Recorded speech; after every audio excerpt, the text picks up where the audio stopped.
I'm gonna go ahead and tilt down. Keep you in view. Delta 16. I've been having to do a lot of thrust to stay centered, so I think there's still a fair amount of current down here. Copy that. You can kind of see the tether looks like it's it's getting blown right to starboard. Yeah.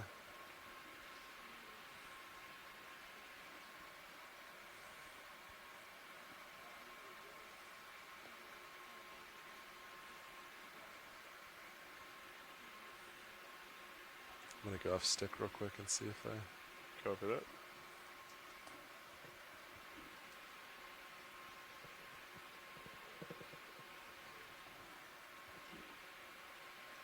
It's actually not that bad. Gonna slow down a little bit. Yeah, copy that.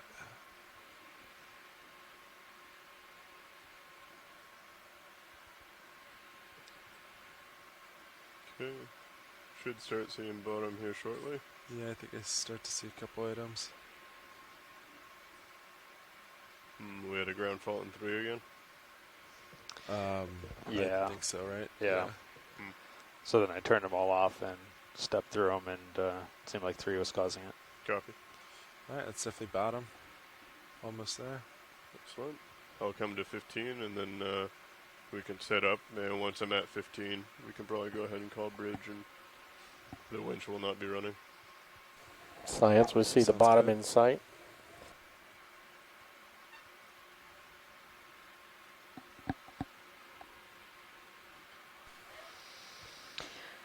Okay, good morning, everyone. This is Amy Wagner from coming to you from the Okeanos Explorer, 100 miles offshore from the Florida coast, and we have reached the bottom. Thank you for bearing with us this morning. We've had our pilots had to deal with some kind of gnarly currents. We had a pretty good storm last night, and the surface current was going in a different direction from the bottom current. So we had some ship positioning and then transiting to get to our first waypoint. Okay. And you But guys as are you good can with the see, heading change? we are here. Yes. Yeah. So Yep. Copy that. And Bridge, I am this is joining already Amy nav. today. I'm Alexis Weinig. We are on the I am bottom from now Temple and University, are, and I'm the good for a heading bio lead change. for this expedition. Amy, do you want to give us a quick Copy that. Thanks, Bridge. outline of today's dive and what we'll be doing? Sure thing. All right, so we are on what we are calling the Stetson Mesa South Scarp, and we've landed at about 890 meters water depth, and we're going to be moving towards a scarp edge or kind of a wall, and we will move up that wall, and then once we get to the top of kind of this plateau feature that we're going to be looking at, we will take a turn to the left when we'll go down sort of to the southwest along the edge of this wall. We should expect to see, or we do expect to see a bunch of coral and sponge species along the edge of that wall. It should be it's a relatively steep feature. But we also expect that the biota to be kind of different from what we saw the last couple days on these more mound features. Yeah, and yeah, we're hoping for corals and sponges, but we'll see what we get. Sometimes, yeah, exactly. Yeah, or they might be in kind of zones. So sometimes they differentiate by depth, and we'll be moving up 100 meters today, so we might see a little bit of that zonation. It is also interesting as we've just hit the bottom. This is a lot of coral rubble, which is what we've seen on the last couple dives. Yeah. Maybe more so than I was expecting around these more scarp or ridge-like features. So, yeah, definitely not quite as soft as I thought we would have down here. Yeah. And usually when we see this coral rubble, that tends to indicate the remainder while on pilot that we have coral somewhere growing above us, not too far. Yeah. So we'll see. All right. Should we see who's on the line with us this morning? Yes, if we have any scientists that are on our audio line, please go ahead and introduce yourself.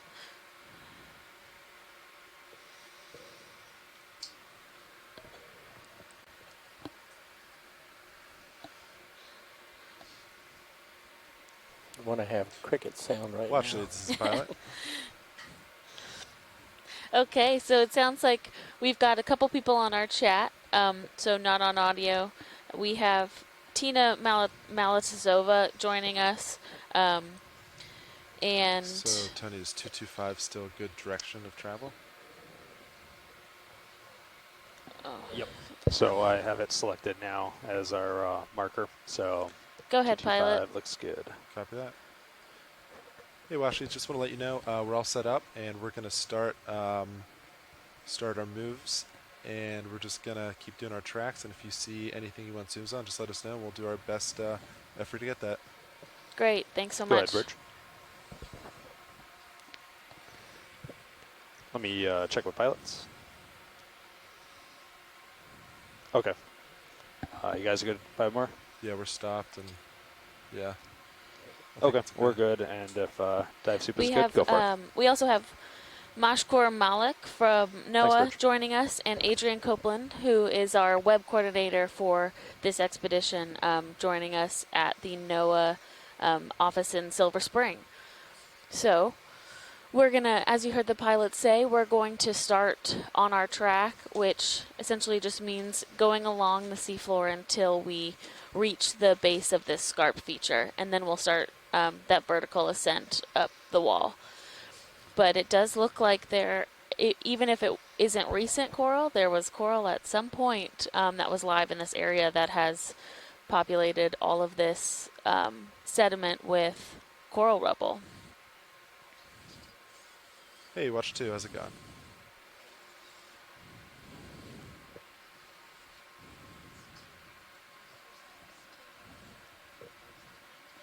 Yeah, absolutely. This is a great time. I'll start now if that works.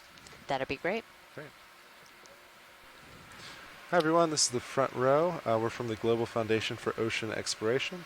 We're responsible for the ROVs and video products. We're a team made up of engineers and videographers. And this morning's sitting pilot is Sean Kennison.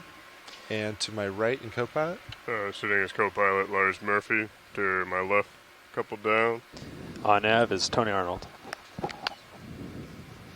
All right. In the far right corner is Roll O'Brien in video, and in our back row is Art Howard Again, on we're flipping. from Global Foundation for Ocean Exploration. And we're looking forward to having a great dive. all right. Great. Thanks, Washley. Thank you so much. Our ROV and video team, they're the ones who are making it happen, bringing everybody these great images that we see this morning. So it looks like we have a bit of hard bottom there, Amy, coming out from Yeah. under. Already. Yeah. We could probably get one. Maybe Yeah, as feel we done. kind of just Feel keep comfortable. moving forward. We'll, I would suggest, have they finished that heading change? It looks like they were at 3.7. Yeah, it looks like it's. Okay. I would let them finish There we that go. and then make a short move, and let's keep an eye on the sheave. nope, there's our Um, first pancake urchin of the day. We've seen a number of those on the last couple dives. Yeah, if we could kind of zoom in on that rock there, that would be great. Yeah, the larger one. It Yeah. almost looks like they're coming back. Yeah, video. You want to do a partial?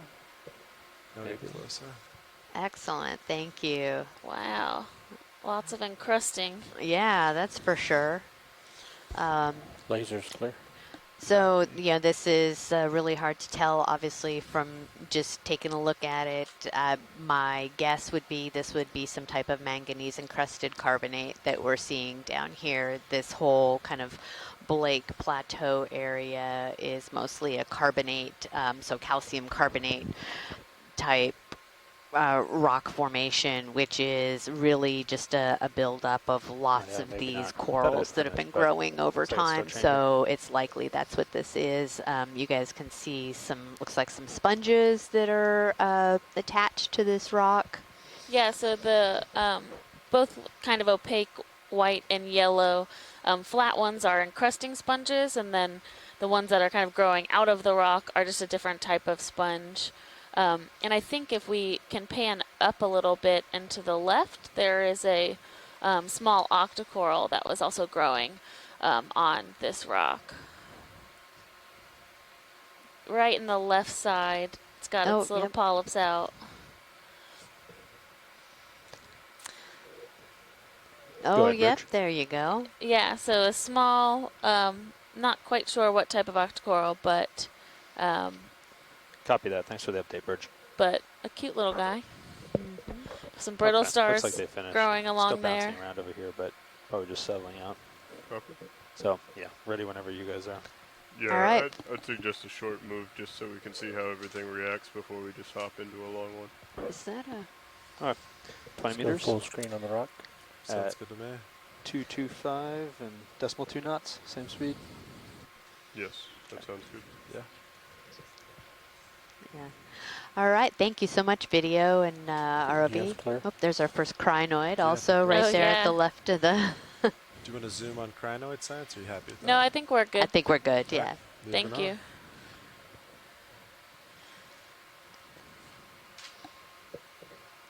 Bridge is the RV nav.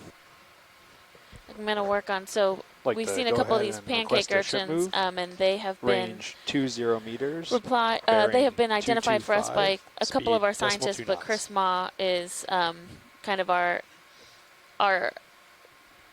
one of the most knowledgeable echinoderm specialists, and I Sounds good. believe Thank you, those Bridge. are Aerosoma is the genus. Yeah, Does that sound that right? sounds right. Okay. So that is a Aerosoma sea star.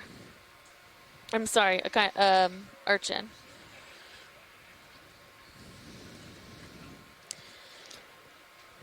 So we, Go ahead. sorry, I was just going to say, so we've had a couple more people join us on the chat this morning. We have Megan McCullough, who is from the North Carolina Museum of Natural Sciences. So thank you for being here, Megan. She helps us with our invert and bryozoan identifications. And then we have Chuck Messing that just joined us, and Chuck is at the Nova Southeastern University in Florida, Bring the and lasers back he was on. helping us out a lot with we can do the that. crinoids yesterday, which Yeah. was Me pretty too. Very good. fantastic. So thank you guys for being here this morning.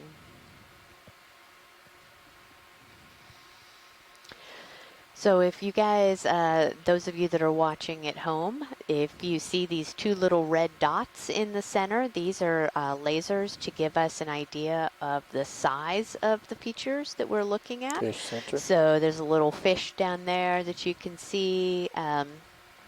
What is that? Probably a little, is that a rat tail? I think that's partial it's Nizumia. Okay. Yes, a small rat tail species that is common among these cold water coral areas. Okay. So yeah, so those two little dots are 10 centimeters apart. So it can give you an idea of, the size of the organisms and, rock or coral or, whatever it is that we're looking at. So yeah, a cute little rat tail hanging out this morning. Yeah, and these close zooms really do help our fish biologists on shore when they're able to go back and look at this data to identify these fish. Like we Video's have clear. seen, it can be difficult that. to collect Come mobile on. organisms, so we rarely get fish with an ROV, but the video itself is generally sufficient to be able to at least get to genus level.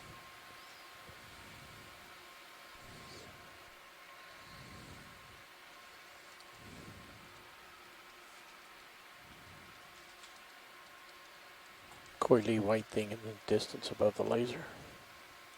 Yeah, I think I'll get it on the next pass.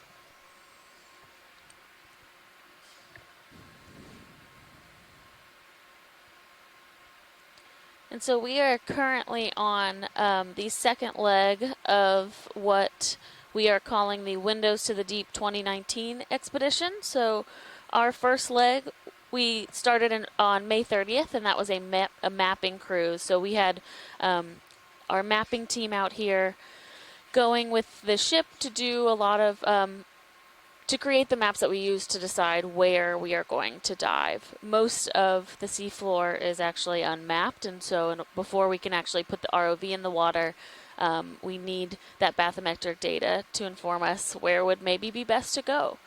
And so they came out for about 2 weeks, and then we decided to join in not decided. We got to join in for this second leg where we have the ROV out for 21 days. Yeah, so we're going to be working our way all up this southeast continental slope area, and looking forward to seeing the diversity as we work our way north. So what are we seeing here, Alexis? These are sponges, so I don't think they're hexactinilids, so glass sponges, and a couple different varieties. These more like fan-like ones, and then yeah, you want to snap it right there? the smaller You have ones. a shark in the background as well. Ooh. Yeah, I think there was just a shark that we saw. Yep, over there, a couple of them. It looks like over there to the right. They look I'm not gonna say yet until we look. But we saw a couple sharks yesterday too. So in the current. Yeah, you want to zoom on that? and it does look similar to what we saw yesterday. Copilot, let me know if I... Copy that. I got eyes on. Yeah, so we had Alright,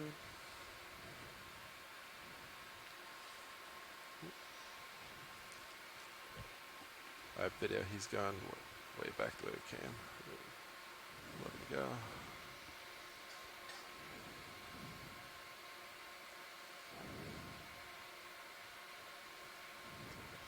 So we had someone online yesterday that said that not entirely sure, and it's really hard to get a positive ID from such a quick glimpse, but that it might have been what we call a gulper shark, which is kind of a type of dogfish. So that's. Again, we saw a few of those yesterday, so maybe we'll see a few more swimming around, get a better shot of one of them. And so Chuck Messing is letting us know that white fan-like sponge is actually a demo sponge. Fakelia, I believe, maybe is how you pronounce that genus, which we've seen a couple of those, so that's really helpful. Yeah. Yeah, so here you can see we have some stuff that's growing on some of these harder surfaces, a little bit of outcropping of probably some carbonate rock. And, as we move towards our wall of the feature we're heading towards, and we see more of this hard bottom, we should start to see more of these corals and sponges that are attached to it, because all of these, benthic organisms that are growing, they need to have a hard surface to attach to. So it's really, we have some of this coral rubble where we see some of these small things, but if the currents pick up too much, then there's a little skate that's coming into view there. Oh, yeah. Just bottom left. Again, we saw a couple of these yesterday. Would a come partial video? Yeah, that'd be great. Yeah, so again, those lasers helping us out a lot with getting a size estimate, so probably about 10 centimeters or so across. Yeah, and yesterday, Kenneth Sulek had discussed some of why you might see this type of coloration on these skates, and the kind of spottedness gives them what's kind of known as a disruptive camouflage, so makes them a little bit more difficult to see, especially because there's not much light down here, if any, but there is, but we don't know exactly how other organisms are perceiving the colors that these skates have on them. I think I just saw some fins underneath that he sort of used like feet. I Video, saw I that think, too. yeah. More video, you can take it. This does look different from yesterday's. The front side of that skate has kind of that white rim, but I don't know if the ones yesterday were exhibiting. Yeah, so when it moves, watch it. Yeah, Oh, yeah. It has like little feet under there. Kind of like those frogfish. Yeah, How interesting. That's crazy. Oh. Whoa. Oh, so it's like back fins kind of also act as little Hind legs. hind legs. That's cool. That is really I've cool. never seen that before. It's cool to see him move. I guess we were just kind of sat there. Yeah.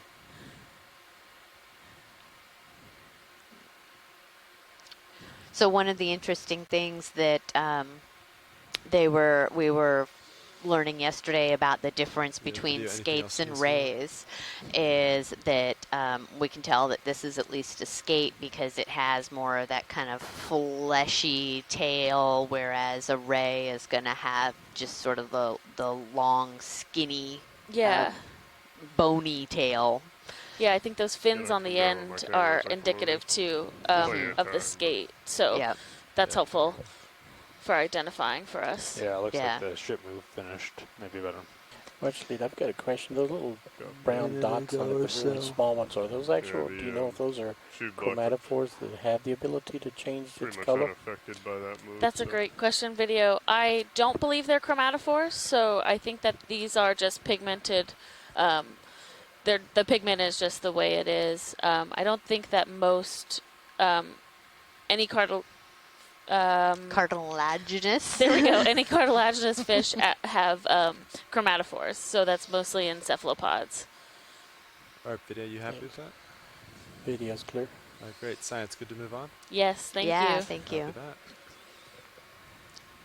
That was really great to see that with those fins.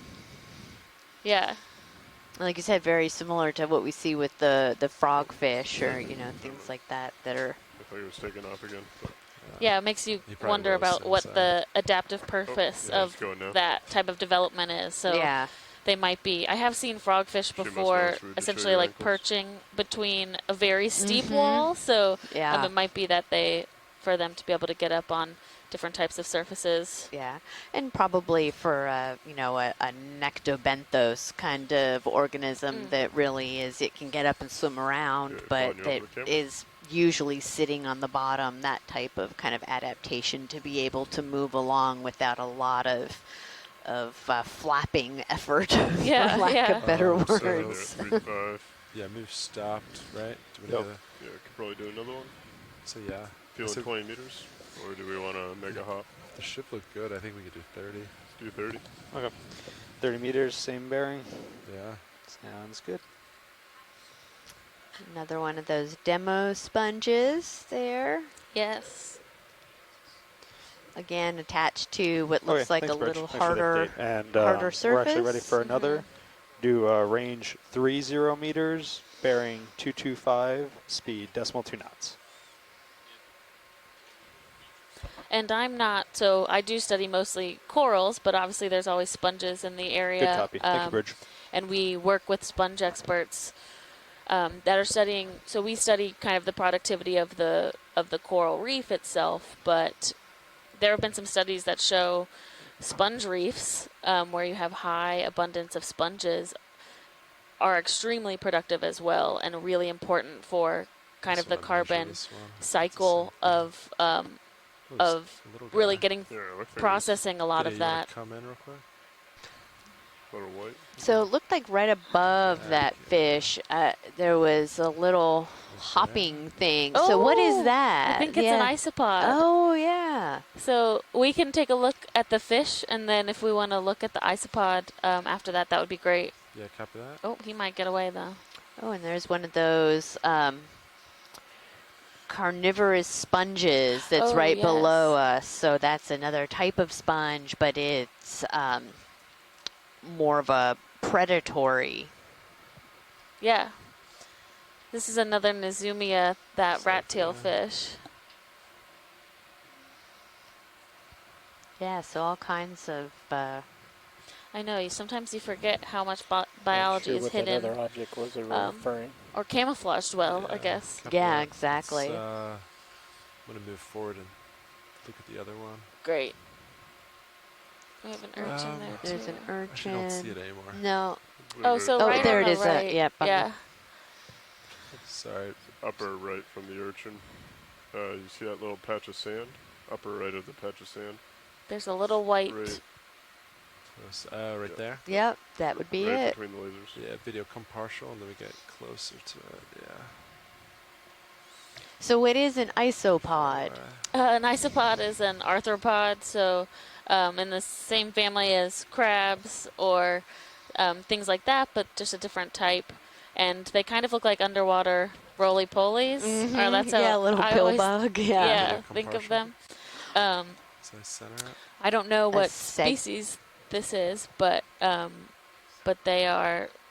Sometimes there are species that can get Video very from large. Yeah. So we're looking at one that's a couple centimeters, or trying to. There he goes. Oh, there he goes. Ah. Yeah.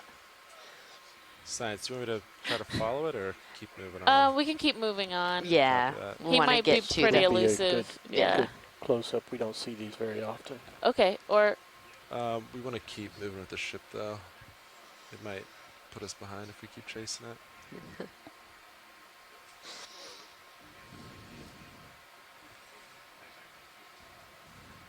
yeah. So sometimes you get these deep sea isopods or amphipods that can be like a foot in length. Yeah. So Bathymodiolus is a isopod, the giant isopod, which those are really fun. We have one preserved in our lab at Temple. Oh, wow. Yeah.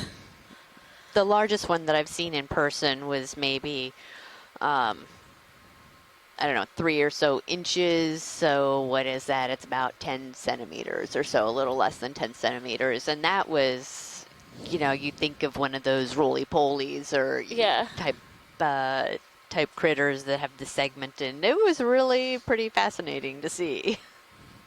Yeah. They can be a little, for me, a little intimidating. Yeah.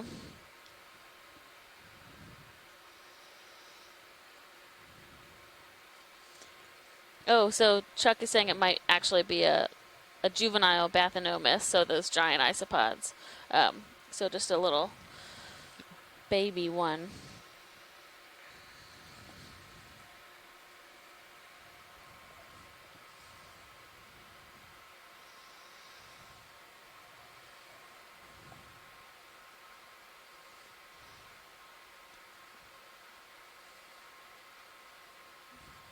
There is still a lot of coral rubble here, and we Yeah. are farther east than we were yesterday.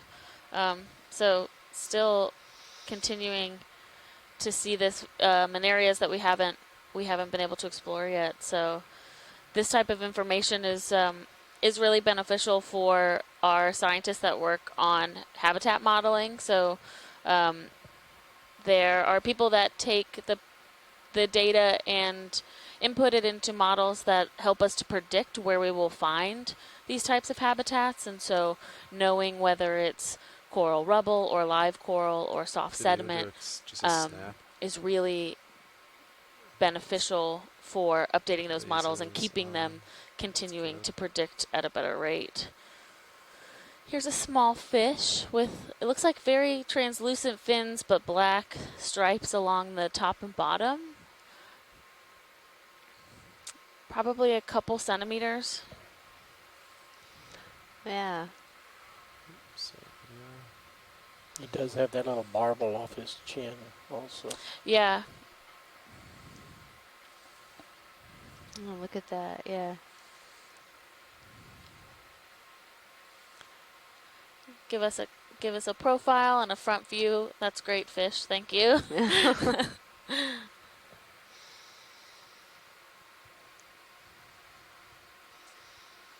Yeah, as Alexis was saying, it's really important to get these nice tight shots so that the fish experts on land can get a good identification of the genus and species of fish Video's that we're clear. looking at. Copy that. And come wide. Keep moving on. Yep.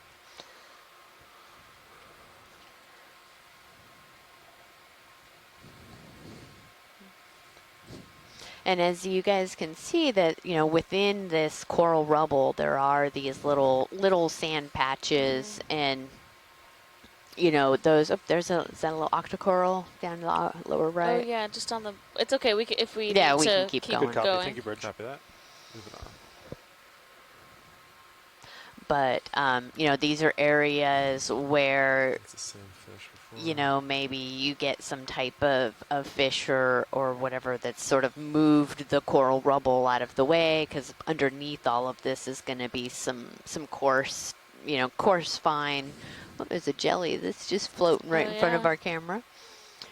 Kind of deposition, and then all this coral rubble falls on top of it, and it helps sort of accumulate the sand and whatnot in these kind of concave area. yeah. Thank you. Yeah, how's shit going? They just finished the move, so probably a few minutes of swinging, but I'd say keep it rolling. keep it going. Yeah, I got you here at 40 degrees, so you're already kind of out.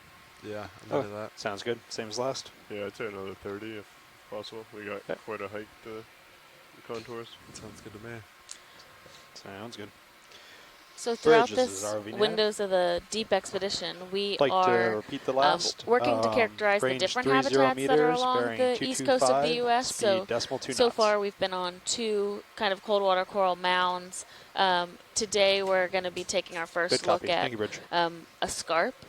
And we have plans to go to a couple canyons later on in the expedition, as well as a couple seeps, so cold seep habitats. All of these provide different types of cycling and importance for just, we have a plastic bottle, I think, Yeah. or a glass bottle. Yeah, some type of bottle. Interest? Can we just snap zoom on maybe it a so we house for know? somebody. Yeah, copy that. Video, you want to snap that? Laser's clear. Copy. You've seen fish live in Yeah, these. glass bottle. Does look like glass. For Yeah. blanket lasers? They're not shutting off for me. There's something Yep, in it. got it. Oh, There's yeah. more rubble or something, or I don't know. Vaccine. Okay. Copy that. Thanks. Yeah. So as we can see, yeah, there's Influence everywhere. exactly. Are they still on? We've that was seen testing. Okay. actual fish living inside of a bottle. One of Yeah, our just wasn't highlights hitting from it hard last enough. year. Oh, that's interesting. Actually had one. can He would finish it come off. in and out. It was crystal clear. It made a great little home, effective home for him. Yeah.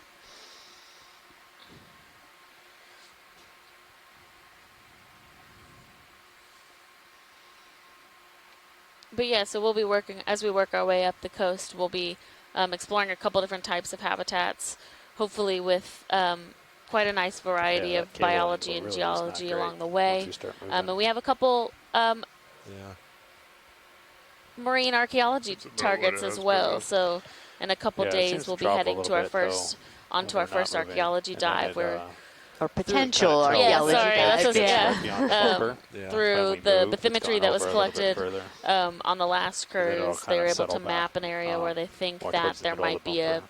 potential shipwreck. Mm-hmm. So we'll go down and see what's there. And towards the end of the cruise, we have a couple more of those types of targets where we'll be looking for potential shipwrecks to both characterize from an archaeological perspective as well as a biological perspective. A lot of these types of these older wrecks are actually inhabited by a lot of different types of animals. So Yeah. we'll see if we see that any special communities on the shipwrecks as well. Yeah. And yeah, while we definitely do not want to be adding more things to the seafloor, we will say that these organisms, if in those bottles or shipwrecks or whatever it is, they do tend to inhabit them and make homes of them, whether they're good or bad homes. I even have seen like hermit crabs that are living in. Oh, is that another little? No, that wasn't. Sorry, I thought it was a little isopod in the corner. We can keep going. Copy. A little couple hermit crabs that were living in a old crock that somebody that had like washed up on shore, and I was picking it up to get rid of some of the trash, and these little hermit crabs come running out.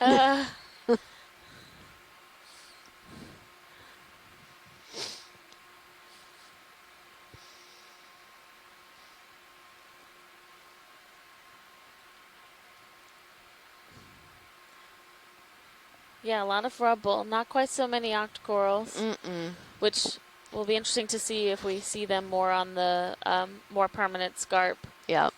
because we are kind of behind this feature as we're moving towards it. It's best for our ROV pilots to be a little sheltered from the current. So we're going to be heading into the current and up our feature. And so a lot of those corals really like to be in the higher current where they're getting a lot of the nutrients through it. We're also just kind of east of we're still within the Gulf Stream, but we're a little farther east than we have been. So that's another important aspect of this is kind of seeing where they are relative to the Gulf Stream, the strongest current that's running up the coast. Yeah, definitely. Yeah, a lot of this type of site characterization, as well as other other NOAA partner projects, are really looking into how much influence does the Gulf Stream have within the deep sea. So the Gulf Stream runs at the surface of the ocean, but we are 800 meters down, and you can still see some of that influence. And with the nutrients coming down from that really productive surface water, that can really foster life down in these areas. So it's interesting to know if you are directly under the Gulf Stream, are we seeing more dense life, or just a little bit off to the side of the Gulf Stream? Yeah. Are we seeing any differences between those areas? And the Gulf Stream is an interesting. Good copy. Thank you, Bridge. I don't want to call it a beast, but it is a seriously strong current that runs from the south all the way up to the north and kind of goes around towards Europe. So it's a really large system that not only has influence in the ocean, but also has influence up in the atmosphere as well. Yeah. Yep. So there we have another kind of those black rocks. So we finished that last move. So if you're still out there a ways, we can get another one in or wait a bit. Let's see.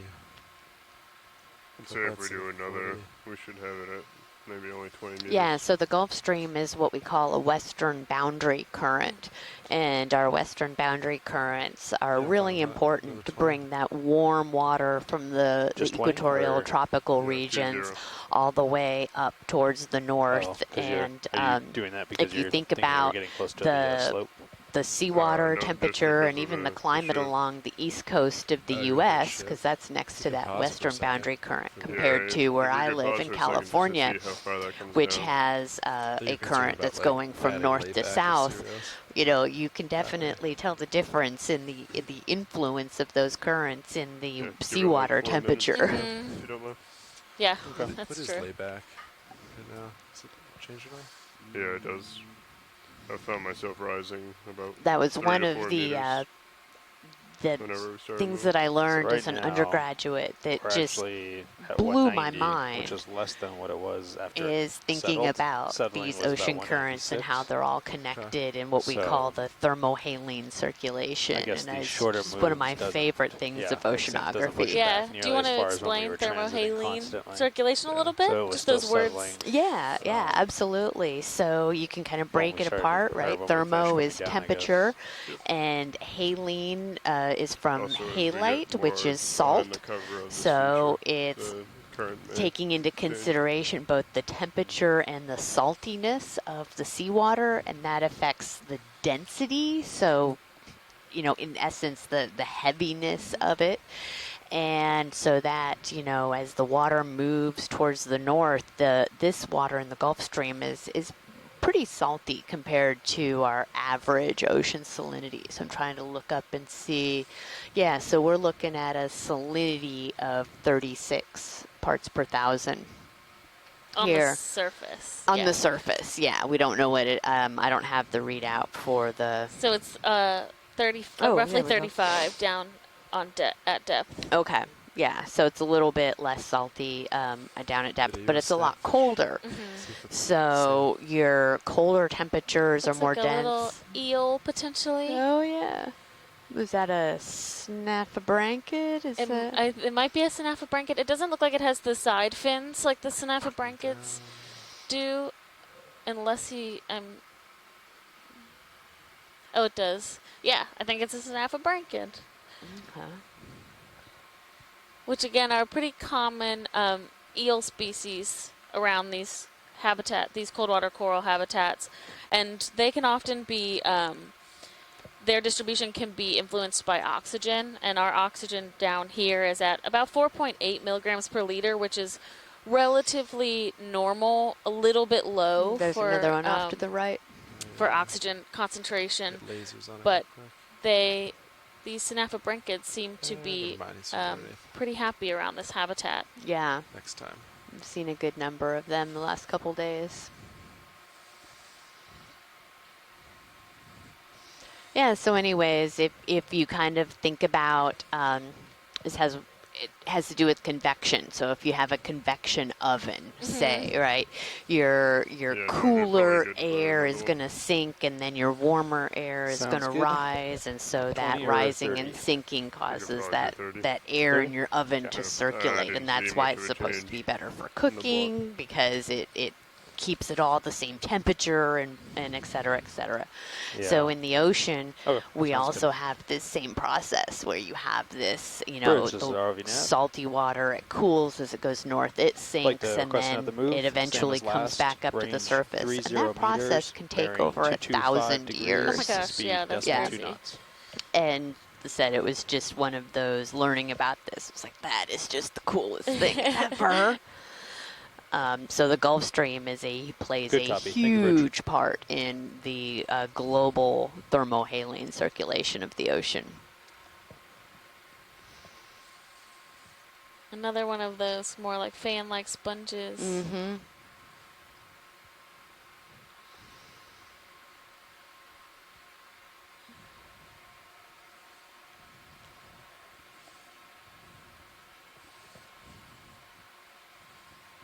Nav, this is watch lead 1. Go ahead, watch lead. About how many meters are we from the base of the Scarp?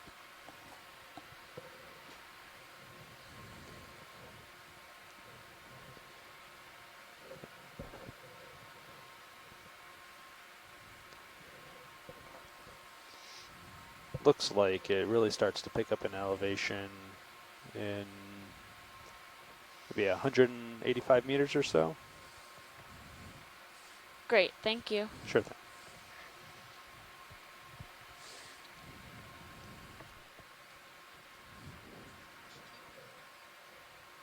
Go ahead, watch 2.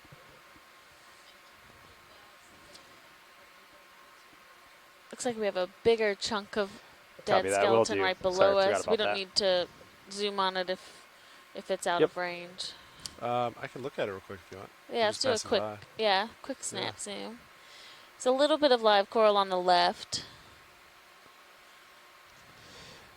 Anything in particular, or just overall? Just a general kind of zoom in the center would be fine.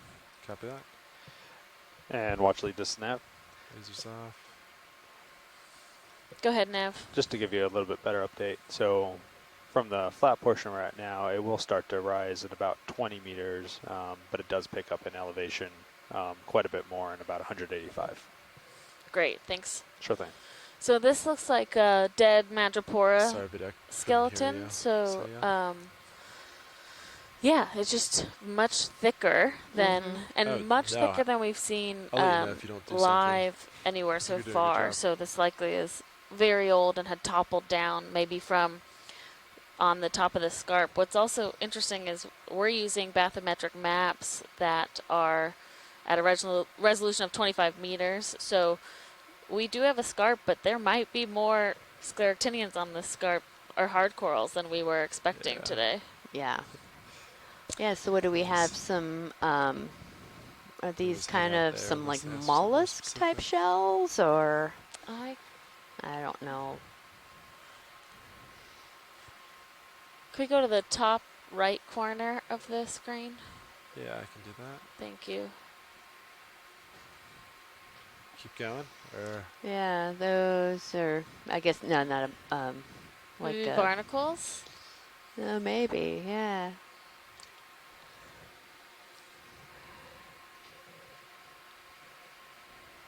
Yeah, I think it's a dead barnacle. Oh, okay. Yeah.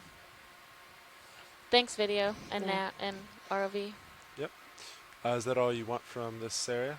Yeah, let's go ahead and keep moving on. Copy Yeah. that.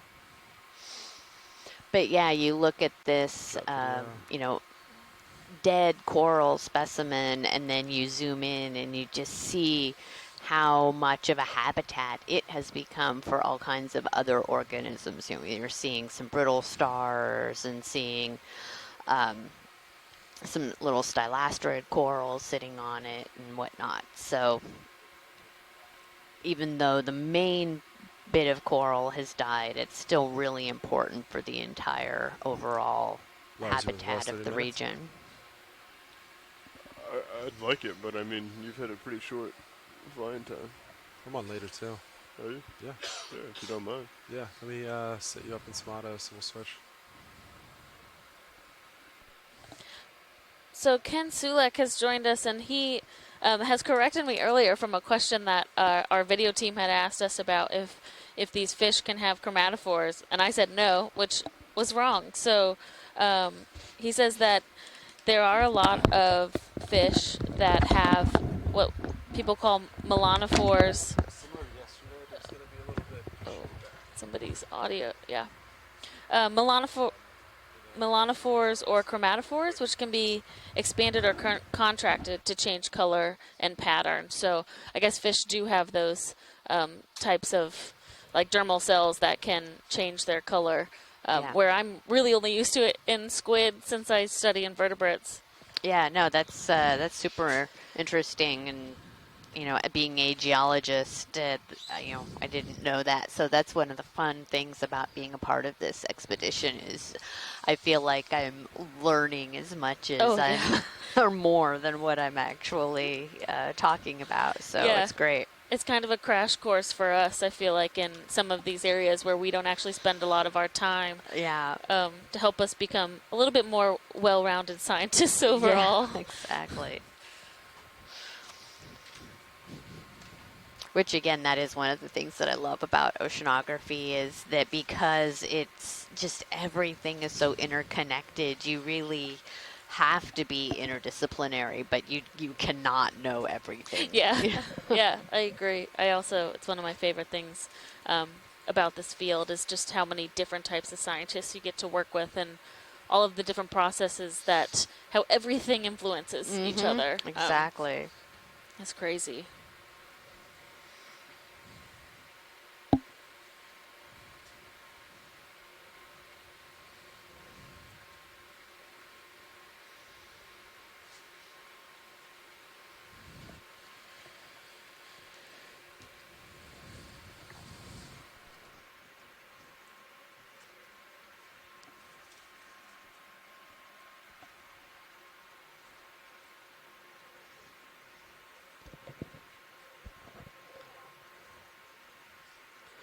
It looks like we're just wrapping up that move. Copy that. Copy 49. If we have a significant kind of hop to the next contour, it shows what, like 20 meters, but then it doesn't start picking up for another 100 or so. Yeah, it'll slowly build, but this next, let's see, 80 meters or so only gains 10 meters. So, All right.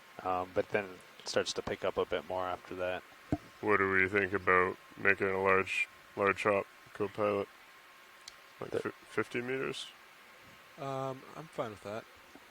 Just center looks good. Give it a little jump. High pack's been pretty good with terrain. I'd be fine with that. Yeah, I could go for 50 meters, decimal 2. I'll keep an eye on 225. Sounds good. Video swapping out. Thanks, video. Copy that. This looks a little bit different. Ooh, there's science. yeah, go ahead and zoom in on that. That's, so we have video swapping out, but I can just get set up for a zoom. okay, that'd be perfect. Nice. Yeah, so we've got an anemone here. I don't Bridge, think we've this is already seen now. any of these. If any of our I'd like to get another move in. Range Perfect. 50 Oh, meters. so Bearing pretty. 225. Speed decimal 2 knots. Yeah, so we're looking at an anemone here, and then there's, I don't know if that's a little there's something like below it. I'm Good not copy. sure. Thank you, Bridge.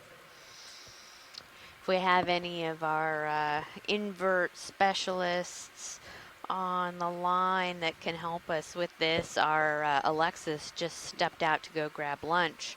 So you're stuck with your geologist that can say, oh, that's an anemone, and that's about the extent of it.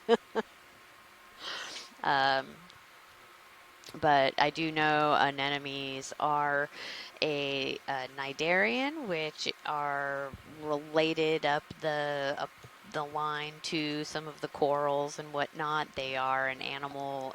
They're predatory. Well, they will have these stinging cells, and will sit there in the current and catch their food as it goes by and bring it into its stomach. Oh, and it will sense, yeah, that was great. It'll probably sense some of the current created by the ROV.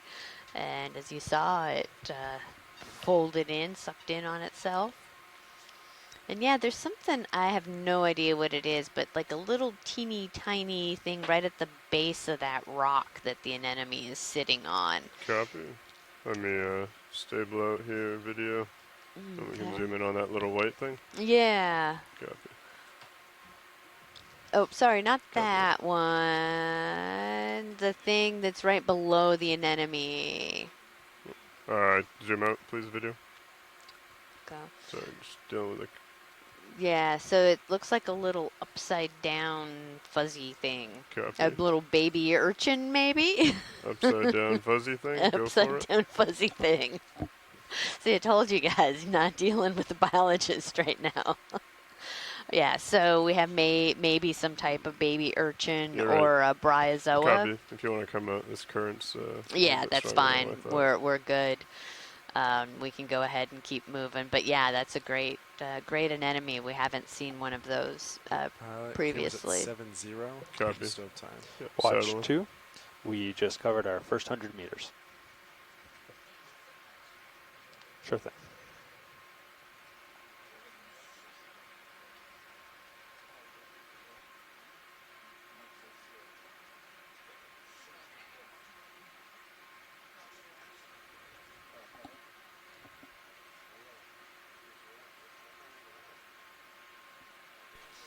Okay, so those of you guys that are listening, we have just covered our first 100 meters. We're starting to get kind of to the base of this scarp.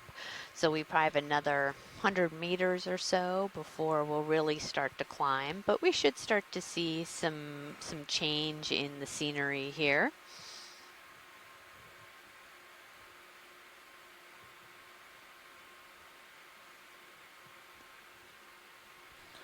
So And science or video, feel free to call out anything as you see it. All right, thank you, pilot. So Amy, as you look around at this site, has this been pretty similar to what we've been seeing compared to the other dives? Because we're on a very different feature today than we've been on. We are. How does this compare, what we are seeing right now at the base compare to what we've seen elsewhere at the bases? So there's the similarities are that there is a lot of coral rubble still mixed in with some of this kind of coarse fine-grained sands. But I am noticing a lot more of the kind of hard rock little outcrops sticking out. So in that sense, it is different. On the other ones at the base of those just sort of coral mounds, we didn't really see any hard substrate sticking out. So Purple, blue, different colored things sure, here. we can Any focus interest? in on that, zoom in on it. Copy that. Oh yeah, let's see. Go ahead, video. Just a quick zoom. Here we go, another type of sponge. Yep. Any interest? No, I think we can Copy. go. We want to make sure that we have enough time to spend a bunch of time along our wall that we're going to be going up. And just for your reference, the ship is moving, and D2 is kind of like a dog on a leash, so she's limited to what Sirius can do. So even though the ship is moving and we're still moving towards the feature, D2 can take a second here or there to zoom in on something quick. Okay, no problem. Thank you so much, There's someone pilot, here for waving letting us at me. know. Video. Yeah, there's another type of eel. See, we have Ken Sulak on our chat. He chimed in a little while ago. He's a deep sea fish ecologist. That's So, a video if you want to zoom in, not on the eel not per se, but oh behind yeah, it there's there's something something else. behind it. Oh, just oh, that looks like a piece of blue jean or something. So this makes it the second piece of sort of anthropogenic or human-made litter that we've seen. Yeah. Have we seen that on other sites? We actually haven't. I haven't noticed any in our first two sites, which is great. But good to know that as we get a little farther out, yeah, that looks like it's definitely a piece of cloth or something. Copy. Come out. Thank you.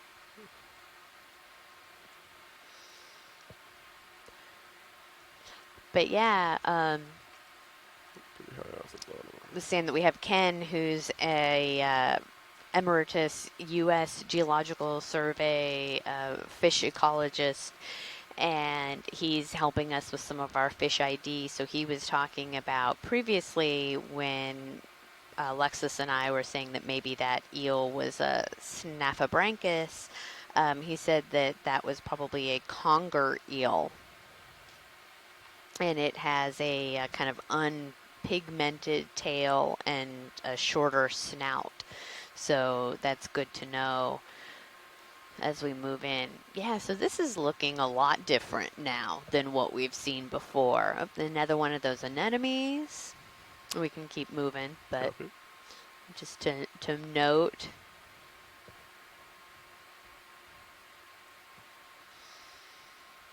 And more of that sort of rock outcropping or chunks of, may not even be rock, it may just be a little bit of consolidated carbonate at this point. Wouldn't know until we go to try to grab a piece, which we will at some point along this scarp.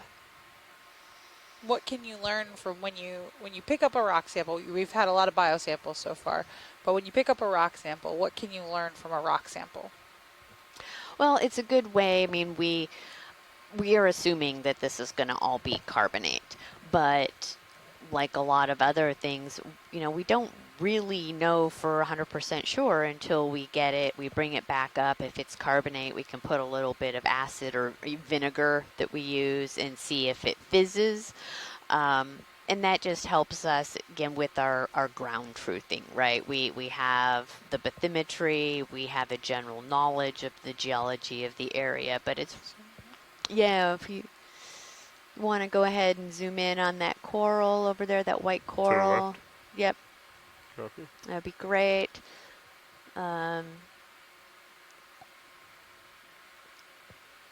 This is, we'll have to get a little closer, whether it's...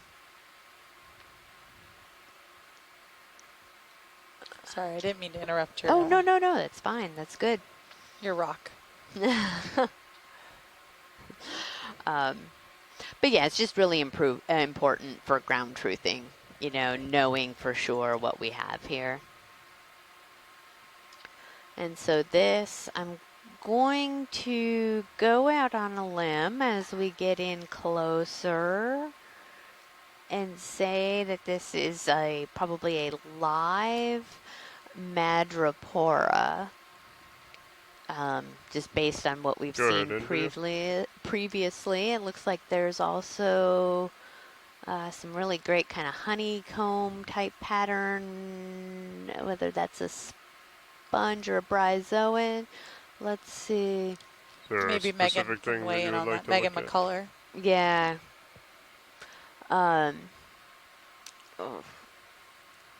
So I want to say this is Lophelia, but I have not entirely been able to tell the difference between Lophelia and Madrepora. So. But this is a good example of how, where you can see the areas where the tissue is alive versus dead, how over time other organisms will colonize that. So even as the coral dies, you begin to build a habitat around that structure and that relief that gets the animals up off the seafloor so they can potentially have better access to food. Okay. Yeah, yeah. So, and Megan did chime in. Good copy. Is Thank you, there Bridge. any more zoom that we could zoom in on that little honeycomb shaped thing at the base of the Copy. coral? Coming down. Yeah, that. Is So, that full zoom video? Copy. yep, I think we're at full zoom. Yes, we can come closer if you'd like. Do you want to go closer? Oh, yeah, if we can go a little bit closer. Sorry, I was Copy. reading Come something. out a little bit video. I'm going to approach. So Megan's thinking that might be a sponge, but maybe a lot 2 of more those minutes here. other kind of Copy. stick-like features are, were bryozoans. You got me at 78. Yeah. Copy.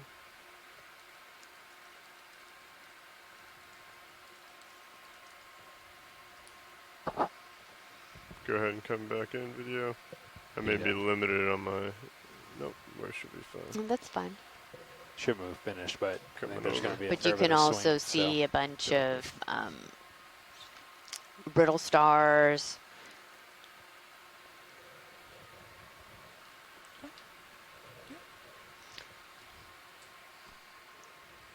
How is that science?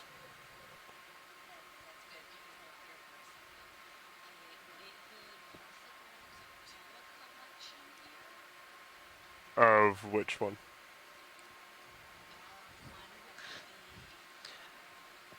So what they are looking for are the bryozoans, which are not the actual white coral itself or what you're looking at now, but off of the coral there are some stick-like fans, Okay. which are they're called bryozoans, and you may need to get a piece of the coral with it, which is fine because that's one of our connectivity targets. But it would depend on if you can sample this or not. If they want to do it. Copy. We definitely can take the sample. We have the capability. However, the ship is currently our position. I would have to push ahead, and we would have to bring the ship back a little bit, which would take some time. But we definitely do have the capability to take the sample if you are willing to trade the time of moving the ship and setting up for the sample. Let us check with Shore. Okay, Sure. let us check just a second. Thank you. Yeah. And video while we're here. Feel free to, if you have anything of interest on this for video purposes that we can zoom in on. Yeah, because you're going to keep swinging, correct? Yeah, I'd probably add 10 minutes Copy. to put the ship in a good spot. Yep. Just for... Oh, this is a really nice zoom of that coral. Yeah, because it's still swinging. It's Yep. Yeah. Watch lead. I don't know if you heard what Copilot just said, but we would estimate about around 10 minutes to set up the ship in a good position for this. Yeah, so it would add an additional 10 minutes to position ship. Exactly, and an additional 10 minutes to position the ship in a... Yep. Yeah. Pilot, I just lost you, so I'd feel more comfortable if you could... Copy. If they want this, we can come back, but if you could stay in view. Yeah. Because you all are sideways, too. Copy that. Come out video.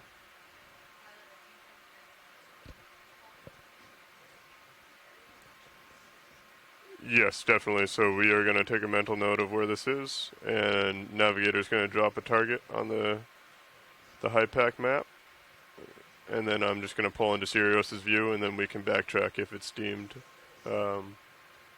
desirable. No problem. Okay, so they're checking now. I didn't catch that last Yes, part. they're checking. If you want to Okay. just drop a target where D2 is now, Done. and state it's the potential coral sample. I will push out, and Yeah, you're starting to come back in view. excellent. So I think we should be settled in a minute or two. Okay. But yeah, we would just have to backtrack, which we try to avoid. Yep. So all right. So So yeah, we're gonna go ahead, and the ship was in the process of moving, so it was gonna take some additional maneuvering to try to take that specific sample, but we will definitely try to get a bryozoan sample along I'll push this out then. dive. Sounds like we're passing. Copy that. Okay, that being said, let's, now that we made that 50-meter move, probably drop it back down to 30 just in case we do come across a sample that is of interest. We'll have a little bit more flexibility on Copy that. stopping and grabbing it. Yeah, elevation's starting to pick up a little bit too. Yeah, I noticed that. Looks like we're hitting that first contour. Yeah. Okay. Yeah, once you kick out ahead, then we can get another one in. Copy that. You got me, what, 90? I'm directly below you. I will push out. So something that we have learned from some of our past cruises have been that while we know very little about the deep sea, we are learning more and more about the deep sea corals and sponges. There's still a lot that is unexplored there, but we're learning that. One of the things that is still very unknown and unexplored is all the little animals that live on the corals. These are commensal organisms or associates that live very closely in these communities and provide a lot of diversity to them, but we just don't know much about them. Right. Yeah. And that's really important to know these, like you're saying, the entire coral community, because it is a much broader ecosystem than just an individual coral or an individual sponge or something like that that's sitting there. So we're also starting to see a lot more of these kind of It's about 4.5. Copy that. dark spotches. So again, these are Do one probably more, some 30, and then some kind do the last of for rock this outcrops that are being shift. encrusted by Sounds good. some of the stuff Okay. that's precipitating Go out out ahead. of the Okay. seawater. And we haven't seen these at our other dive sites either. bridge. This is ROV nav. I'd like to get another move in. Range 30 meters, bearing 225, speed .2 knots. Good copy. Thank you, bridge.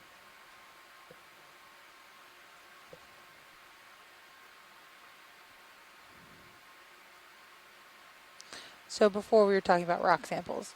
So you'd said that one of the things we can do when we collect a rock sample is learn a little bit more about what, oh, here's an urchin. Yep, there's a pencil urchin if we want to kind of focus on that for a second. Copy that.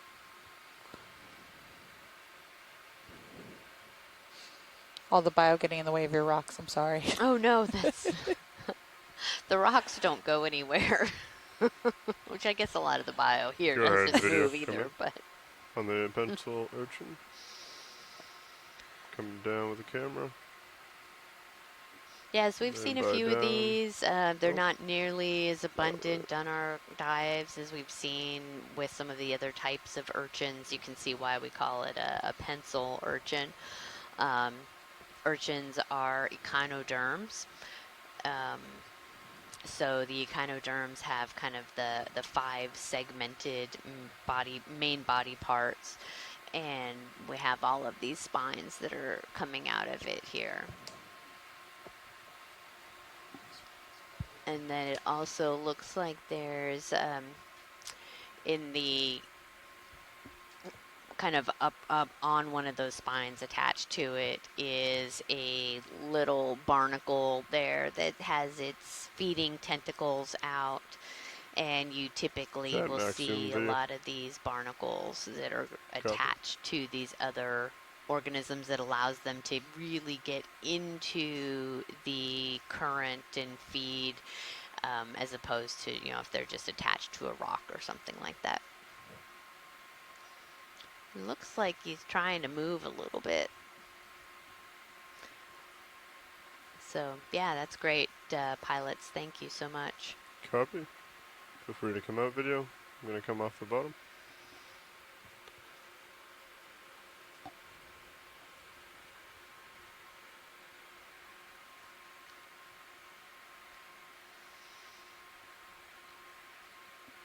And, yeah, video, anytime you see me, see the skids, feel free to push past them.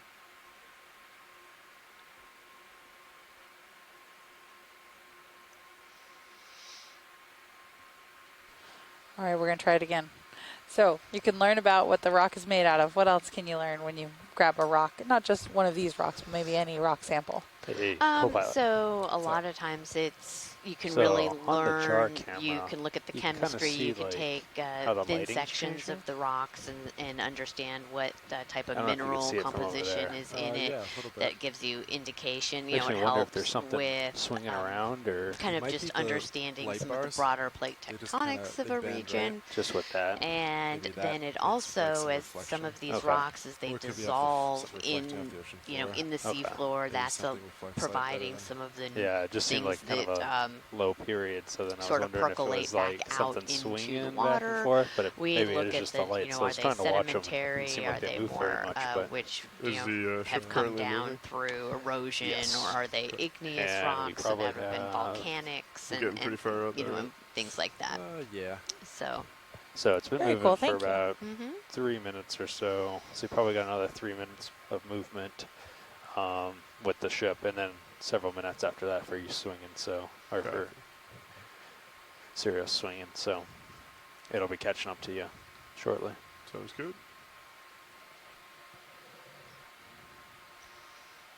Yeah, so I'd say the rubble is getting a little thicker as we're getting kind of closer to the edge of that scarp. Still not seeing a whole lot of large coral samples.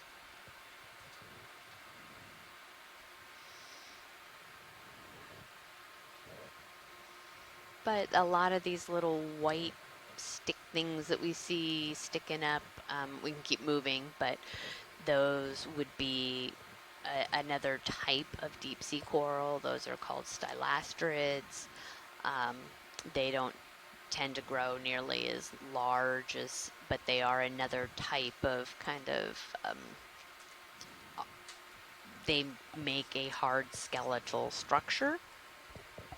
So as a paleo oceanographer, those types of corals are really important to us, because when they die, just like we're looking at all of the skeletal material that's lying here, we can take a piece of this, we can try to look at the date of it, find out how old it is when it was living, and then understand the ocean conditions in which that organism was living in. So just, seeing all of this and seeing where you have modern live samples and then kind of correlating that to where you have the dead stuff is important for a lot of the work that I do.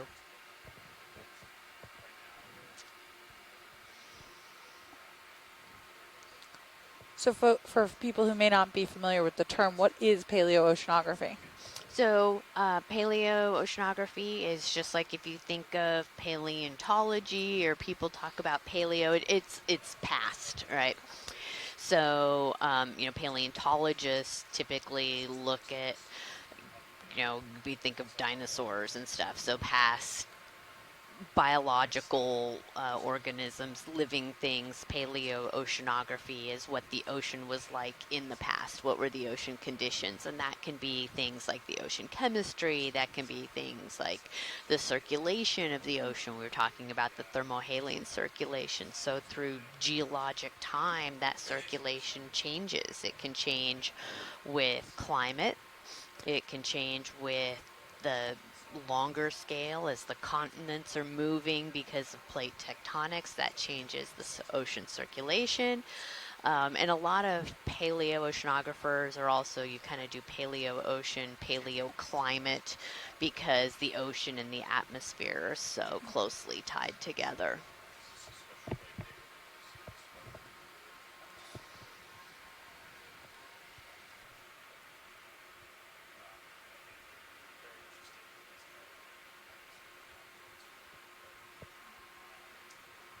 Yep, so we have another little rat tail here, another of those pancake urchins. And as Chris Ma was telling us yesterday about the pancake urchins, that we don't tend to sample those because they have poisonous spines. And so we appreciate the fact that they don't ask us to get those. Oh, there's a little soft coral there, octocoral. In the lower left. Yeah, so can we stop? Oh, and there's also another one, a little fan type Right below structure lasers here. now. Great, thanks. We can get stabilized and take a closer look. Oh, I'm sorry. Yeah, so kind of right in the center of the screen now, right on either side of the lasers. Copy. Thank you. Go ahead, video.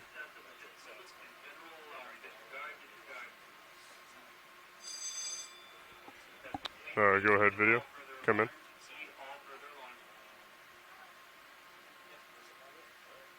Okay, starting off with the one on the right.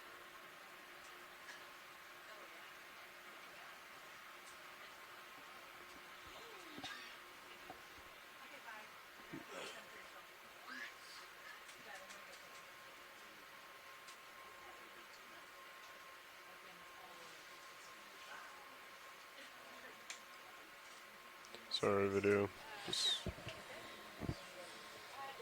So this looks like an octocoral. Sorry, this is Alexis Weinig, the bio lead, just hopping back on after lunch to a lovely octocoral that we zoomed in on. Come to mid-range, please, video on the zoom. Just trying to get stable. I slipped off there. All right, now come in.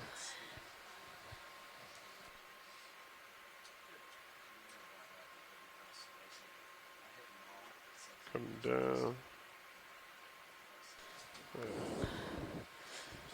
Thank you. I believe this is a plexaurid. I'm not sure about genus, but you can see there's a couple anemones growing on those branches as well. So the bigger looking polyps are actually anemones that have colonized those branches. But this is a little bit different than what we've seen so far. That's great video. Thanks, everyone. Oh. Okay, and watch there's another object to the left that I believe was of interest, a smaller translucent looking white Yeah, that's a sponge. That's a hexacorallid sponge. We can do a quick zoom on it, but we don't need to stay for long. Copy. There's a crinoid on there as well, so a type of echinoderm, or a feather star, I think is the common name for them. That's on the left side of that sponge. And we have, just to the right of the sponge is a polyp that I think is a corallimorpharian or an anemone. So it's a type of cnidarian where it's a single polyp. Yeah, we're focused on it now with those white, I believe that's an anemone, with those white tips on the tentacles. Thanks, pilots and video, that's great. Feel free to come up, video. And I'm going to come up and I believe pass it off to the next pilot. Great, thank you. No problem.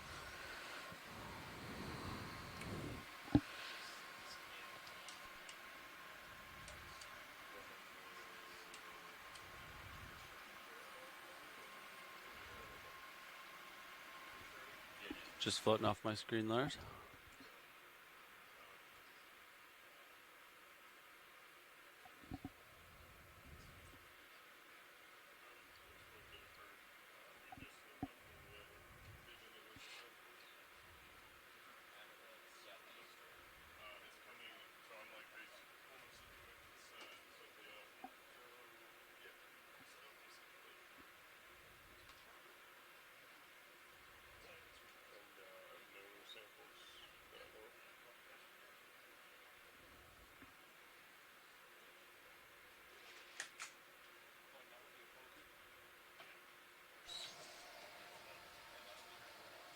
So we just had a watch change in the front row for our ROV team so that everybody gets a chance to eat lunch today, as well as our video team. So when you guys are comfortable, I'll let you do a round of introductions. Not let you, I'll ask you to do a round of introductions so that our people at home know who's doing all the work back here. Sure. So this is your pilot, Joshua Carlson. In the co-pilot seat. Sitting co-pilot, Levi Unima. In the nav chair is Dan Rogers. And over on video, Bob Knott. And back in the clipping chair, Annie White. And we're all with the Global Foundation for Ocean Exploration. Thanks, everyone. So we have, three of our ROV team in the front row, as well as one of our videographers. And Annie sits in the back row with us and does the clipping. So they are who provide us with all of the technological work behind what we do, as Amy and I do our best to help narrate the dive throughout this expedition. Meters of track to cover so we are working today off of about 100 miles off of the coast of Florida in a region we have decided to call the Stetson Mesa South Scarp. So we identified a Scarp feature based on bathymetric data that leg one of this cruise collected, where we thought there would be a pretty steep climb and a bit of a different type of habitat type compared to what we've explored so far. And we are seeing still a lot of coral rubble in this area, so it's a bit different from what we might have expected. We're going to keep an eye on the wire angle. It's been varying a little bit as we've been moving, but the wire itself, if you look on the bottom left monitor, has been at the point where you can't see it because it goes below the transom. It's been basically somewhere within the bumper. So if we see it go outside of that towards the A-frame, we'll need to reevaluate. But anyway, that's all I got. No samples. Copy. Copy, no samples. So Watchley, just let me know if there's something here you want to zoom on. We're just going to sort of move along here. Great, we'll do. Yeah, we'll keep moving. I think it's going to get a bit more steep as we continue to approach up this, so we'll be interested in that steep slope.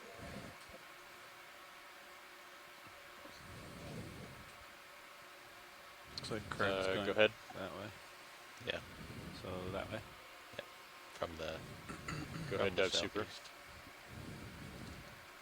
I can hear you.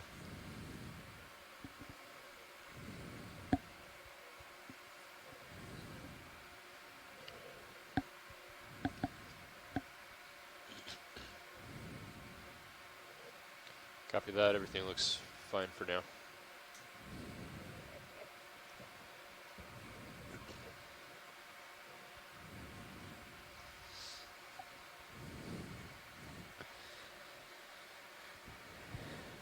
So as we're moving along, we can see there are a couple, the white areas of coral are probably most likely live, and when we have a chance to snap zoom on one of those coming up, we will do that.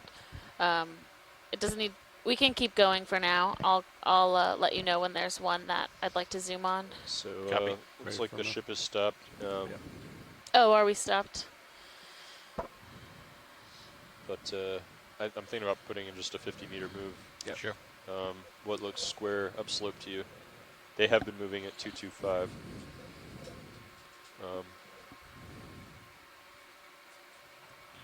Yeah. Which is about what HiPAC says. I think that's good. D2 agrees, and we'll stay Yeah, on that's that. what the sonar is saying. Okay. I'll do 50 meters, 225. Copy. And we have a couple of shoreside scientists that are working with us today in our chat room. Yeah, we'd like a ship move, please. We have 50 meters, that's 50 meters, bearing 225, speed decimal 2 knots. That's a good copy.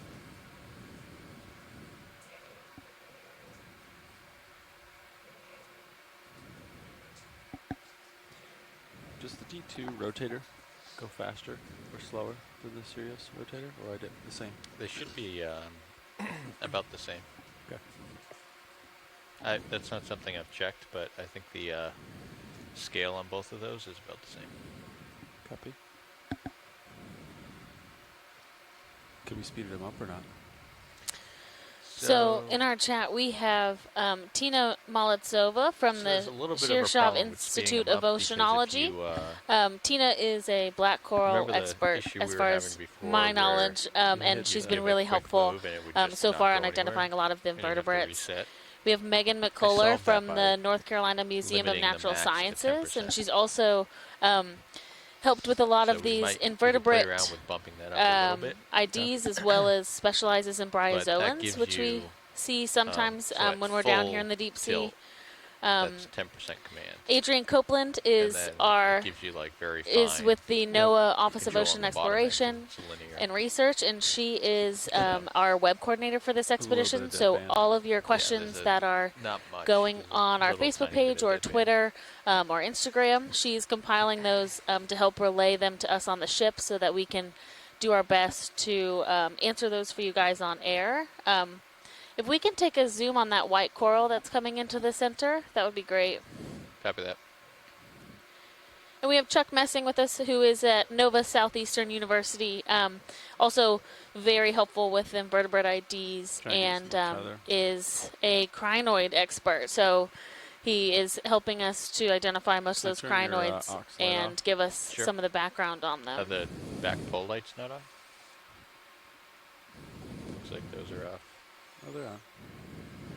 It's just the aux is kind of blowing them out. Watch lead, this is Nav. Go ahead, Nav.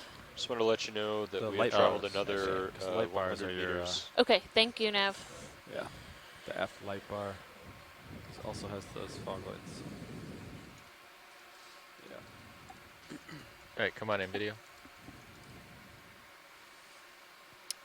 Okay, so this looks like a live colony of Anelepsamia, which is a type of scleractinian Anelepsamia profunda. We see this pretty commonly in this area and at these depths. So we're at 865 meters, and all of the kind of gummy-looking stuff is the tissue. So those are the polyp tentacles coming out from the coral skeleton, and that's how the coral feeds.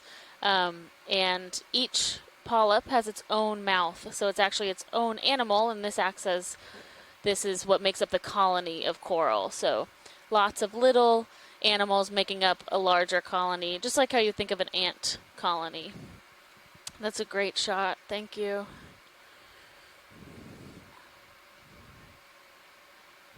And these look like pretty happy, healthy corals, so to see all the polyps out and extended is a good sign. It means that those polyps are active and feeding. Okay, when you're good, video.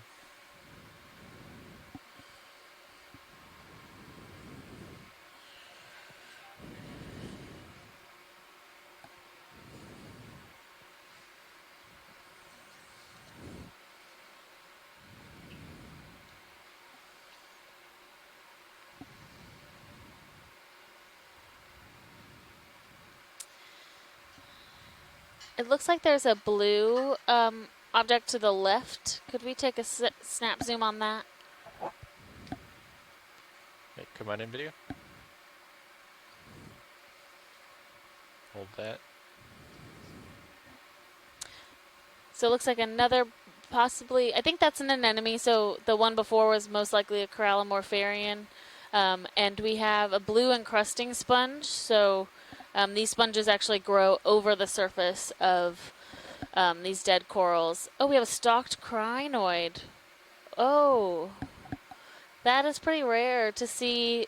So there's only a couple of them in this region of the Atlantic, at least to my knowledge, and I think Chuck's online and he can chime in when he has a chance to see this video. But normally these crinoids, they can be either stalked or unstalked, so where they're free swimming. And to see one that is of this size and stalked, at least in my knowledge in this region, is pretty exceptional.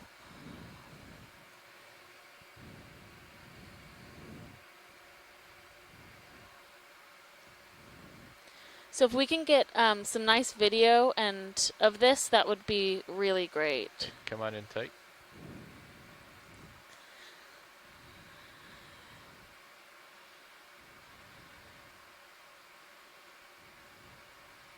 There's a very small snail on the stalk of that crinoid as well.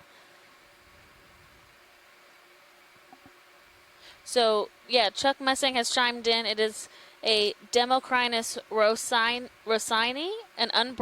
has unbranched arms, an elongated calyx from which the arms are rising out of. And this may be the northernmost record of this species of crinoid. So they've been identified in a more southern area of this region, but never this far north.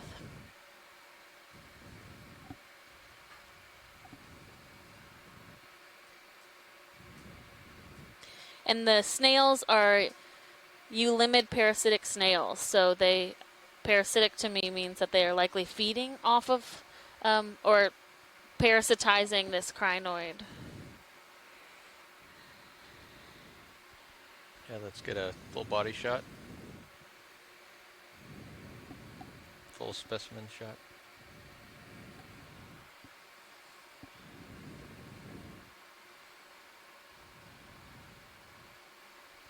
Great. Is there anything else you'd like a zoom in on? Watch lead. I think we are good for here. That was great. Thank you. All right, coming up. Yeah, that's exciting to see. Again, these stalked crinoids are pretty rare, and I've been out here a couple times in this region and have not seen one of that size.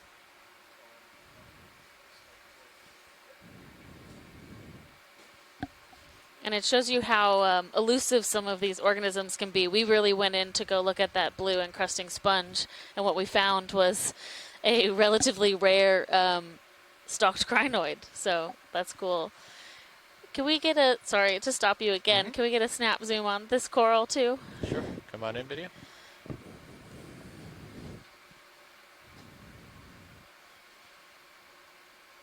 Okay, I believe we have,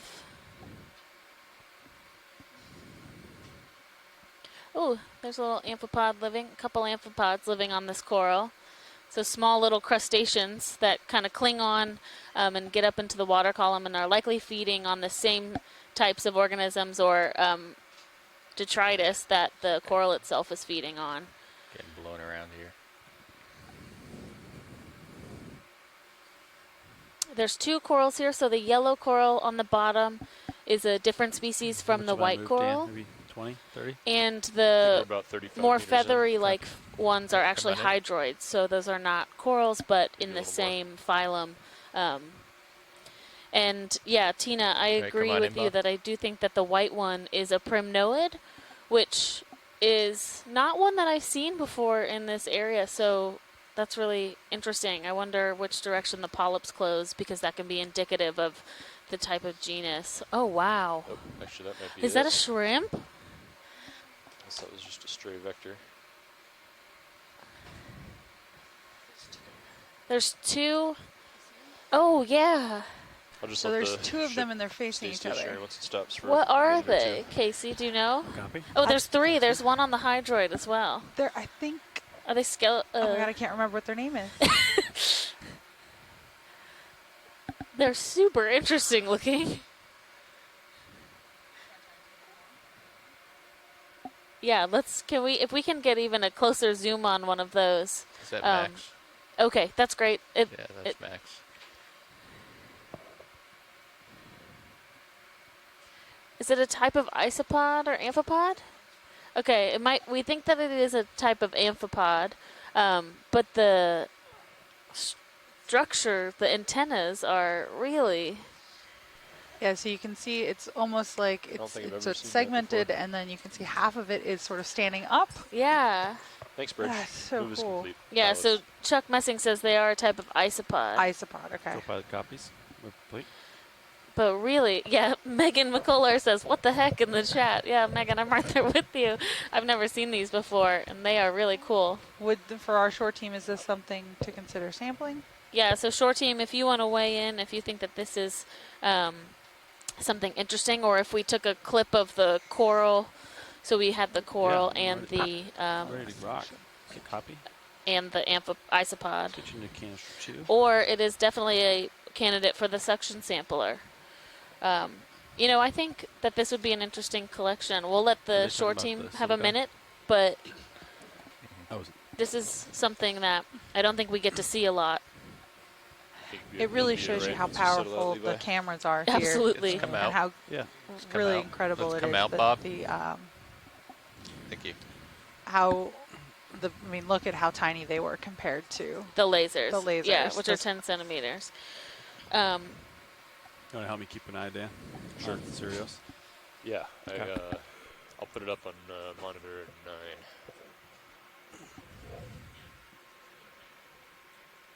And I'll help watch your sonar. Okay, hydraulic motor. Pilot, this is watch lead 1. Yep, go ahead. Go ahead. Watch lead. Do you think we could collect here? Yes. Okay, great. We're going to go for a snip of the yellow coral with just below where those isopods were so that we can try and get both. Do you want to, if you want the isopod, we might want to go with the suction sampler to grab that. I'm not sure it'll stay on if I don't know. You have more experience with this, but do you think it'll stay on if I grab that? I'd have to grab probably most of that yellow coral. Let's come in partial video. That's a good question. If we can come in closer one more time and I can take a look at if they're actually hanging on or like more attached, we'll make a call on that. Oh, I can't really. It's right at the edge of the screen. Come out a little bit. I think I saw little legs holding on. I can reposition. Thank you. That would be helpful. Josh, Sirius. Sirius is moving. I'm looking back all the way. I got you in Titan. Kind of closing in on that 12.5 meter sonar contour, Levi, just so you know. Yeah, right here.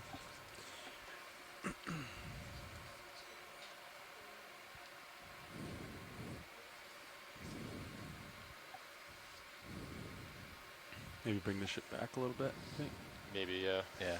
Come on in video. Go back 10 or something. Yeah, why don't you come up a few meters.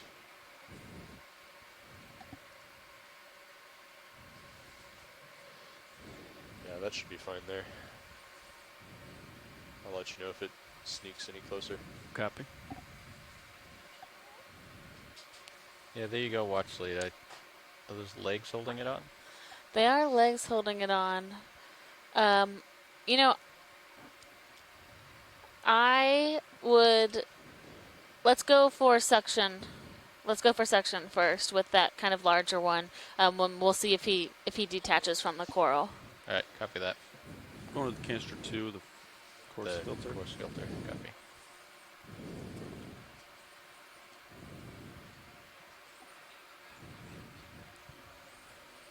So we are going to attempt to suction sample these isopods that we have just seen clinging on to that yellow plexaurid octocoral. We think that if we were to try and collect the coral with the isopod, that the isopods could potentially swim away. So we'll see how the suction sampler works for us. Do you want me to open up any bio boxes or just leave them all closed? You can leave them closed for right now. All right.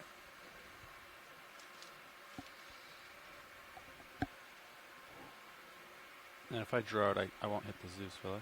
Oh, you get through. Okay, good.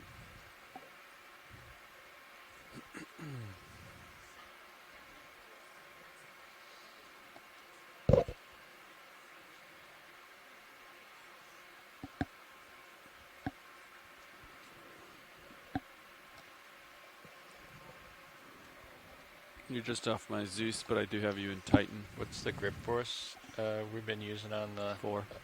4? Yeah, I've been using 4 or 5.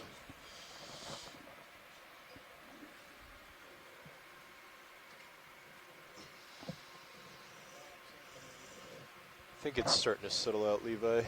Okay. Still sneaking in a little bit, but... Yeah, because we're off the Sirius's camera right now. Yeah.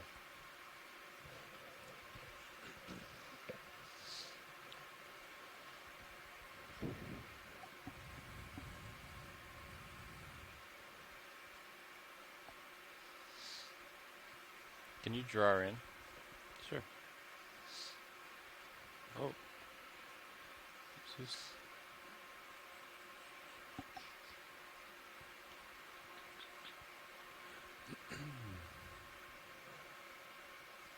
All right, let's come in on the Zeus here.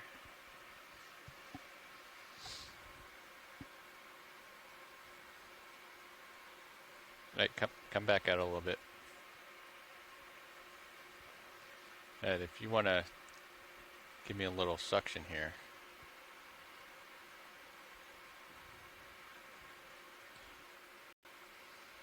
Okay. That's about as low as I can go. Yeah, a little more than that. Increasing. 700.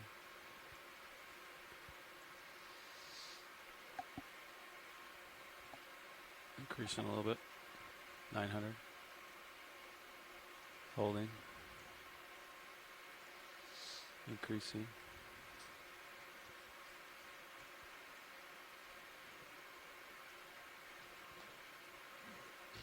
Yeah, he's holding on there. 1200. We might have to clip this guy.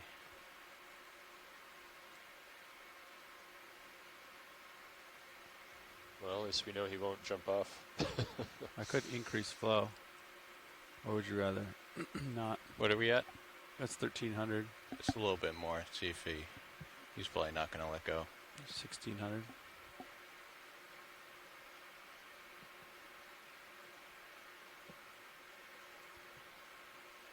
There you go.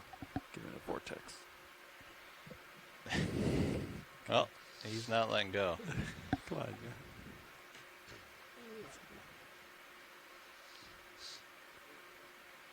He's bonded to that thing.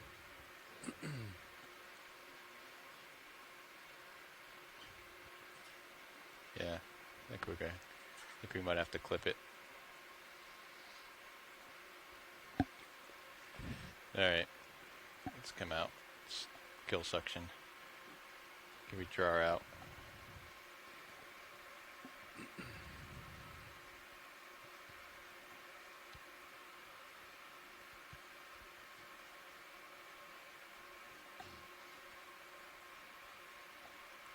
Tilt the Zeus down a little bit. Working on it. Yeah. All right, track and draw. So track the drawer and let's get a. Come up a few meters, Levi. Yeah. Oh, copy. Where are we? I'm way behind Sirius right now. Oh yeah. Back here. That's good.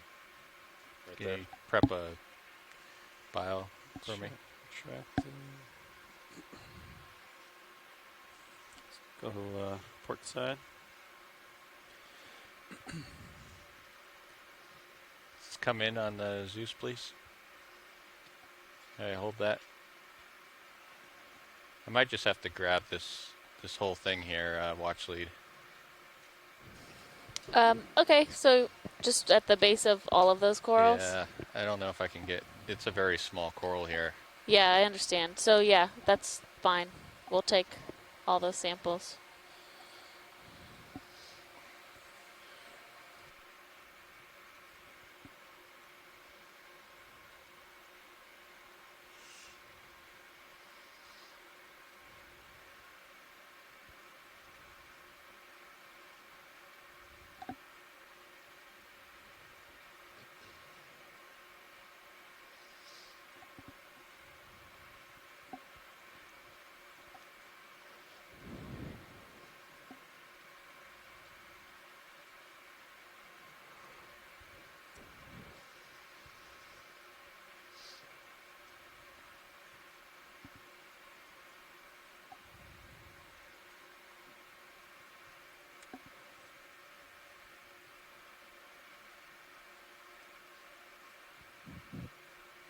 Oh, he released.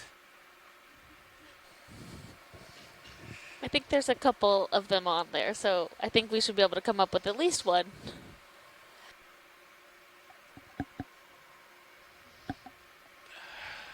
Panicked. All right, draw out.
try shutting that and see if it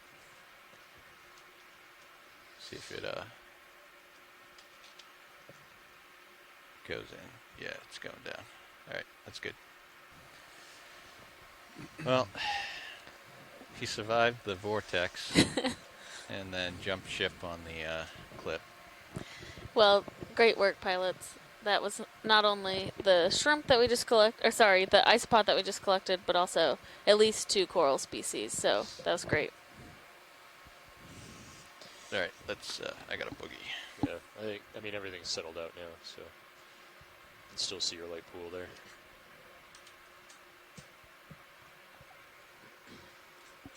I got you in my Titan. Over here.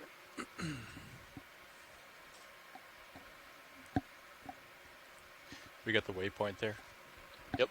Okay. Yep, all the sampling nav duties are complete.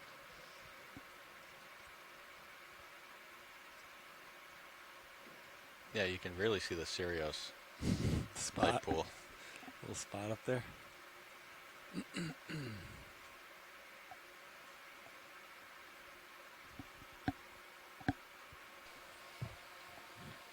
So we just were able to complete our first sample for this dive 3, and it was to target a really interesting looking isopod that was attached to a plexaurid octocoral, and we were able to also sample the primnoid octocoral that was next to that sample.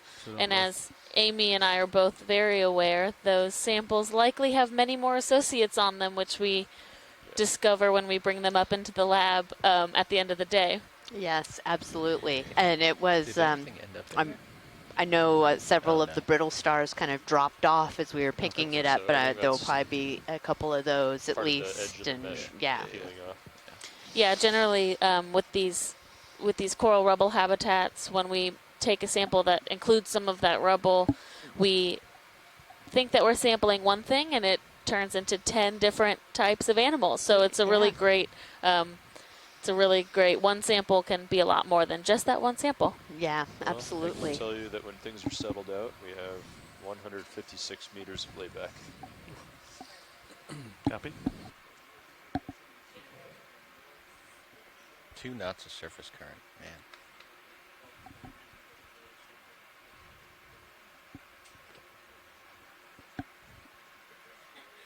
Well, we'll get our piloting skills back up this enough.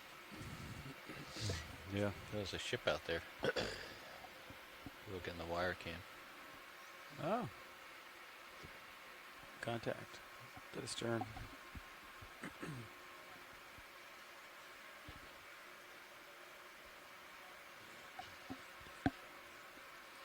Hey, we could probably put in a ship move. Okay. Yeah. You want to do 50 or 30? Do 50, I guess. I think 50 would be good. Yeah. I'll stop the ship as soon as we see something if we need to. Copy. Let's do 50. Yeah, I think they probably want to get to the top. 225. Which you're still lined up on. Kind of a different type of Bridge RV coral nav. rubble than we've been seeing.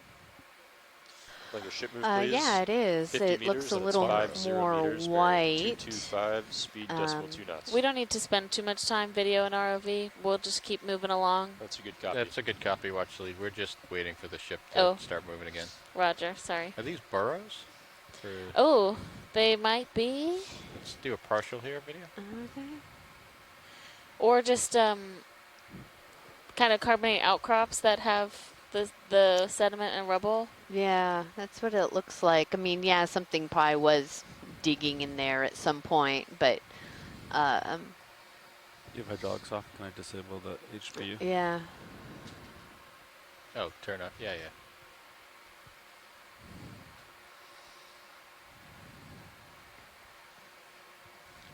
I'm wondering if at some point it would be worthwhile, like,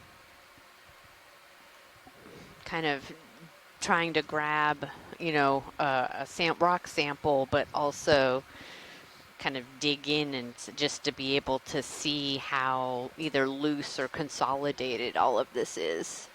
Yeah, I think and that's a good note for us today to keep an eye out for a rock sample. Yeah. We haven't had any on the Come wide. last two dives, but there might be some more loose rocks today. Yeah, exactly.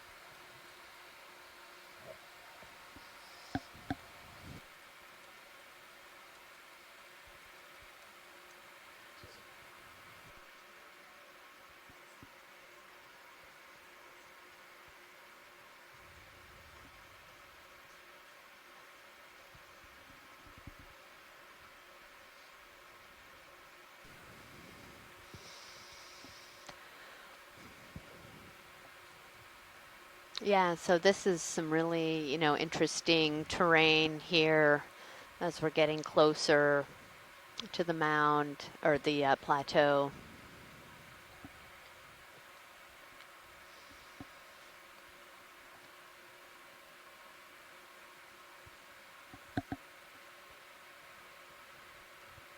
So much of what we see on the bottom, as we were talking about before, is influenced by, the currents. It's influenced by the local geology. It's influenced by the biology, and it's influenced by the chemistry. So you have all aspects of your ocean systems that are working together, so you can have areas that are really not that far apart geographically, but that are very different, when you go and explore them. And that's one of the, such important aspects of this program, is being able to actually see what is on the seafloor, and not just, oh, this is at the same depth and it looks like it's flat, so it has to be the same thing, because that's definitely not the case. Copy. With Amy, and what's really interesting about the Okeanos Explorer program is that we get to come out here for the purpose of exploration. Yeah. Which can be really difficult to get funding for in another way. So most oceanographic expeditions have some type of theme or work that you're really trying to get done, and you're not spending the time really looking at the diversity of what you're seeing, both geologically and biologically. Yeah, absolutely. Wow, look at this little community. So that looks like a different type of sponge than we've seen before. Yeah, I think so. More of those. Yeah. It's more barrel-like. Yeah, and then it looks like there's maybe when we first get going, maybe one little cup coral down there at the base of the sponge. Yeah, I can't quite tell. You have that force of the current. Yeah, if we want to zoom first on that sponge, that would be great. What would you like a zoom on? The sponge that is... The lower one? Yes. Yeah, come on in video.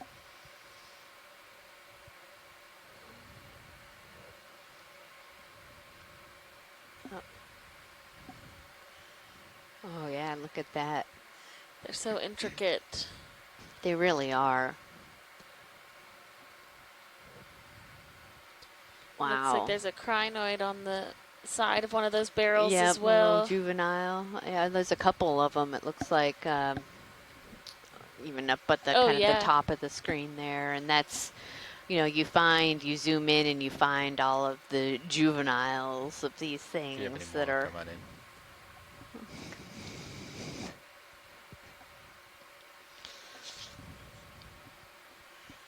You can really see the texture. So we often think of sponges as really soft. I think so your dish sponge and all of that, but a lot of these sponges are actually quite rigid. So their spicules, or the structures inside of them, are made up of silica. So that's often why some of them are called glass sponges. But when you touch them, they're actually pretty prickly, or they can be really hard. Yeah. Oh, this is great. Wow. So those hexactinellid glass sponges.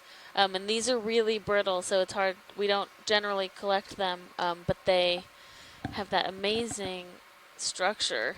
Yeah, and that looks like some bryozoans kind of in the background Right. there. Or it could actually, that could be dead hexactinellid. Oh, yeah, I bet you're right. Come out You're just right. a little bit. So the similar type of sponge, but that would be the dead part right in the middle. Yep.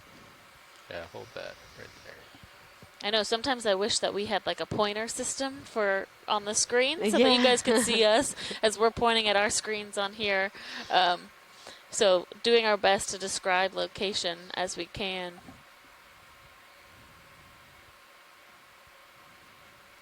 That's a really great image.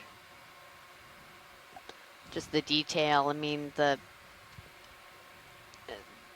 quality of this image, you know, the imagery, the video is phenomenal. Right. And so Chuck Messing from Nova Southeastern says that these might be Afrocalistes. Kind of right on the edge. I think it's okay.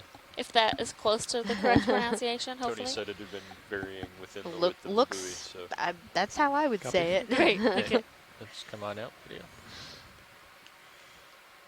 Yeah. Looks like Sirius is moving a little bit. Thanks, Yeah. everyone. That's beautiful. Okay. And I Moving think on. we've seen, we're not zooming on them, which is totally fine, but we've seen some more sargassum again. So we saw that on the first two dives as well, where you have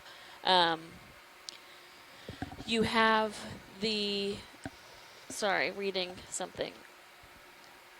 You have sargassum on the surface of the ocean, which is a seaweed that essentially floats around, and as it dies, it accumulates right water here. and it sinks to the bottom. Let's do a snap right here, video. And here's a snap zoom on that. And then you see, yesterday we saw an urchin actually feeding on that sargassum. So it's really interesting to think about that surface. We often think about surface productivity in the sense of phytoplankton or small photosynthesizing organisms, but to think about that on a macro scale and that floating down to feed these systems is interesting too. Yeah, it really is.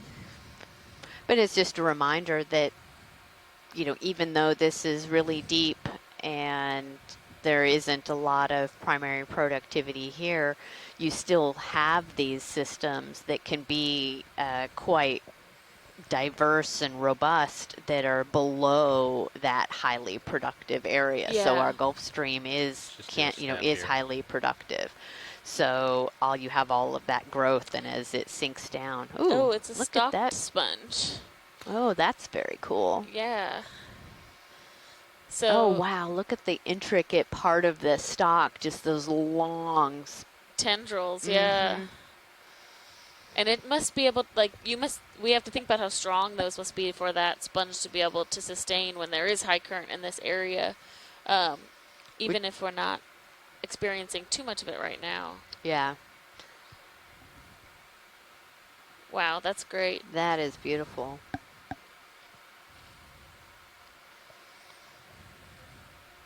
Copy, Bridge, thank you. Move is complete, pilots. And you can see right to the left of it, tight. there's another stalk. There was another sponge stalk that was dead. So Oh, at some really? point, yeah, the ball part of the sponge must have popped off. Track. And that would give you just that stalk being left. Wow, those are so cool. I know. On the USBL? Yeah. How far have I moved? I guess I don't really It reminds me of like know rope. move, huh? Yeah, You know, yeah, like a really there's like fiber optic cable. Yeah, yeah. 30 meters, Wow, 27, that's 28 outstanding. meters. I've Yeah. never seen this style before, have you? And then what is that Not kind this of? specific. I think that's a crinoid down there, Oh, okay. attached underneath. Yeah. Okay, Never seen gotcha. things like that. Okay. Let's come on out. Losing my. That's cool looking. That's really cool. Right, just come in tight I think again. that's Is that what you're shot. talking about? yes, right to the left of it Yeah, is to that the dead left. one.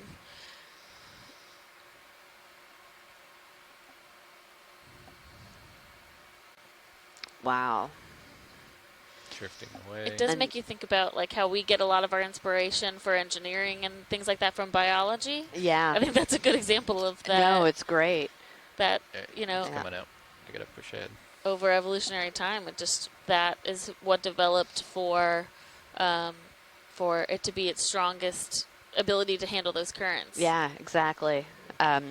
Chuck Messing is saying that that's a stalked glass sponge, possibly hyalomina, hyalonima, and you could tell in that really close-in zoom, right, that you look at that and they call these glass sponges, again, as you were saying about the 30 meters silica. And when those break off, I mean, they really are like really thin strings of blown glass, Yeah, you know? yeah. I keep forgetting lasers are up above the And camera. there's You do a- that too? Looks like an urchin. Oh, yeah, okay. An urchin.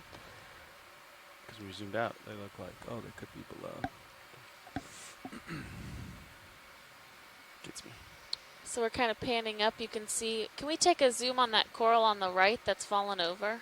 Sure. Thank you. We're starting to, I think, see up this feature as we're slowly getting more steep.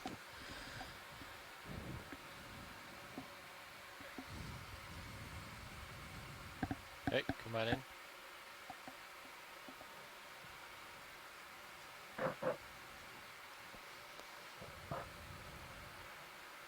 Now, Okay, is that so a stylastrid? I do. Let's see.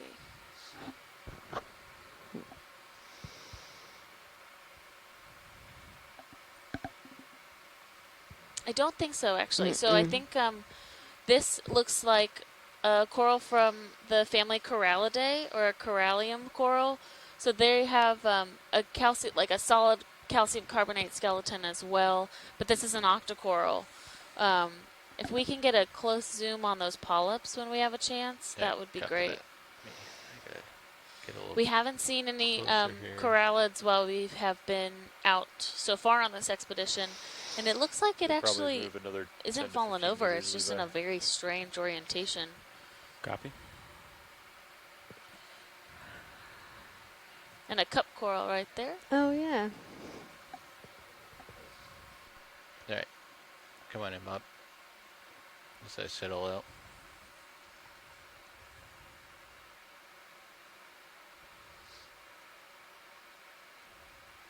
Yeah, so this is a coral and corallidae. It's beautiful. Yeah, Max, it if you is. have it.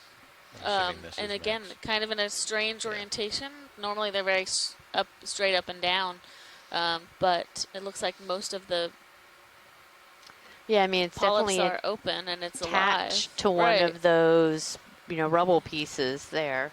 Yeah, so this is more of what we were thinking we might see today. Not quite up at the, we're not quite at the steep part yet, but more of these fan-like octocorals that like to be up in current. Yeah. Okay, video and ROV whenever you're ready. Okay, come on up.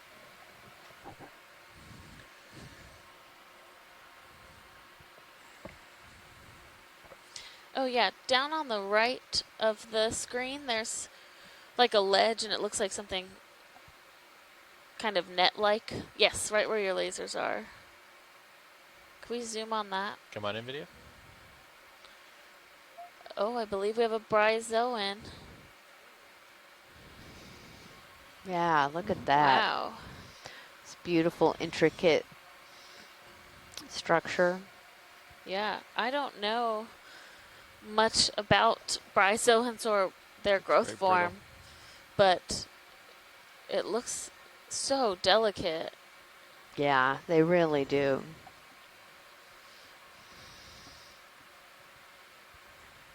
And it looks just to the right, there's some that's yellow. I'm curious if that is live or dead.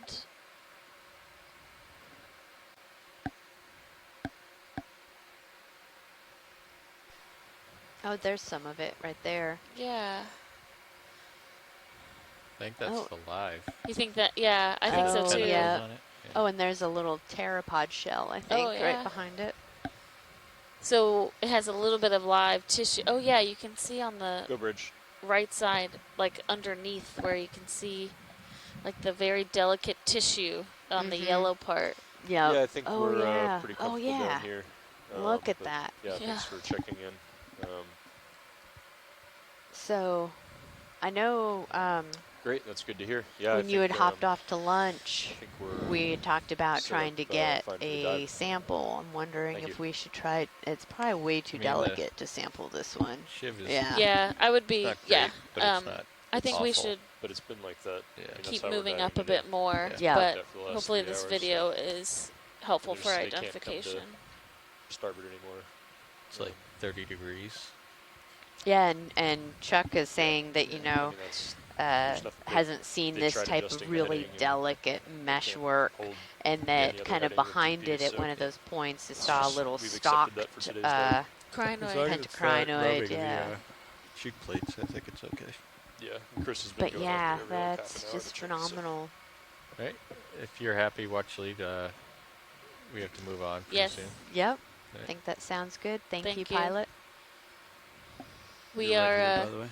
It Yep, seems I like we got are, that. as we're moving up slope, even just that quick glimpse, we are going to have a higher diversity. So Yeah. we'll try and do our best to not zoom on everything. Please scold me if I start zooming too often. Yeah, we're like, ooh, look at that. Watch leads, this is Nav. Go ahead, Nav. Just letting you know we've traveled another 100 meters. Great, thank you. Probably call another one in. I think I've probably settled out from that one, right? Once he gets happy, obviously. Yeah, just about. You might move a few more meters, but I think it's pretty settled out. Okay.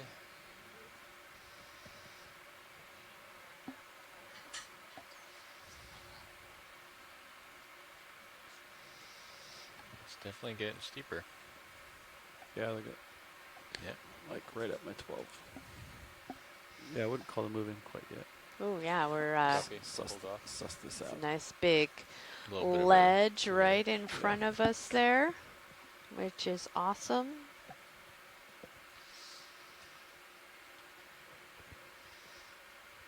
So as we have this hard substrate, we should be seeing a lot of things kind of attached to it, sticking off the side there. So we have some Is that an small overhang? corals. No, I think it's just steep, straight up. You want me to turn? I Or yeah. think that's a little bit of an overhang. Wow, that's just amazing. Big corals. Oh, here we go. This is what we had expected to see along here. We have some really big fan corals. Turn just a little bit here. Looks like the one on the left there is a bamboo coral. Probably the one down below as well. Let's do a quick zoom here. Yeah. Video. Oh yeah, both bamboos, just beautiful. So we know the bamboos, they have these segments in between them. They form a skeleton, and then they have the, little squat lobster there.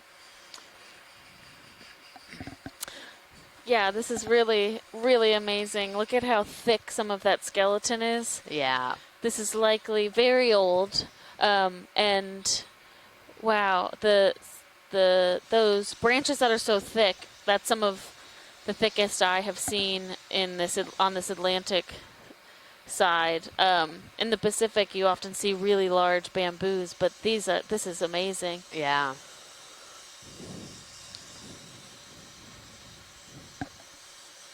This really is. And so they are attached to the wall, kind of sticking out so that they're into the current, and you can tell if you see all the polyps, they're all on that one side. Yeah, yeah. Which might be characteristic of the species. Of the species, yeah. And you can see on the left some of those branches where they've broken off. So again, likely your current gets so high and those become Hey, so Dry Lab, heavy is anybody listening out there? that part of the skeleton actually breaks off and that coral just falls down. Yep. But Is what an anybody listening out in amazing. Dry Lab? Yeah, could you find Chris and ask them to maybe hold off on the needle gunning outside? Thanks. Is there one right above it as well? Yeah, it's very loud in the control room. Yeah, they Thanks. had to zoom out, and as we were kind of looking up the wall, there were a Oh, whole wow. bunch of them. Yeah, coral bonanza. Wow, look at that one.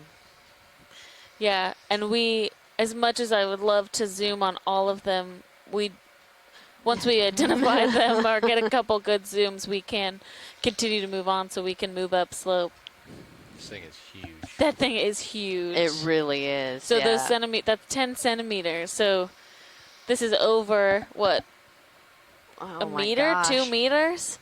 Yes. Yes. Yeah. I got a hold of Chris. I was looking for Chris, so Wow. thank you. Amazing. It really is. And to be able to see a couple of them like that in the same frame is really outstanding. Yeah, they just keep going. They up. just Really? keep, oh yeah, we can, Oh, yeah. Looking in a couple of the other pilot cams, we can see, there we go. We will see Oh a my number of Bigger them. ones up there. oh, That is amazing. that is. Yeah, this is the habitat that they like to have these Yeah. really great currents and that nice stronghold on the side of that edge.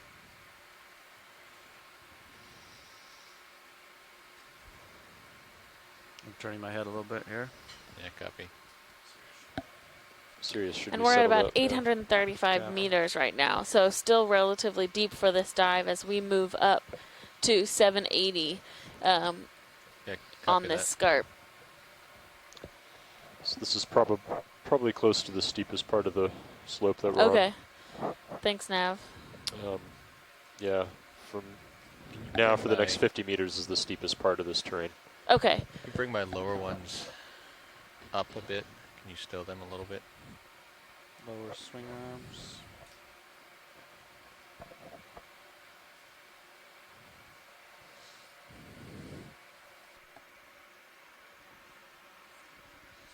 What is Yeah, that? thanks. That's great. Copy. So I'm just going to look to my starboard here.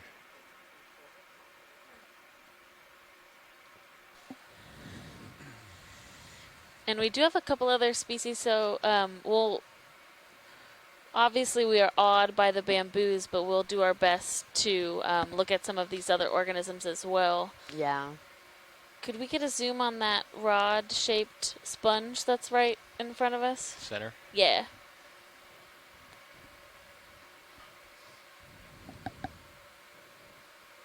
Come on in.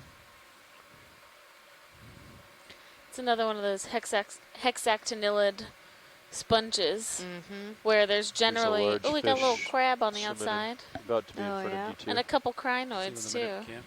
Hey, come on out.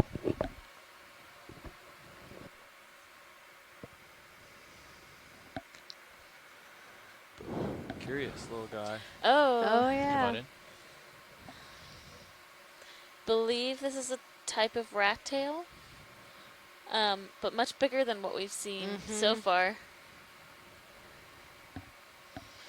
And we had some comment turn from and look at me, Ken Levi? Sulag in on the previous dives about you can kind of see the scarring on them, so that those white marks, these fish can be relatively aggressive with each other, and I think that is some marks from that, so them kind of Okay. going at each other. Yeah. Hey, come on out. Come on out, please. Thank you.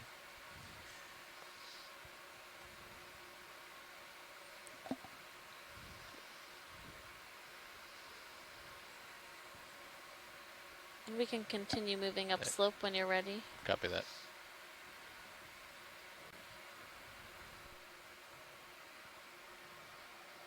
Whoa. Big guy back there. prime real estate.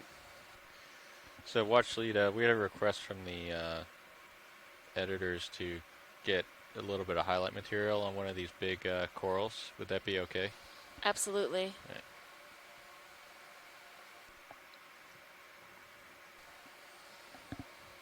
Yeah, so this is definitely, these bamboo corals will be one of the highlights of this dive. They are just, the size of them is quite phenomenal. It really is. So we're going to take some time to really get good imagery of them, both from, I think, wide angle as far as, and as well as some close-ups. Yeah.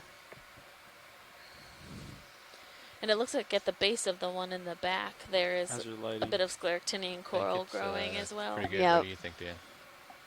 Yeah, I think it looks pretty good, actually. It looks so tiny compared to the bamboo.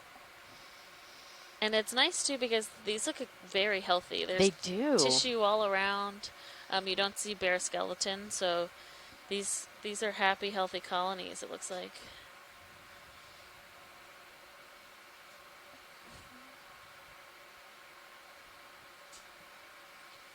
And this is another coral that can be, these can be hundreds to thousands of years old. So it would, to really know the true date, you would need to take the coral from the base. So we don't do that. Let's do it. Here. One, we're not able to stow a coral of that size. Two, we are interested in preserving these corals as much as possible. But bamboos dated in the past have been over hundreds of years old. Yeah.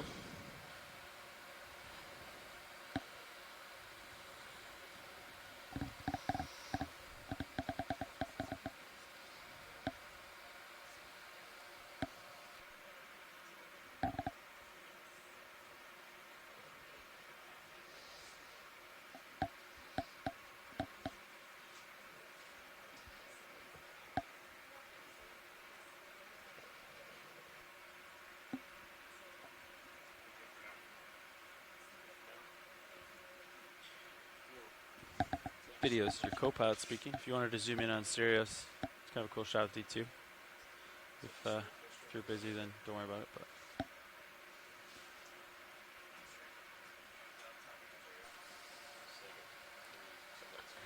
And as we're zoomed in like this, you can see the particles in the water moving around the coral as well.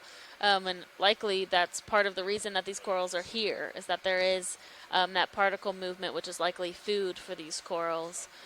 So as those particles are moving through the water, they're able to close the polyp up and eat some of that organic matter.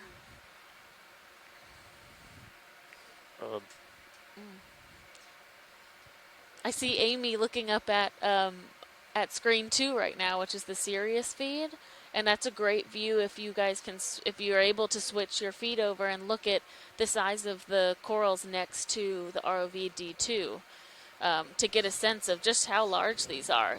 Yeah.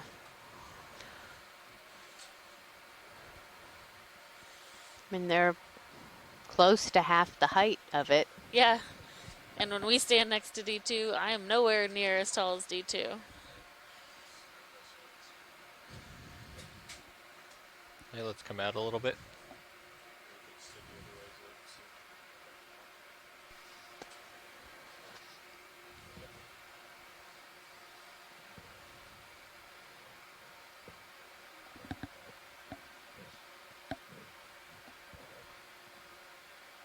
Just a little bit more. Please pardon the interruption. Your conference contains less than 3 participants at this time and will be disconnected in 2 minutes. If you would like to continue, press star 1 now, or the conference will be terminated.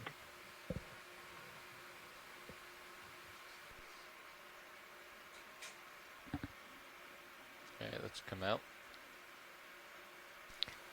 And if there's any folks that are watching this at home online and you have any questions, a great place to submit questions is through the NOAA Ocean Exploration and Research or the Okeanos Explorer Facebook page, Twitter, Instagram. We would be happy to answer questions. We've had some folks chime in over the last couple days and love fielding your questions about this. Let's come wide on Sirius when you're good, and let's move on. Please pardon the interruption. Your conference contains less than 3 participants at this time and will be disconnected in 1 minute.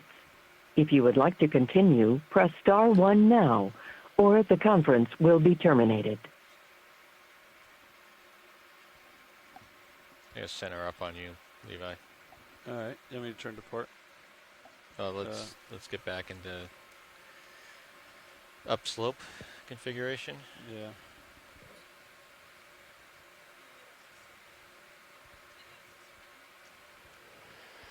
You want me to put a move in? Yeah. Maybe we just do like 20 meters or something.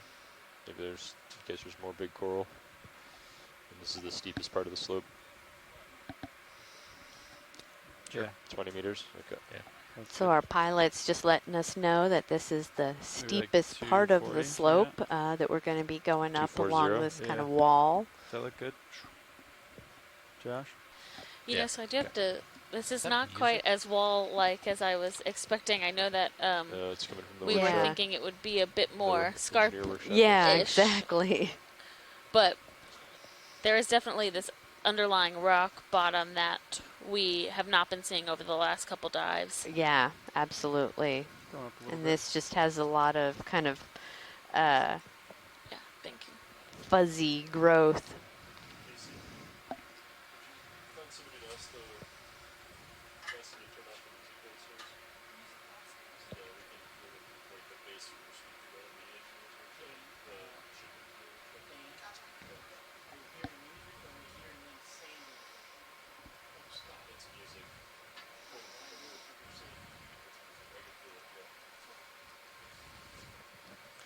So it looks like we have a couple more of these fans.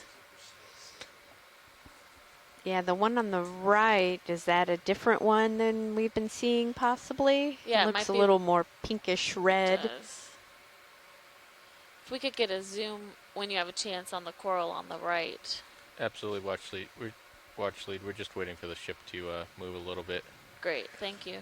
Are these rocks? Is this a possible rock sample? Yeah, so that's something I was going to ask. Yeah, ask you guys if it looks like it's loose and that we could get it. No, it looks like it's way embedded in there. I would like to request a ship move, please. That's 20 meters, 20 meters bearing. Yeah, a little crinoid. Speed decimal 2 knots. A cup coral down there. Yeah, do you think, is it worth trying to see if it's loose, or do you think it is? We can give it a poke. Okay. Yeah. It won't take long to. Okay, that would be great. Yeah, let's give it a little poke and. Go ahead. Yeah, let's come wide here. Hydraulics are go.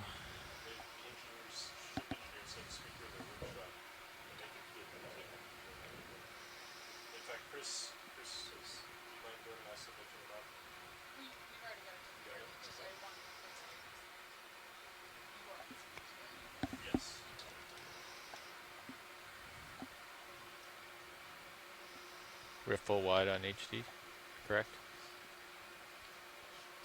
Yeah, so for those of you that are, you know, look at what you're looking at here is we're kind of on the side of this Scarp, this slope going uphill to a plateau, and we're just assessing the conditions to maybe give this black rock that's here in front of us a little bit of a poke to see if it's loose enough that we could take a sample of it. It's hard to tell at this point.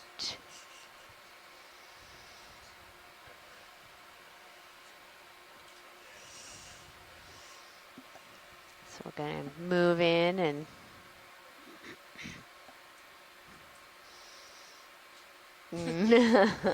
And we're not seeing any movement, but the rest of it around it is soft. And Yeah, that's that's not going anywhere. It's pretty solid. So thanks for giving it a try, pilot. Appreciate it.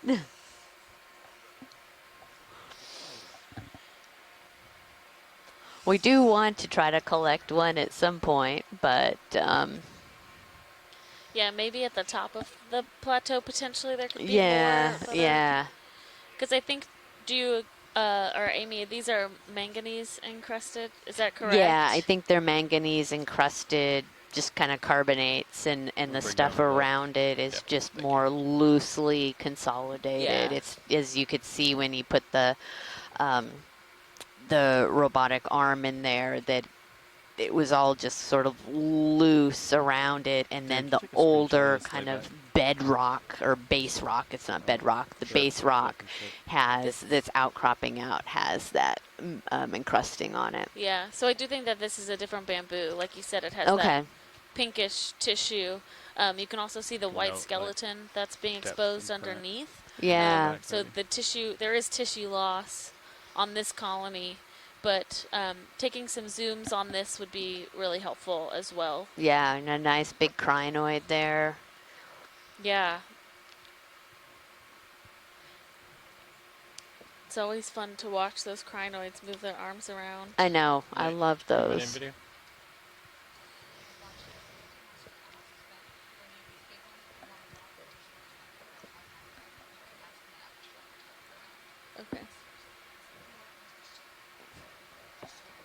What's the wire out? 852.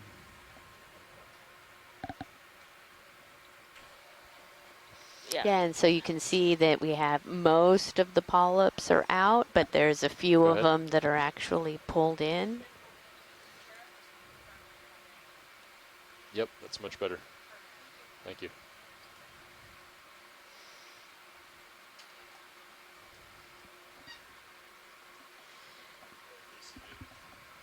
In video and ROV, when we have a chance, we would like to zoom on that crinoid as well, but take your time.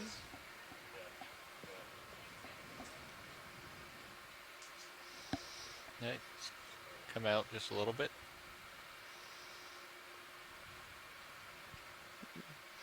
Yeah, so this is 1, 2, 3, 4, 5, 6, 7, 8, 9, 10. A 10-armed crinoid. That's a big guy, huh? And it has those long, like, tendrils at the end of its arms, which is interesting as well. Yeah, it is. We'll see if Chuck has an initial ID on this. And if you look around where it has its cilia attached, the skeleton is bare for the most part, yeah, which could be indicative of it being there for a while. So this crinoid may have been attached to this one coral, and slowly the coral tissue is essentially like migrating away from the crinoid. Nothing too steep in front of us, huh? You can see the current. Or maybe it just prefers to be on a place that doesn't have the coral tissue. Yeah, we've seen this before. So you have? Okay. Yeah, where it does seem that the coral is responding to the crinoid.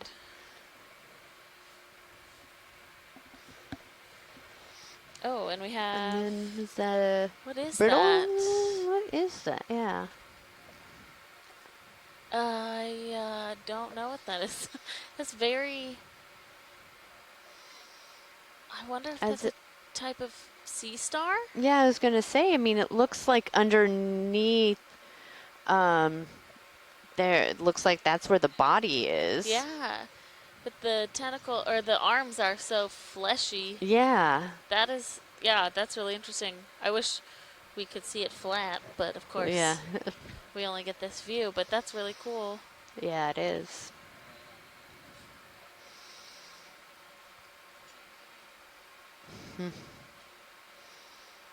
Yep. And there's the dead skeleton that has, there's a bunch of little baby crinoids, it looks like, Yeah, or and the tube worm. Ooh, yeah. That's a solitary hydroid, the one that's kind of greenish. Oh, okay.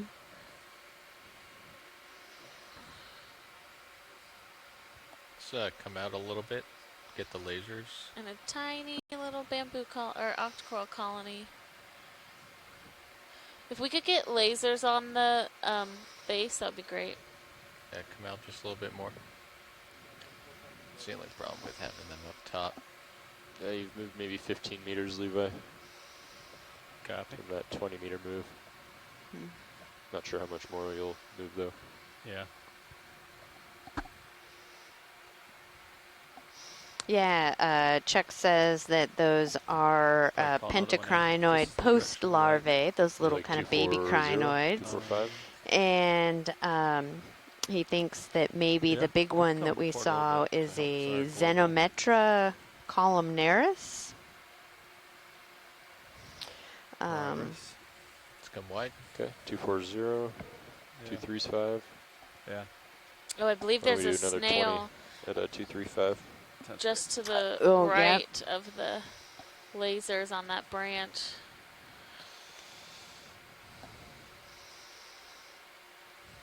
Which is likely eating the coral tissue, so if that snail is working its way up, it's just munching as it goes. Well, I thought I saw a pretty big snail shell on the Bridge, RV nav. seafloor Bridge, also. we'd like to do another move. Another 20 meters, that's 20 meters, bearing 235. Little barnacle. Speed decimal 2. So just coming into view in the right corner is that snail. I think you can see, so like some of the tissue right below where the snail is kind of hanging off. Yep. So that's where it's been munching on it. Yeah, I've never seen that, like where you can see leftover tissue like that. Oh, wow. He's just pretty much on an endless smorgasbord of coral here. I know. I thought I saw one of those similar shells on the bottom down near the base of the coral. Whether it still was inhabited or not, I'm not sure, but... It's coming out. Yeah, it's interesting to think about how they get to where they are. They just crawl along the bottom until they... Asako says that that's a beast snail. I don't know if that's a scientific term or not. Or just a size description. Good. Yeah, so there's like a little small empty snail shell, and then there was another one off to the left. Cool. Okay, it's coming up. ROV, if you are in need of a move, we can go ahead and do that. It's up to you. Ship is stationary, and we've got a little bit of room to... Ship is moving. Oh, it is? Yeah, okay. we have a 20-meter move in. Okay, copy that. Sorry, I missed that. That's all right. So you can see a row right on the edge. That is just amazing. That's the prime real estate right there. That is. It sure is. That is like, oceanfront. Oceanfront property. I guess it all is, but... Ledgefront property. Lunchfront, yeah.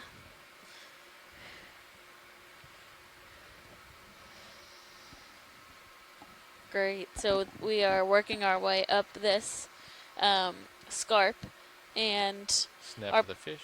pilots had informed us that that was the steepest part of the ridge. So it is that's in line with the fact that there was a lot of large corals there. They tend to like those really steep areas. Looks like we have another Nizumia fish, these little rat tails. Okay. Come out.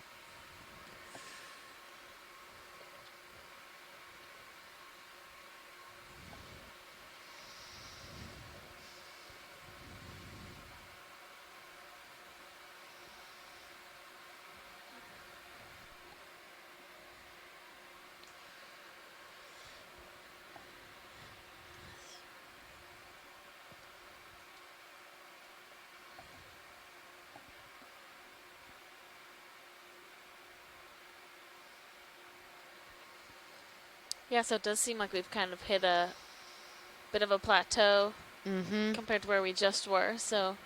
Yep, and I think that was part of our dive track, right? We were going to kind of go up, and then there was going to be a little bit of a shelf, and then we'll continue going up.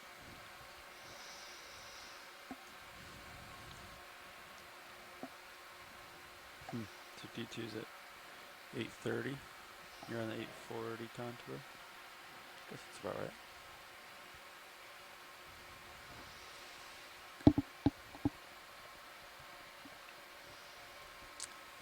There's a small Ship pink is coral on the probably left. close to done. Can we take a zoom on that? Copy that. Thank you. If I get another one then, right? Yeah, as soon as she calls down saying it's done, we can do another. I guess it's flattening out. We could do 30. Unless you'd like to do more. Or less. 30's good. That sounds good to me. Come on in video. 235. So is this a black coral? 230. Yes, it is.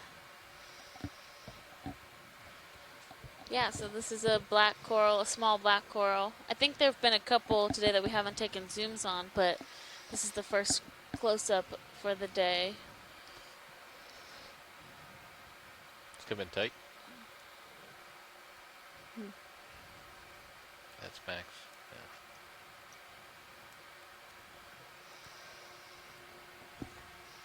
And we have a question in on Twitter from Victoria Gill asking us if these are the largest corals we've seen in person.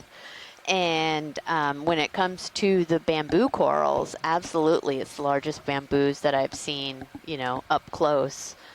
I've seen larger, you know, tropical coral, but these are just beautiful and of great size. Yeah, these are really impressive. Maybe not the absolute largest, but definitely up there. Being a couple meters in width is really, really impressive. In some parts of the Pacific, when we work on seamounts, which are essentially just underwater mountains where it's continuously steep, we can find really, really large, what we call face-melting corals, where you just are absolutely blown away by the size. But these are the biggest corals, oct corals, that we've seen so far on this expedition. Yeah, yeah. And Tina says that that was likely a Parentopathes black coral, and that Bridge, this is video was very helpful. Looks like that last move is just about done. And I'd like to go ahead and request another one. Let's do 30 meters. That's 30 meters, bearing 230, speed decimal 2 knots. That's a good copy.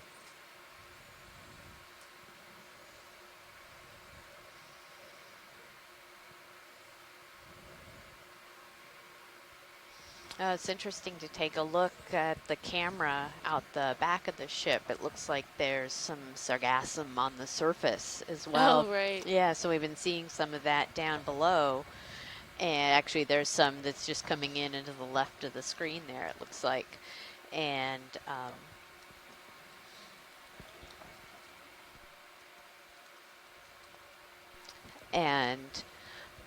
we can, you know, that's just indicative that this is a really greatly, highly productive region, and those nutrients in that food is filtering its way down here through the current system.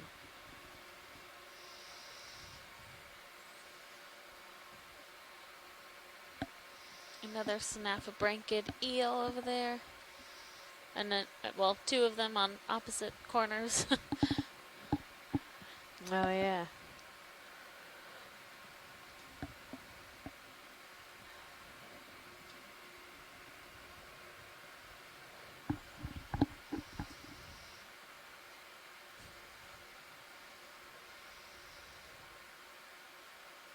I am still really surprised by the amount of coral rubble that we have today. Yeah. Oh, there they go, right next to each other.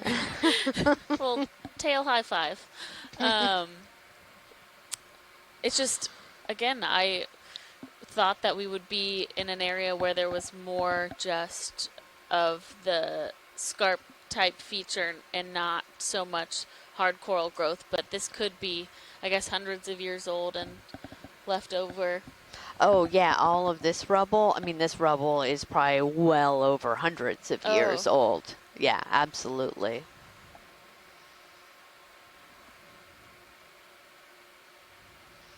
It's a lot of coral rubble. And, you know, and it could be that through time the Gulf Stream has shifted east and west. And so this was an area that was, you know, having a lot of productivity, or the currents were right, and then things just sort of died out as the Gulf Stream has moved. Yeah.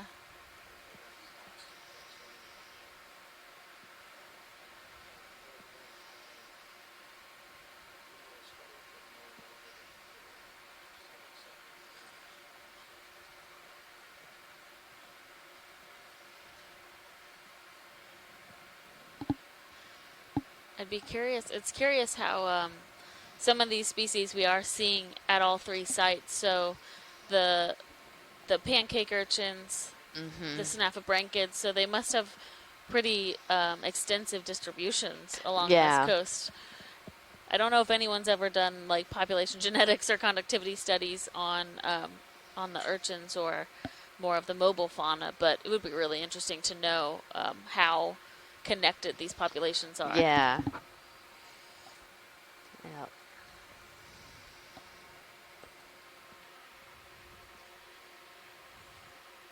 And if you're just joining us today, my name is Alexis Weinig, and I am from Temple University.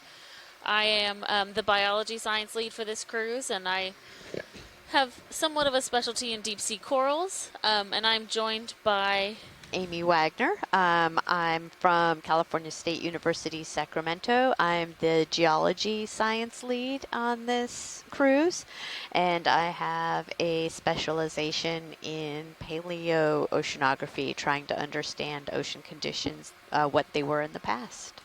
And we are on board the Okeanos Explorer, which is a NOAA ship operated by the Office of Ocean Exploration and Research. We are underway with the Windows to the Deep 2019 Leg 2 cruise, where we will be exploring up, essentially working our way south to north up the eastern coast of the U.S. We are on our third out of 21 dives for this cruise, so we'll be with you guys for a while. And we have with us our ROV team and our video team, which bring you 25 meters all into of that move. this great footage. And if our ROV team would be willing to introduce themselves, if it's a good time, we would love to hear from you guys.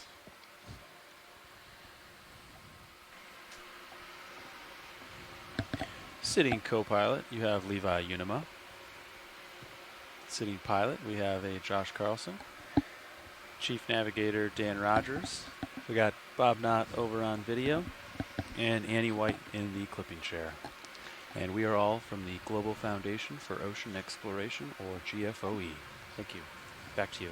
Thanks, Levi. Thank you. Yeah, so today we're working our way up a Scarp feature that was identified in the bathymetric data from leg 1 of this cruise, where they came out and mapped a couple new, what we're calling polygons of seafloor. And we found this interesting feature where there was a pretty steep slope, which is indicative of hopefully coral and sponge habitat, as well as interesting geology. So as we've worked our way up today, we have seen a lot of coral rubble and a number of other species associated with the rubble, as well as some really large, amazing bamboo corals at the steepest part of our slope. And right now we are looking at a fan sponge. A demo sponge. Yeah. A demo sponge. And we pass by a couple little cup corals, which are hard corals, but they are solitary, so there's just one polyp that makes up the whole animal. Yeah. They look like a little anemone on a hard stalk, and which, you know, they are of the same, what Cnidaria is family? Phylum. Phylum, okay. And so that is why they do have a similar structure. And let's see, I don't see any right now, but we may pass over one. Thanks, Bridge. Pilot's move is complete. And that stuff that looks like seaweed there it's some sargassum that has drifted down from the surface. See how far we are from our target depth. There's some of that underlying carbonate. Yep, I was just going to mention that. No, that's great. Turn more south. Copy. Looking at like a 215. Yeah, some of this underlying carbonate. That ridge is 250 hardened meters rock away. That's sort of outcropping underneath the flat. looser rubble. Right. There's like a yellow do a 50-meter that move, we just kind or we of could passed do 30. over, which is totally fine. I think you're going to be stopping. Another kind of bigger chunk of rubble up there. 30, yeah. 30. You got it. 215. Good afternoon, Biology Watch Lead. This is Chris Moss. Hi, Chris. How are you? Good. I am at home today, and so I have a strange time lag due to my local internet being lame. But I wanted to let you guys know, someone on the Facebook group had a very interesting picture from one of the bamboo coral colonies that on my video is now just arriving. We'll do 30 meters, that's 30 meters, bearing 215, speed but there was decimal 2 knots. I think a thing that everybody was confused by. It looked like a sea star, wide, Bob. but it was on a denuded part of the coral branch. Yes. And so that turns out to be a baby Brisingid, Nova Guinea. Oh, okay. And, it's perching on a bald part of the bamboo coral, but it's covered by hydroids and whatnot. The actual animal is gone. I think, but I guess there was let me some check with the pilots, but that it I was think feeding we prefer on to do the heading coral. change first. And these typically exploit the bare region. Yeah, let's go ahead and do the heading change. We'll sit tight here. Just want to make sure you're rotating about the A-frame. There's no clear yeah, that'll help us with the wire angle. So let me know when you're ready. You guys are on something else, and I just thought I would chime in, hopefully catching you when it was quiet. Yeah, no, that was great. When I'm back to work, I'll have a faster internet connection. So, but enjoy the rest of the day. I'll try to catch up, and maybe I'll be less out of sync with everything. Let's do a partial here. Thank you. Thanks, Chris. So that was Chris Ma from the Smithsonian Institute calling in to give us an update about. Oh, what is this? This looks like some metal chunks. It looks very rusty. An anchor? Yeah, it does. Nav, can we put a place or marker here, please? Sure. We sure can. Oh yeah, there's some. Is that green stuff rope? Yeah, there's rope right there. Interesting. So this would be the third example of anthropogenic influence to the seafloor. Yeah. Come out a little bit. I'm way off the bottom. Come wide. Now, because the rope is still there, this is not likely to be very old. Yeah, yeah.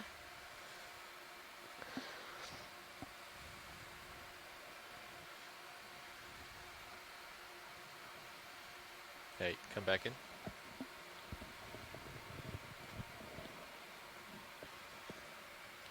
Can't really make out any shapes that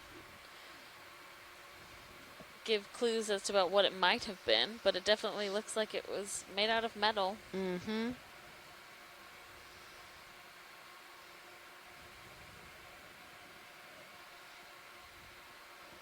Oh, very interesting. Yeah.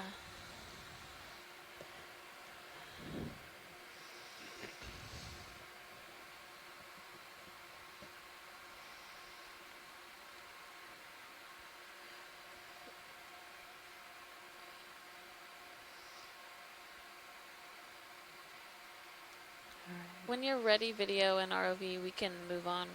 Back up that. Alright, let's come on out. What's the what? All right, thank you guys. Maybe, Oh, the yeah, plastic weird. line. I'm Polyurethane. strange Okay. shapes. Mm-hmm.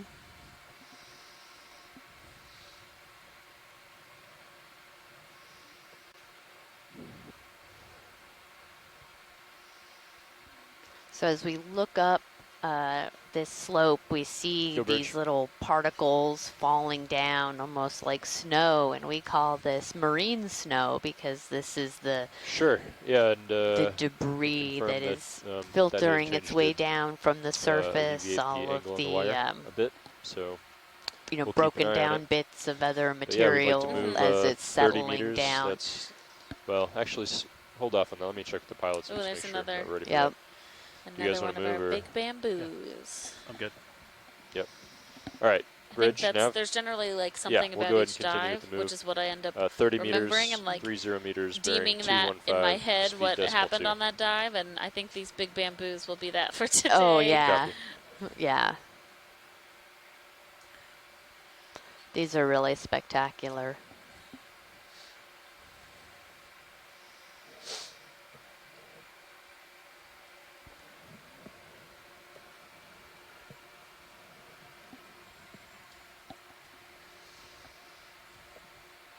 Want me to bring your lowers back up a little bit?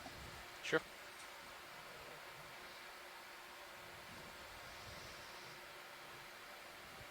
Let's just do a partial here video. Yeah, they're just. Yeah, what's that kind of, is that just another sponge that's around the back side of it there? I think so. Looks like there is a on the base a sponge, or on the just where the branch, the first branching happens. Yeah, and Tina said another highlight of today was the really nice bryozoan we saw earlier. Oh yeah. That how intricate that was. Yep.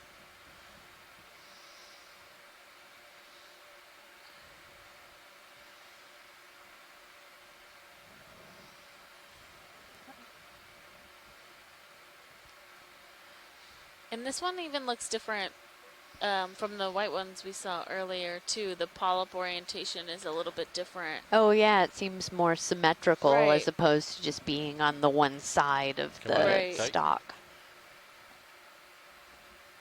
Oh, amazing. I mean, Wow.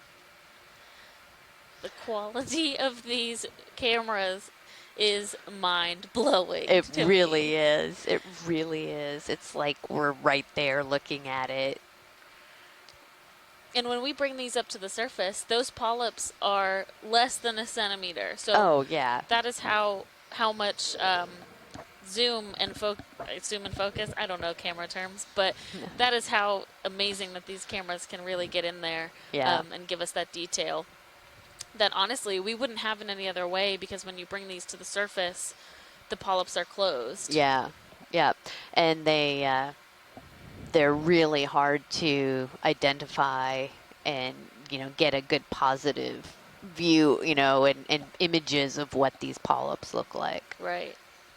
But we do know that these are, and you know, we can clearly see it here. These are what we call octocorals, and correct. Yep. And you can count the 8 arms on each polyp. Tentacles. Or 8, yeah, 8 tentacles. They look kind of like arms. Yeah, they do. And them being pennate, so having those little feed tendrils coming off of each tentacle is also characteristic for octocorals. So Okay. most scleractinians do not have pennate tentacles, but all octocorals do. Okay.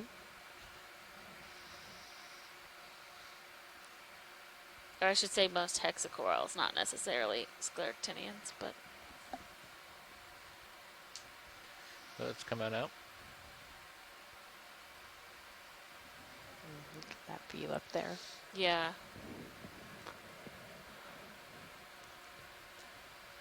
Thank you, pilot. That's another beautiful example.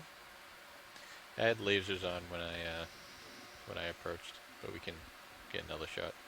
Okay, great. Thank you.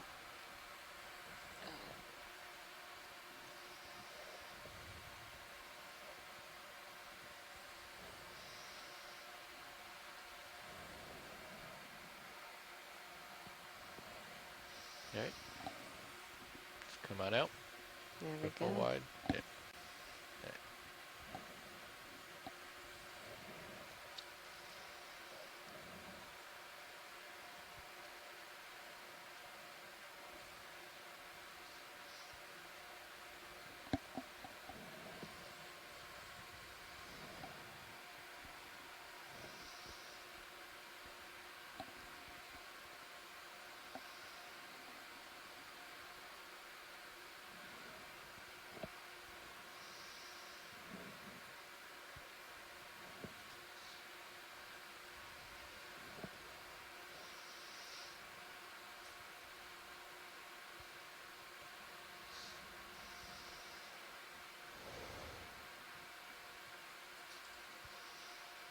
Quick zoom. All right, so another couple sponges here. So the larger one looks like it's dying or dead. Okay, yeah. So just kind of based on the color slash texture of the coral, it doesn't look like it's doing. I mean, sorry, sponge doesn't look like it's doing too well. Yeah.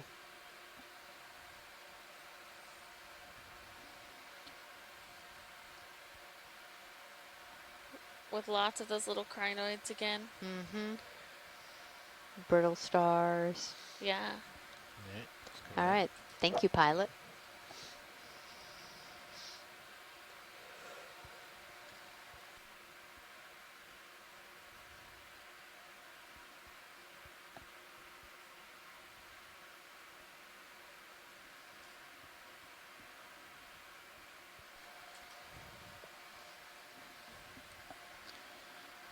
Nav, this is watch lead 1. Go ahead, watch lead. Do you have a anticipated off bottom time today? Yes, we do. Hold on.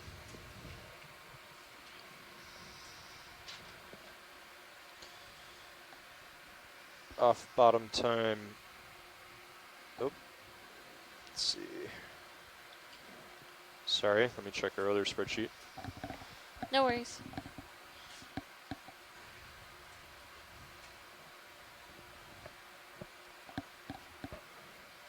Off bottom time is 20:05 UTC, so 2 hours and 20 minutes left or so. Okay, great. Thank you.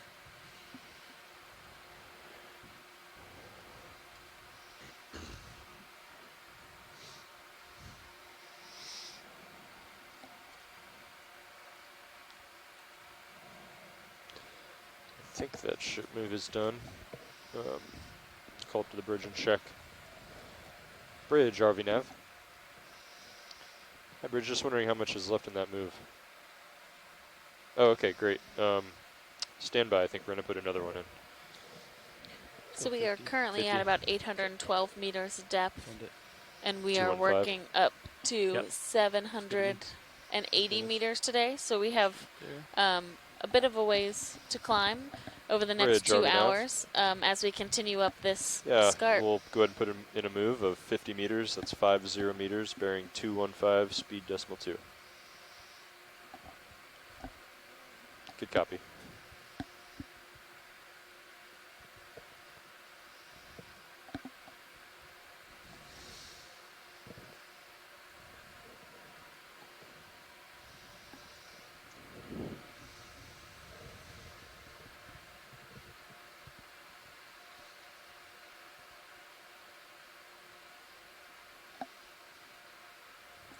Got current pushing me down.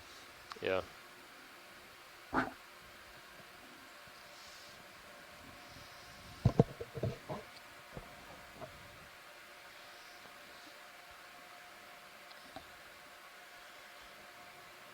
Pilot, this is watch lead 1. Go ahead. Would you guys be willing to talk a little bit about where your career path while we're working our way up this scarp? As in, like, how we got to where we are? Yeah, like GFOE and working with the ROV team, and then we can do some time with the video team if we're still on our way up. Yeah, I think that would be great. I think folks would really enjoy hearing what some of our backgrounds are, or these folks, their backgrounds, yeah. Hey, watch lead. This is Nav. I think I know there's not much that we're zooming in on right now, but I think we want to keep our attention on the ship and the surface conditions, and I think we'd be happy to do a review of that, of our career paths and stuff on ascent when we're in the blue water and making our way up to the surface. But I think while we're on the bottom, we want to keep our attention on the vehicles. If that's okay. Roger that. Sounds good. Thank you, though. We appreciate it, and I think all of us have pretty interesting stories that we could tell. Yeah.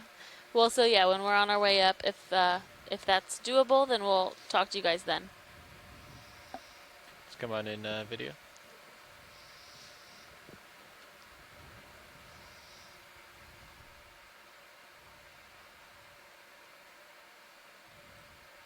So it looks like we have another type of sponge with maybe a amphipod living inside of it. Oh yeah, look at that. Is that like a little tiny baby sea star too there? Or maybe a tiny crinoid. A tiny crinoid. We have one of those little cup corals. coral. Yeah. So many brittle stars. I know. We have quite a good current, so Current it's is ridiculous. hard to stay stationary. You can see all of the growth, quote unquote, blowing in the wind there, just to give you an idea of the current. Yeah. It's a little white plexaurid octocoral that's kind of nestled itself into that rubble right there. And watch lead Nav.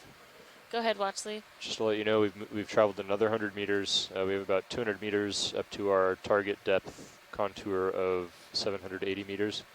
So I think we have plenty of time left in the dive to get to 780 meters depth and traverse along the ridge. Great, thank you. That's perfect.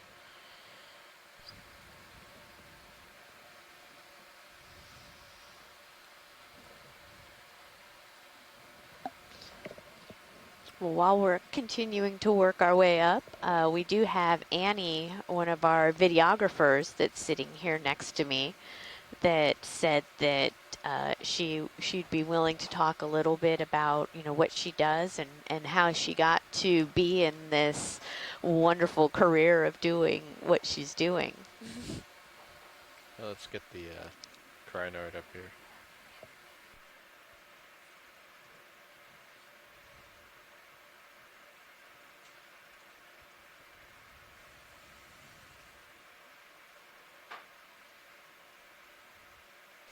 Oh, there we go. We have another one of those benthic crinoids that we saw a lot of yesterday. And we collected one of these that came up with the slurp sampler, and it came up very well intact with all of its arms attached, which is actually very hard to do with these crinoids. So that new technology that the ROV team developed over the last kind of off season is really being put to good use during these dives. It's coming tight. All right, so go ahead, Annie. All right. Well, while we are finishing looking at this crinoid, my name is Annie White, and I'm one of the videographers on board, which means I spend my days running the cameras on the ROVs, taking care of routing all the audio that comes in from all the different sources, and then taking all those different feeds and sending them back out over the satellite to the internet. And our video team is also in charge of clipping all of the video that goes into the National Archives, and creating the highlight videos. We create all the stills. So there's a lot of stuff that goes on kind of behind the scenes that a lot of people don't realize. But I think, for me, the most exciting part is getting to tell the story of what's going on out here. And feel free to interrupt me at any point. Yeah, Annie. Oh, yeah, there's another one of those yellow crinoids that we saw. Yeah.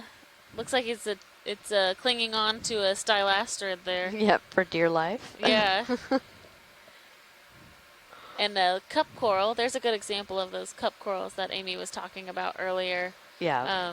the pink coral on top of that dead skeleton, where you've used not necessarily this species, but similar species for some of your paleo work. Yes, that's correct. Yeah, they are good recorders and have been used a lot for these kind of currents and deep sea conditions. So what makes them suitable for those types of analysis?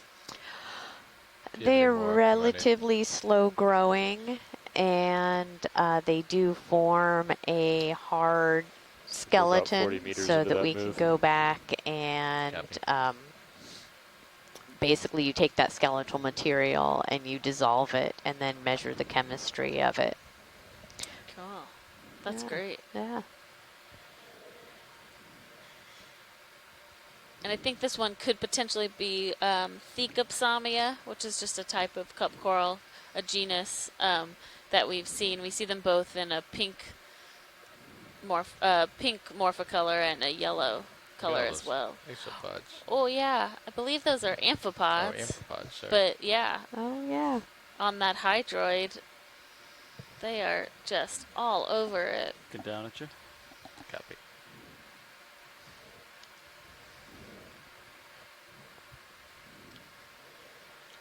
That is definitely the highest abundance of them that we have had a chance to see. Whole family of all sizes.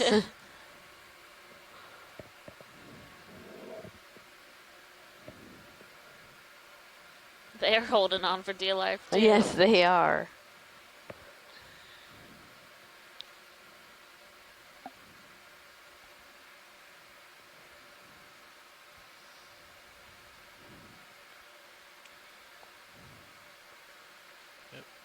Lost my toe a little bit.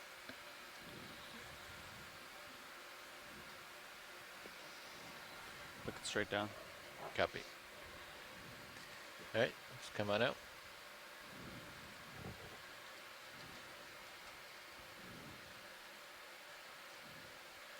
Right, just above the center of the screen, or where we were looking, there's a kind of a puffy looking, I believe that's a coral. If we could take a zoom on that.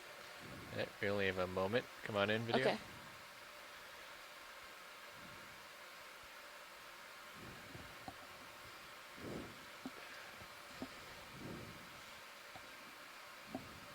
Yeah, so this looks like a chrysogorgid octocoral, which we saw a couple of yesterday. They generally have those squat lobsters that live really nestled within those branches. And actually, those little galls on all the branches could potentially be eggs. Kind of the pink balls that you see. Oh, wow. The squat lobster eggs? No, the coral eggs. Yeah. So that's pretty interesting. That's not something we see very often. And I'm also just speculating as far as I've seen something similar before, but my rotator's maxed we out. don't have very many records of these corals in their different reproductive stages. And Chuck Messing just chimed in and said that yellow feather star that we were looking at before, right before, was likely a juvenile of Cryonometra sorry, here we go. Let me try that again. Cryonometra brevipina? Oh, yeah, okay.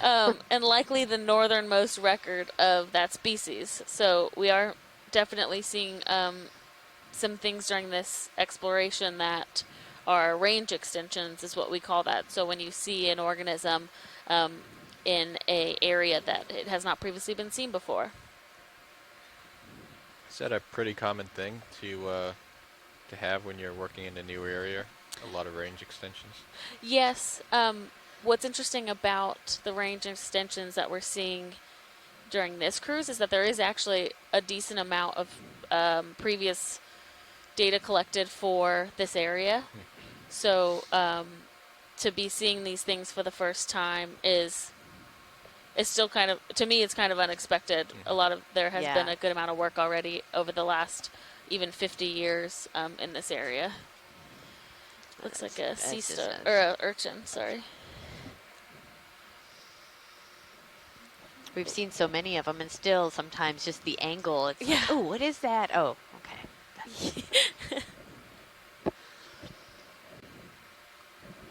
Tail cam doesn't like it. Oh, there it goes. And it is interesting, there's a kind of going on Josh's question earlier about the range extensions. A lot of biologists were hesitant to identify things to species level from the video or from being at sea, just because it does take really close investigation of the tiny features that these organisms have either embedded in their tissue 50? or on the surface 215. of the organism. And so some of the snap here. times when we Sounds great. are doing our best to ID, it's just because we Three don't want to jogging out. overstep. So I don't want to I call would like to something do another move. to species Another 50 level if I'm meters, not that's 50 positive. meters. Right, bearing yeah, 215, speed absolutely. decimal 2. Let's snap here, Bob. But there is a lot Good of copy. So there's- it's that, yeah, that white one there. Is that a?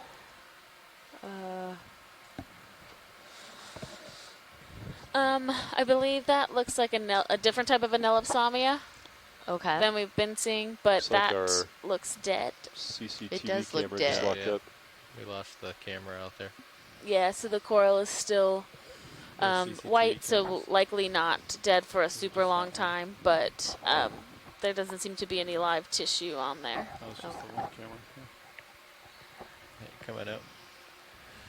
Did you copy that, Bob? The camera on monitor 13, so that would be the fantail CCTV camera. That's the, is that the Robo? Port No, Robo? no, it's the CCTV. Yeah, it's one of these. Yeah.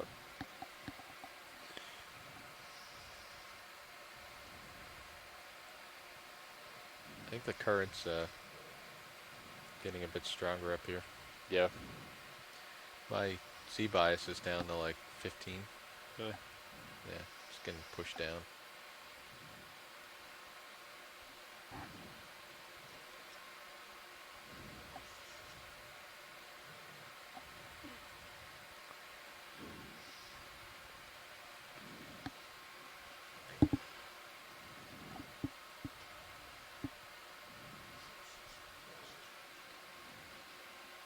Okay. Oh, really? Okay. At least we still have the winch, the storage drum cam, so that's arguably more important anyway.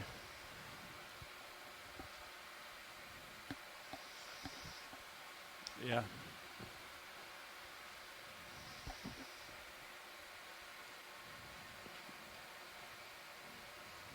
Looks like we have a white plexaurid octocoral in the front, or right in the center of the screen, which looks similar to what we collected yesterday.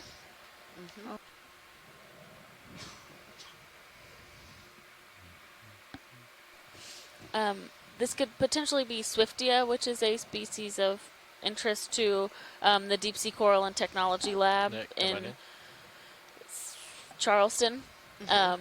They have a revision of that genus going on, which was part of the rationale for yesterday's collection, that will contribute to that overall study. Oh, okay. Come in tight. So you can see the base of the skeleton is missing some of its tissue, and there's not really any polyps down there. So that's also part of identifying down to genus and species is polyp orientation and polyp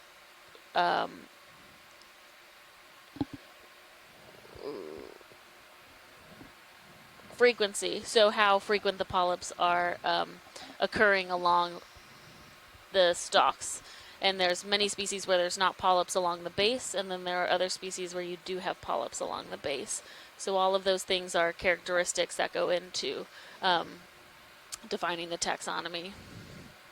Yeah, what's right behind the little... Yeah, they're behind it. There's this little thing on a stalk that's kind of blowing around. That's a solitary hydroid. Oh, okay. So those that are down kind of loosely blowing, are those hydroids, and then that's a solitary one back there? So I or? believe from Chuck Messing's guidance earlier that those are the agglutinating foraminifera. Oh, right. Okay. And those are everywhere. They are, yeah. Come on up.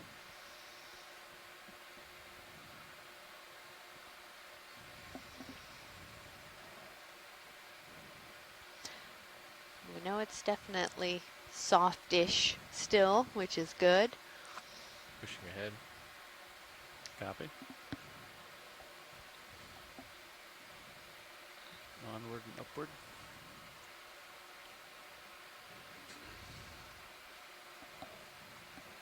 We're not seeing as many of the kind of outcropping of rocks at this point. Yeah.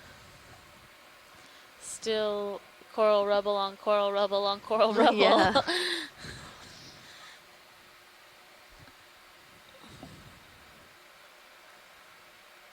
And there are a number of, I think, small octocorals as we go that we are passing over relatively quickly because we're making way. But when people go back through this video to do data analysis, they can pick those out just based on color and morphotype. Yep.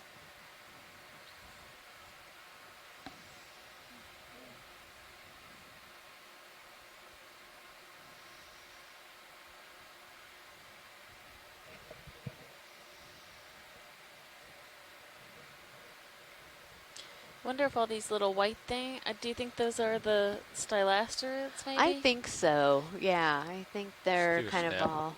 Yeah, we can just do a snap zoom on one of these. That's what it looks like from afar. Yeah. Yeah.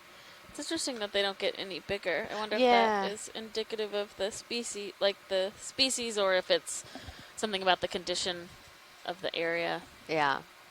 Yeah, and I have no. Coming up. Thanks, pilot. Oh, there's a little shrimp there. I think it's a shrimp. Would you like to see the shrimp? Yeah, he's just right below Yeah, the come on in. lasers.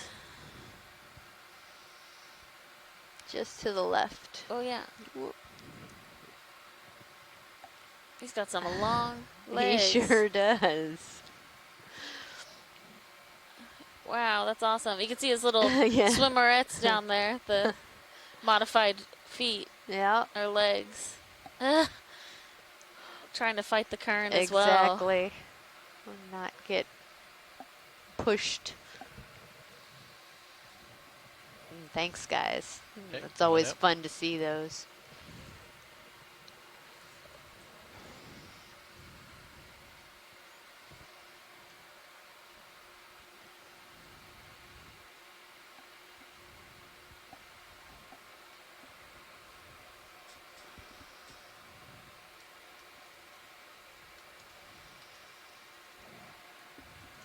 Yeah, having those lasers is just so important in getting a sense of the size of everything. You know, we go through and it just we have these great zoom and everything looks so big, and then when, you know, we bring it up to the top, even with the lasers, sometimes it's like, oh, this looked so big on that camera. Yesterday in the midwater work, and some of the jellies that we were seeing, it's like, oh, that's head size, and then we get it up and it's about the size of a quarter. Yeah, yeah. Especially with the midwater, maybe because I haven't really worked in that area before. I was so surprised at how small those jellies were that we brought up. I named him Squishy. You did. Medusa. Oh yeah, the Medusa. We did have, we were able to suction sample 3 organisms from the midwater yesterday during that dive. The end of yesterday's dive was a couple hours in the midwater. Yep, it was probably about complete. Copy. Close to it. And we had one that was still very active when it came to the surface, and we got some really interesting video of this jellyfish swimming around that will help, I think, a lot when they have it back at the Smithsonian for identification. Yeah. With a lot of these organisms, at least with benthic organisms, we're able to target them a bit more easily because they're not really moving too much. But with midwater, a lot of what they have relied on in the past is I don't have trawls, the patch for it. which Or if you- nets, or yeah. nets, I don't know yeah. what monitor is that. 13. And if 13? you're, moving a put net the quickly through the traction wrench, water and the organism is made CCTV out on of the gelatinous monitor material, 13. it's not going to Hold turn up out so too well. well when you bring it to the surface.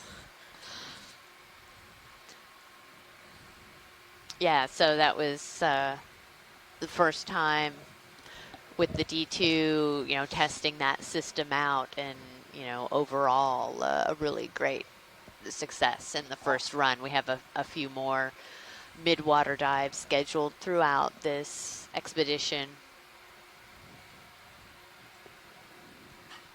Yeah, it's like I need like 80% to move against this right now. Yeah, that's how it was yesterday too.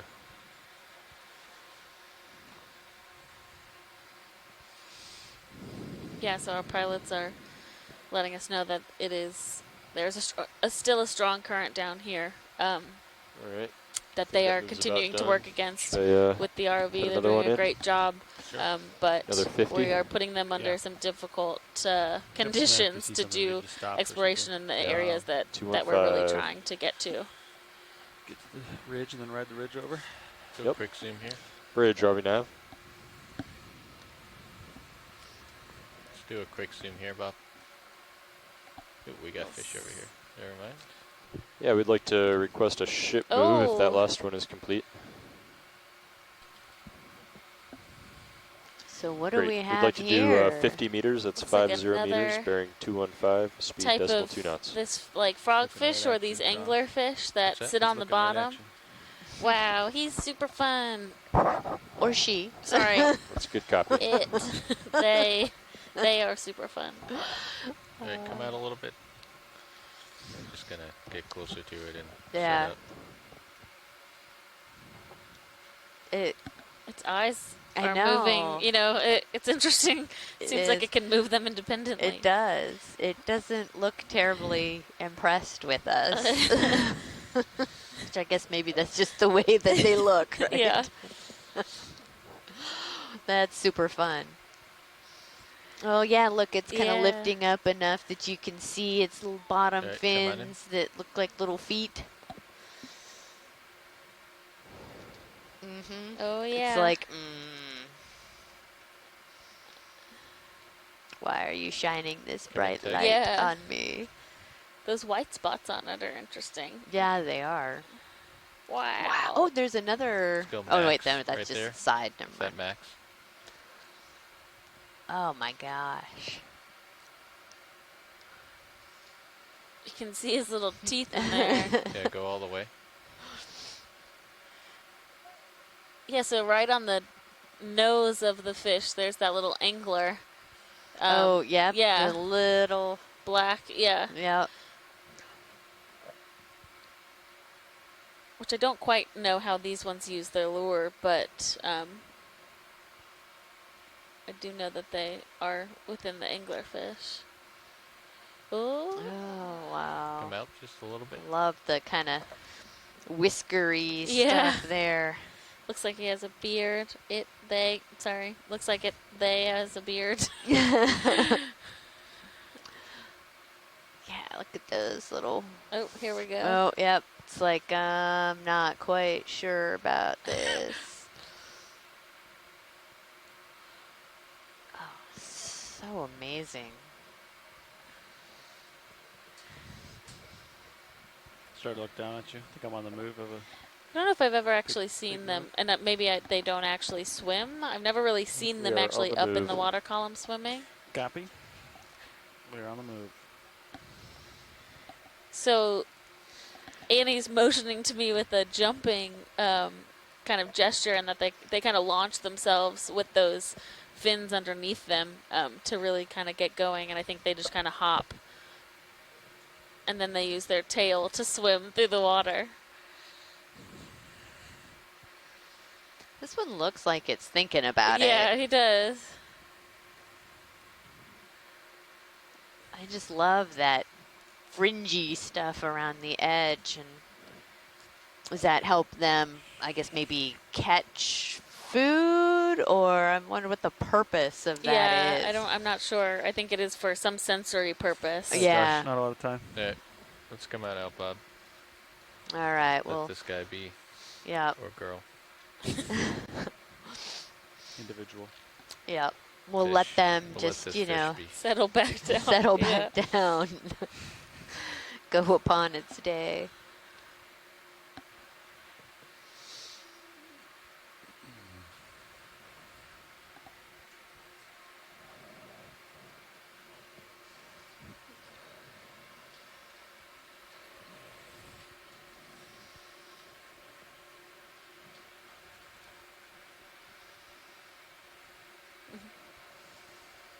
We do have a question from the Facebook page that Adrian Copeland, our webmaster, has provided us from Tristan O'Malley, asking, are we able to record sound from the deep sea with the ROV? And I think we addressed this some in the past, and I can give it a go, and then if our ROV team also has anything else to contribute, they are more than welcome. But we are able to bring sound recording devices down to the seafloor. They're called hydrophones, but it is difficult to record on a hydrophone while using an ROV because the ROV itself creates a lot of noise. But there are other projects that will put a hydrophone onto a benthic lander or what we call an elevator and leave it on the seafloor for either a couple hours to a couple months at a time. And that allows us to record audio of the sounds that are happening in the deep sea to really get a profile for what that means on a biological scale. And it looks like we've zoomed in on another black coral, but a different type. I think maybe parentopathes, but I can't be sure. But this is kind of like has a bottle brush type morphology. Yeah. Which is interesting. Waiting to see if Tina. I think Tina has. Oh yeah, she's still on.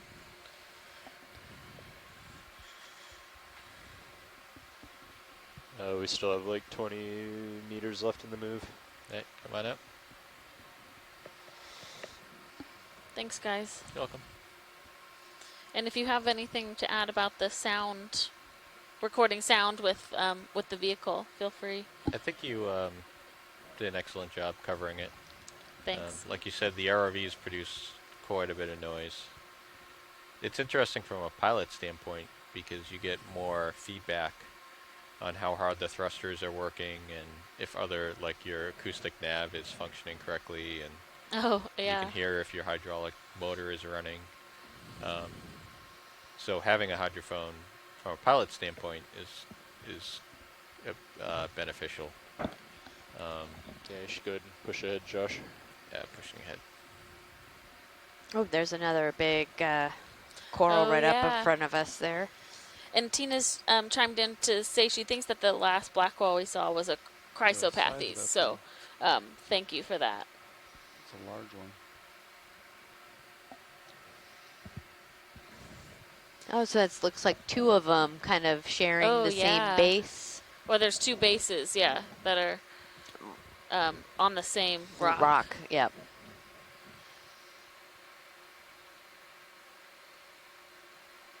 The base stalk there, it looks pretty wide, don't they both? Yeah.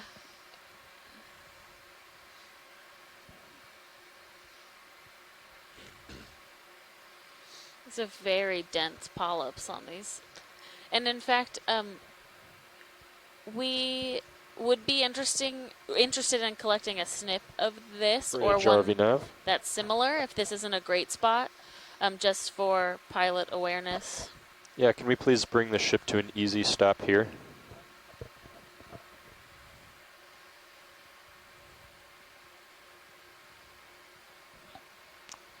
Copy that. Thank you, Bridge.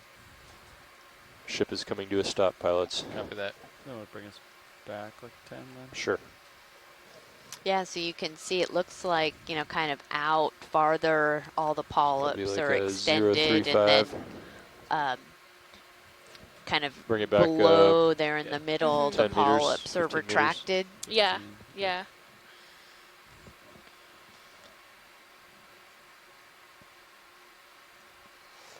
And bridge, RV nav. And so because we've seen Yeah, a we'd like to couple actually of put in a these move. or similar types of bamboos Reverse of our other today, moves. This is going to be 15 meters. That's 15 meters. take a small bearing sample of this 0, coral 3, so that we 5, can speed decimal fully 2. identify it with our shore-based scientists. Yep. Yeah, all of these samples that we collect, a small chunk That's a of good it copy. goes off to the Smithsonian for DNA analysis. Let's take a zoom here. And it allows, having a repository at the Smithsonian allows for any of our specimens to be requested by any scientist, so they can put in a request So with we have the a sample in the port, correct? Yep, it's the with one that you the, got earlier. museum Port inner. and be able to access these. Yeah. Yeah, no, that's a really great aspect of the work that we do here on the Okeanos and with the NOAA Office of Ocean Exploration and Research, and that it is available for scientists to request and do work and share their information. Sonar's right at 12 and a half. It's coming out. Yeah, the density of those polyps is crazy on that one. Yeah, and while I'll keep we an eye on it over here as well. are getting set up, once we full wide? When we have a chance, when we're Thanks. to put lasers on the base, that would be helpful. Yeah, good copy. Did we lose a light, or did I block a light? It's so close to you. Yeah, I think it's... I can fix that. Huh. Oh, maybe the craft. I haven't really moved it. No? You're outside of where Sirius can see you. But I got you All right, we'll try to get lasers after we get the sample. Great, thank you. I'm going to bring an upper and around. Yeah, it's really dark here. And watch lead nav. Go ahead, Nav. Just want to let you know we have traveled another 100 meters. We are 100 meters from our 780 meter depth contour line. Thank you.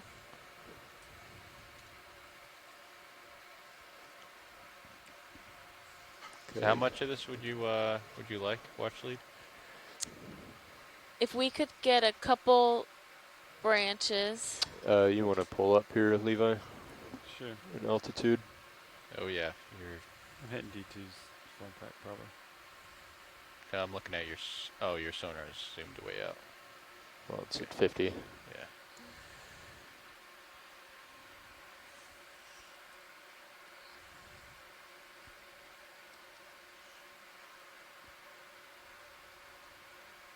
Ship is on the move backward from our previous track. Copy. Pilot, that looks nice. Copy.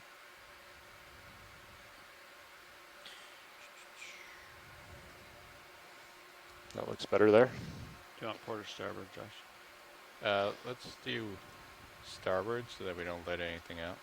Copy.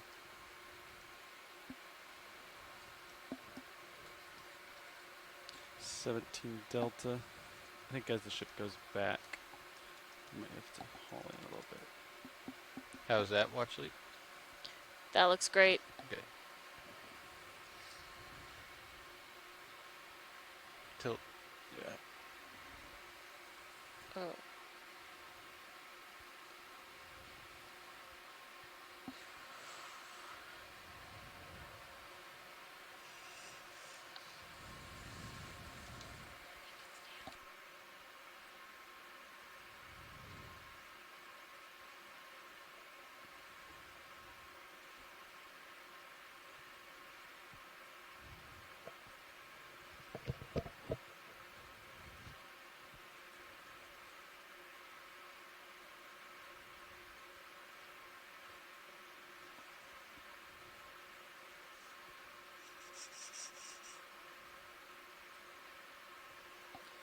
Package secure.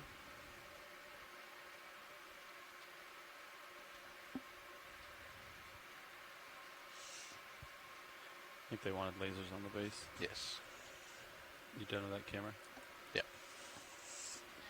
Alright, that went in the port inner. We can Nice. adjust the light again. Yeah. Nice collection, pilots.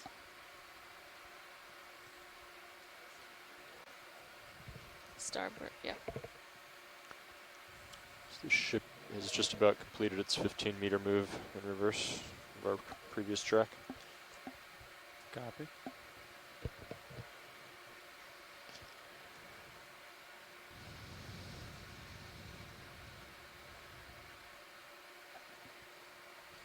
Okay, let's come on in on Zeus.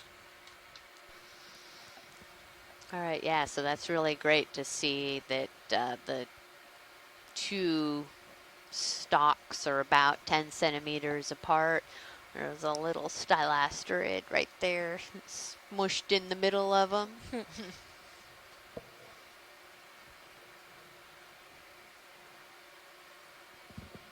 Alright. Okay. I Nice need job, pilots. Thank you. to push ahead. You're welcome.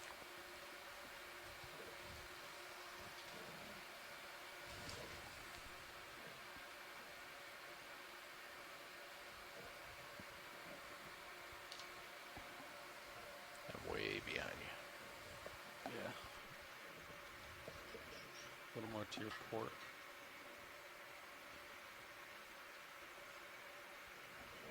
Yeah. Starting to see light pool. That's, you know what that was? That was you drifting out and me losing Sirius's light when it got dark. Yeah, it could be. Yeah. Shows you how much it adds. Yeah.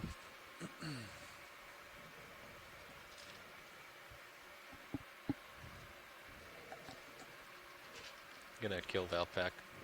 Ship is stopped. That previous move. Copy.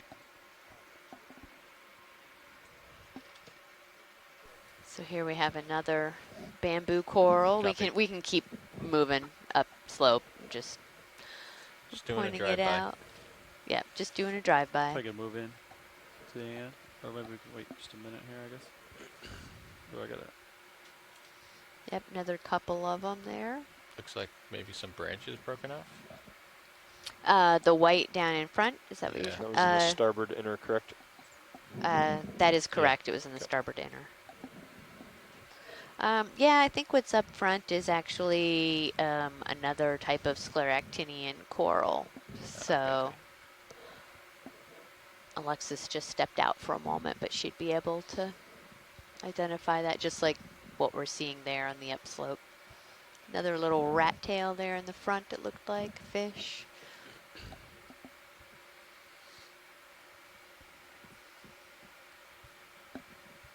Snap zoom here. Sure, that would be great. Thank you, pilot. All right, so I think, if I remember correctly from yesterday, this is probably a madrepora. They can be white or pinkish. So this is another type of hard coral. We call them scleractinian coral. This is the first of these that we've seen at this site. So that's a good sign. Usually these do tend to be, so we're now at 787 depth, and they tend to be a little more shallow than we had been. So it's not a big surprise that we're seeing one here. Just snap tight and then we'll move on. That would be great, thank you. Just a little snap zoom there, get a good view of this. So you can see those, fleshy polyps that are sticking out. All right, let's come on out. Great, thank you so much. You're welcome.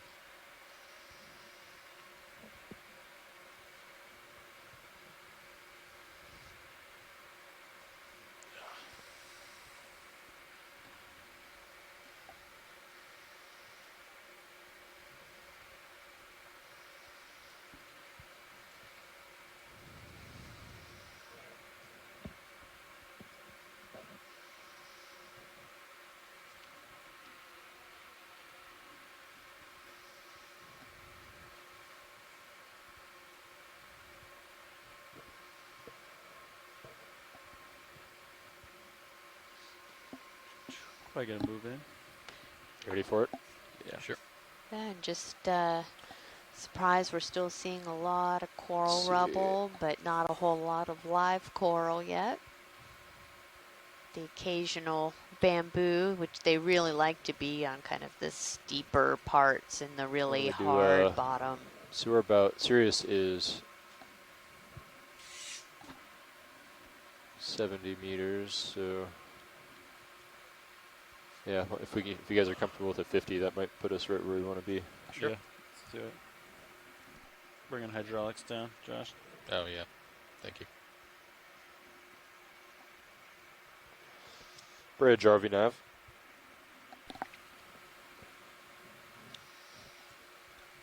We'd like another move, please. We'd like 50 meters. That's... Yeah, we'd like 50 meters. That's 50 meters, bearing 215, speed decimal 2 knots.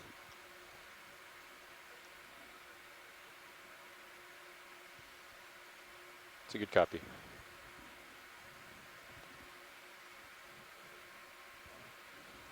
Can you put that starboard rear cam back up? Sure.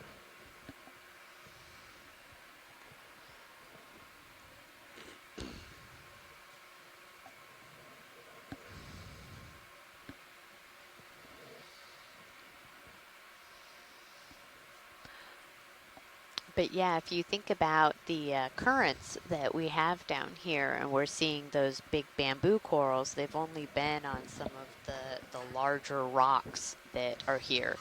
And that makes a lot of sense because they have a lot more surface area that's being influenced by the current, and so they need to make sure that they're on a more stable surface, because if they were just attached to one of these little tiny pieces of coral rubble, as soon as you get a storm and a really strong current coming through, it's just going to pick that up and carry it away. So because they've been there for hundreds of years, you know that that is a piece that's really part of the kind of basement rock underneath all of this other rubble and sand and whatnot that's accumulated.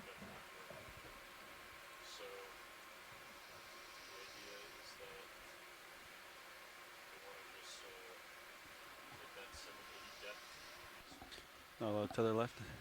I think you're tugging on me. Have we seen any smaller carbonates we could collect? I haven't really seen, there's like some that looks like maybe like little ledges kind of sticking out, but I don't know. I mean, we're going to have to, I guess, just at some point when we land, just see if there's some ledge that's sticking out that we can grab a hold of and see if it's loose. Yeah, I think it's worth us giving it a try or two. Yeah. Today, just so we could maybe include some of that in our physical specimens. Yep, exactly.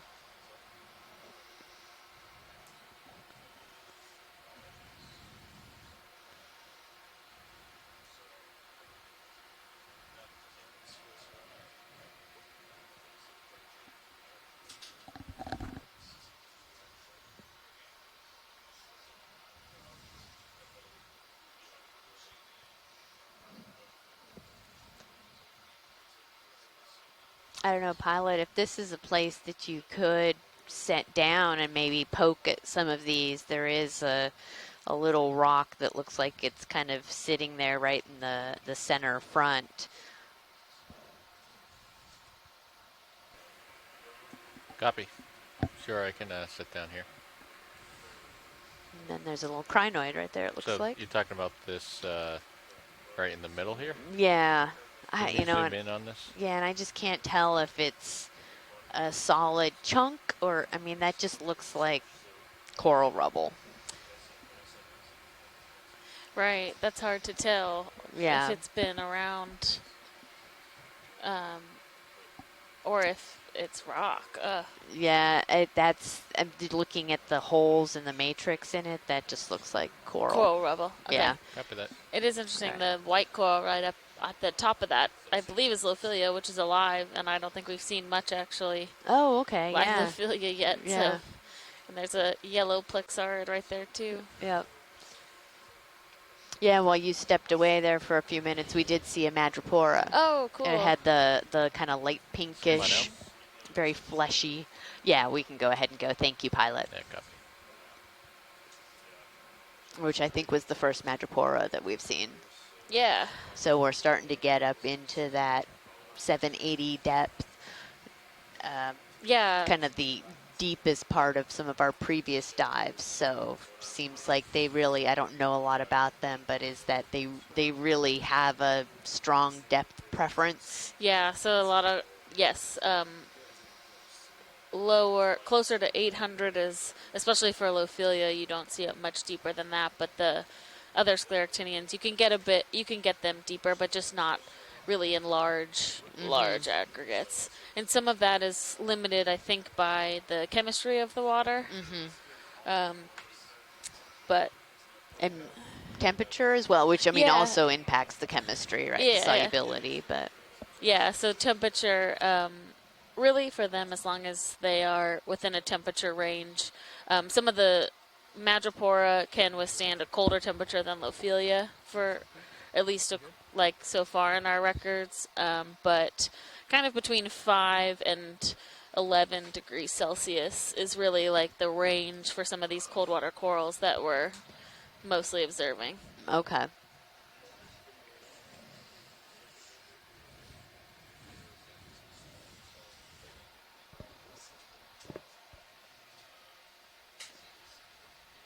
Yeah, and our CTD on the ROV looks like it's saying about 7.2 right now, degrees C.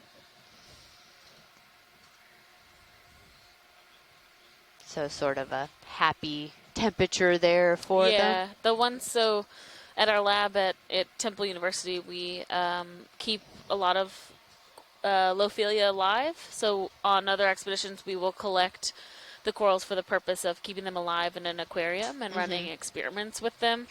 And we keep those aquariums at around 8 degrees Celsius. Okay. And a salinity of 35 and relatively higher dissolved oxygen than this, just to really keep them happy. They don't seem to have any response to pressure, Yeah, so when you bring them to the surface, there's, even though you're coming from a very high pressure at the bottom of the ocean, they don't. They seem perfectly fine at 1 atmosphere as well. So yeah. We'll keep them alive sometimes for over a year. Oh, wow. Yeah. And they do okay. Yeah, they just don't grow. Like, we can't propagate them in the lab because they're so slow growing. So we are limited in our experiments by the amount of live coral that we can collect. Yeah. On And these what were you expeditions. saying is the approximate growth rate of the Lophilia? Max of a centimeter or 2 a year. A year, yeah. Which still, to me, seems like that's pretty fast. I mean, those are the fast-growing coral tend to grow at those rates.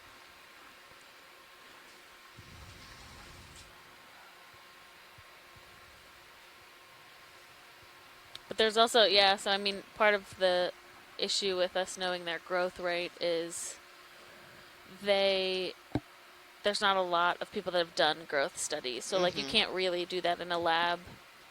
They don't grow fast enough, and especially under laboratory conditions. And then to do it at depth, you would need to deploy. So actually, Sandra Brook from FSU is doing this with our deep search project, where last August we went with Atlantis and the Alvin submersible, and she deployed growth experiments. So she brought corals up after one dive, put them onto cement blocks, and then took them back down on the next dive and planted them. And we picked those corals back up this past April.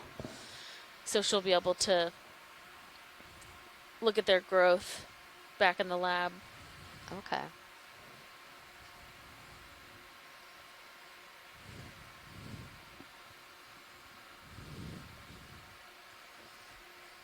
Well, and also the kind of tropical corals, they grow just up and out in the big mounding, and so they kind of are accumulating their skeletal material, and we talk about that with the extension rate. But You seen this fish already today? We can take a zoom on that, Pilot. Yeah, video, you want to come in partial just in case it swims off? Good there. There we go. I think it's another Nezumia, which we have seen, but this one's a little bit bigger. Yeah. Coming in closer. Yeah. Hold there. But do you know how the branching corals, especially like the Lophelia, do they grow more like trees where they're both growing out from a center and then also upward? Or do we not even know that? Yeah, I don't think we actually fully know that. So it's not like you have one branch in the center that is definitely going to be thick, but there are some branches that grow to be thicker than other branches. But they are growing out as well. So the polyps are generated off of the end of the branch, and that just keeps polyping. Yeah. I don't know. They just keep coming, like growing. Yeah. So to really get a good kind of continuous growth record, you would need to have the main trunk, so to say, of it, like at the base, closest to the base. Yeah, it's just we generally don't. That's just not how they seem to. The growth form doesn't look like there ever is a true base. Oh, okay. For like Lophelia. Huh. Interesting. You can get Madrepora that will grow kind of in a fan shape, that will have a large kind of center base, and those are generally thicker. But or anything else? Right. Yeah, that one. Those are different. The only fans I've seen for Madrepora are in the Pacific on like those really steep seamounts. Okay. So currently we are making our way to the top of this feature. Okay. Once we get up to this, the top, wherever we deem it is, we are going to find the edge. Then we are going to follow it southeast down, and we're pretty much going to ride the where it comes up and plateaus. Okay. Ride the crest. And then we're going to just ride it southeast as far as we go. So these are all, once we get to the top, these are all kind of relatively loose targets, but we're just going to ride the edge. I just want to find the edge. Find the edge and keep ride on it. Yeah. Okay. Exactly. Sounds good. So according to HiPAC, it looks like we're going to be getting pretty close here. So Okay. bear in mind.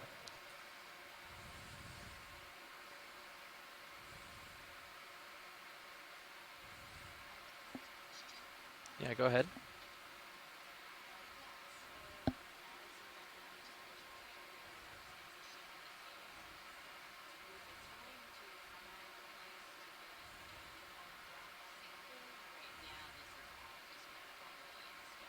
Right.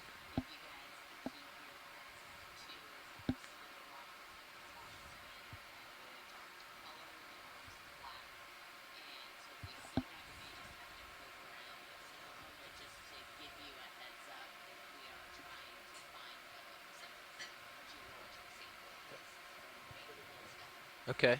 Trying to find something in situ, or it's okay if it looks like it rolled from elsewhere or something? Okay. But anything is. Okay. All right. Sounds good. Yep. And pilots, along with that request, we have about 1 hour and 20 minutes left on the bottom. So we got some time to search for a good one. Copy that. Thanks, Lars.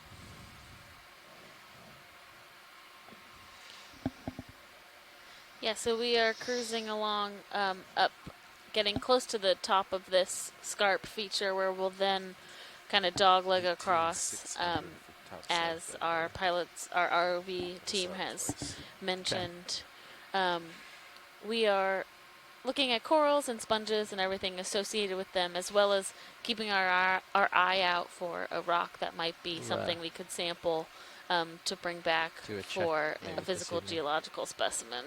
Which it looks like we're actually seeing a little bit of it here coming into view. Coming around. You know, it's just so hard to tell still if moving? there's any pieces that are loose enough and small enough to be Yeah. able I to have not grab. had confirmation. It looks like we're stationary. Okay. Might need a little bump closer so I can reach some of these. Copy. So yeah, there's a couple outcrops. Do you want me to nudge a couple and see if they're loose? Yeah, that would be great. Okay. See what we can do here. You might need another move to.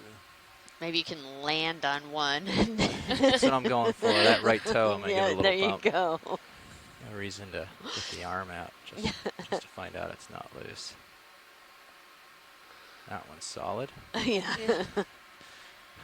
10,000 pounds of enforcement. If it doesn't move, I'm not getting it with the arm. Yeah. All right, a couple of these they're right there. I'll try to reach them, but we're running low on tether, so Sirius is going to play a little catch up. I can put in a 20-meter move, you think? Looks Yeah, like we maybe do have 15. some corals growing on these too. So Bridge is already enough. Chrysogorgid octocoral, that I'd puffy like to one. put in a move if Yeah, you're ready. those are so pretty. They really are. Their skeletons It are like will an be iridescent color too. 1.5 Oh, really? meters, Yeah, it's really nice bearing when you 215 have them degrees. on Speed board. decimal 2 knots, please. Oh, we're definitely seeing a little bit more of the rocky outcrop. And Good Yeah. copy, thank you. I'm just going to sidle this way, see if there's a couple pieces over here. See yep, if you want my sounds camera. good. This all looks sort of stuck. Yeah. But stuck is probably a very good description.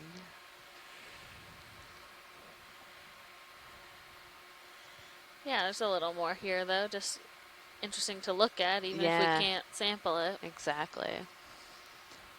this lighter color stuff is probably all would crumble if we tried to grab it. Yeah, I think we can zoom in on it with the video, but I think it's just coral. Yeah, okay. Hold on, I'm just going to tilt down real quick. See, there's a couple of pieces. Those Yeah, maybe. aren't really rocks. I think the shadows are Yeah. playing tricks in my eyes. Dang shadows. Alright. You said you wanted to zoom on some of this over here, where the lasers are now?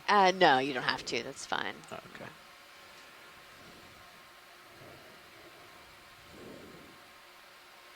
Okay, I'll follow Interesting along with this. coloration on those. Yeah. That one right in front of us. Yeah, and then what is... What's growing up? Is that a Interesting sponge, maybe? yeah. Oh, is that another one of those sponges on the stalk? It might be, yeah. You can come in partial video. Alrighty.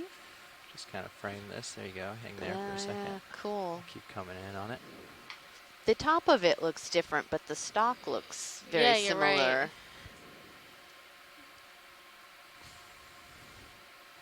Okay, come in closer to light it up. That There we little go. fiber optic kind of.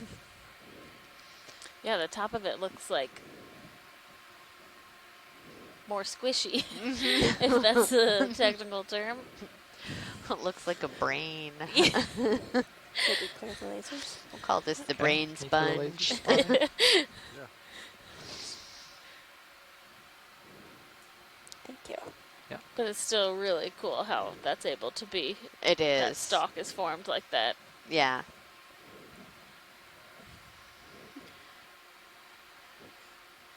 Thanks, team. That's great.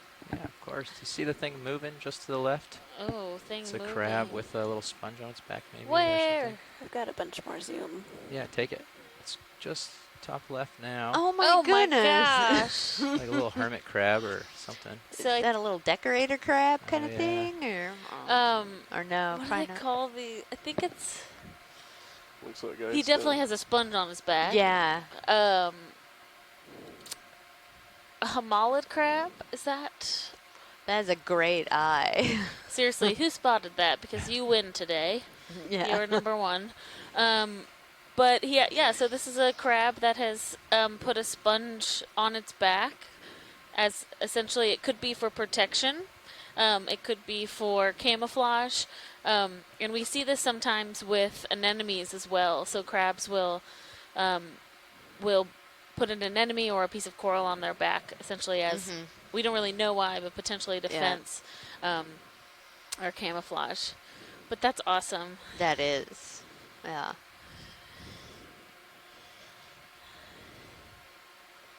And I think the sponge is probably pretty happy about it too, because it gets to move around a bit more than it, than it would if it were stationary.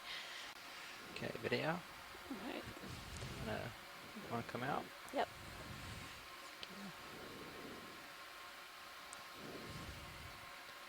Get the lasers back on.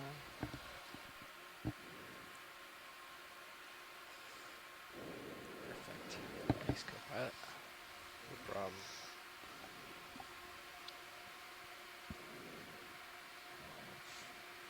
And we have some tether, so we can come out and reach all these rocks and see if anything's loose. All right, thank you. Actually, do you want maybe another 20-meter move to try and get us up to the ridge? Let's poke a couple of these rocks real quick. Okay. If they want one, and there's a lot of outcropping here, so let's just see if we can pick one that looks possibly loose and give it a nudge.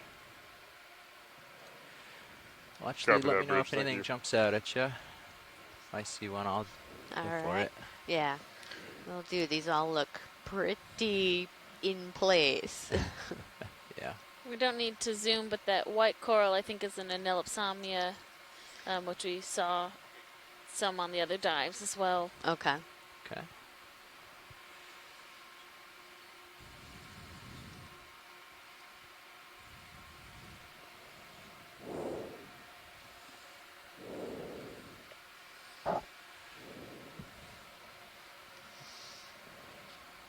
See that sargassum blowing. Yeah. Tumbleweeds. Yeah, exactly. Yeah. It was like tumbleweed of the sea. You can see in the Sirius view, there's a lot of outcropping around here. Yeah. Oh, yeah, there is. I don't know if those are going to be... No, I don't. The ones on the right there I wasn't planning on going over to. They look pretty solid. Yeah. Just coming about this far, and then I was going to go uphill and take another scan.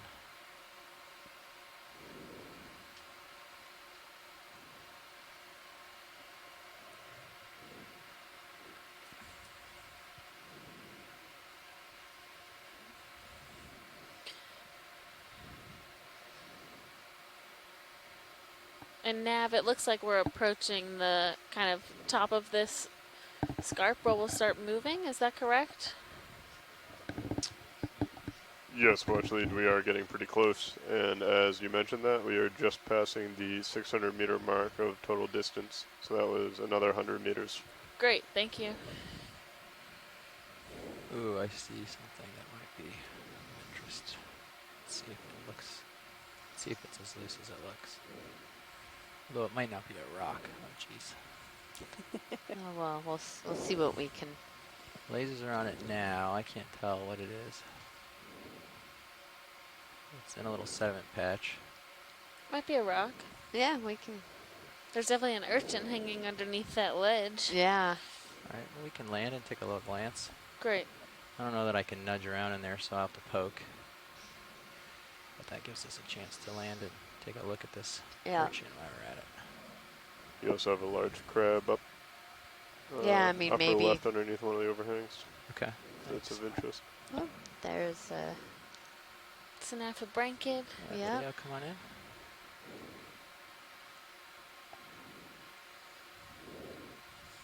That's partial. It's one of those. Super cool. Mm-hmm. Going a little tighter.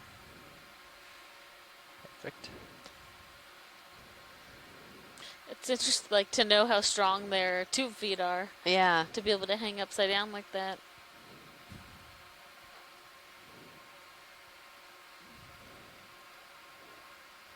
Yeah, I mean, we can give it a shot and see if anything will break off, but it's probably a pretty good hold. All right, I think video's clear. Okay. Whenever. Yeah. I'm just going to scan over to this rock over here, see if it looks loose. Okay. That guy there, I was thinking, now it's definitely a piece of rock, right? It is. It is. Yeah. Even has a little coral on it. Might be loose. We can poke it, find out. Okay, let's find out. Right, come wide video. Oh, actually, looking at the right side there doesn't look promising. But we'll still give it a whirl.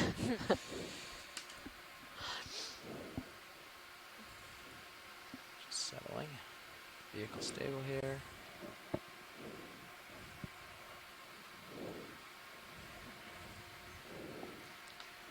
Okay, locked in.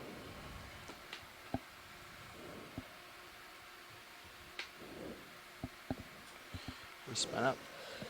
Oh, not quite. I keep getting speed out of regulation. There you go. Oh, speed out of regulation. I noticed that when you turn it on from the joy box and then try and adjust it from the GUI, it sometimes gives I was speed. playing with it from the joy box. Yeah, so you should pick one or the other and do it all from that. So if I just turn it on. Yeah. And then ramp it up from there. You should be all set. Ooh. It's not going. Pick a little bit higher number. Do it again. There you go. All right. Gonna ramp up. Perfect, thanks. All right, back with you. Hydraulics on. All right, thank you. Bring the arm around.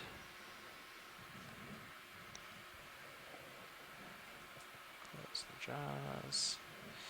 And we'll give a little nudge here. If we can't, let's see if this is loose.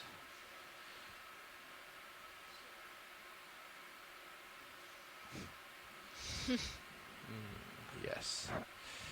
That is not very loose at all. I was wrong.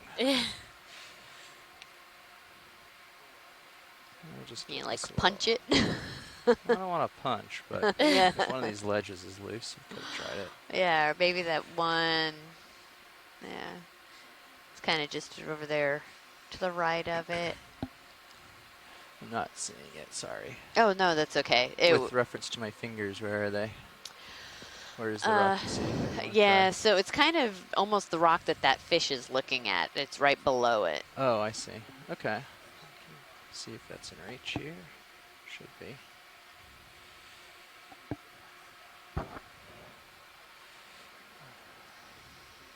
Distance is deceptive down here. Oh, that's just, I think that's just a pile of yeah, but right sticks. there in front of it, just a little closer to you there. Right there. In this region? Yeah.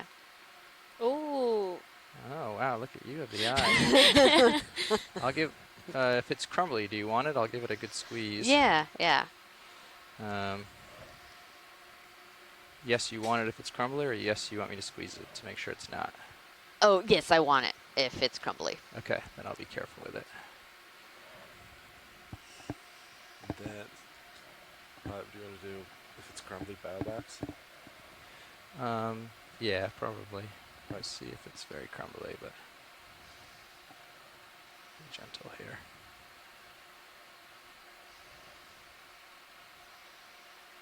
See how big it comes out being, too. Yeah. It'll fit in the bio box. Ooh.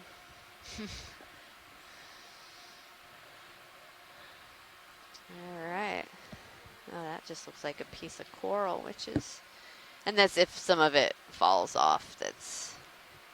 Oh. Oh, hey, that was perfect. It just knocked off all of the. My bad. Bits. Push the good. Button there. Do you want another camera view? I hit a wrist lock instead of jaw lock. Do you want me to put a nip or anything up? Copy. See, it's all good. We can drop the rocks all you want.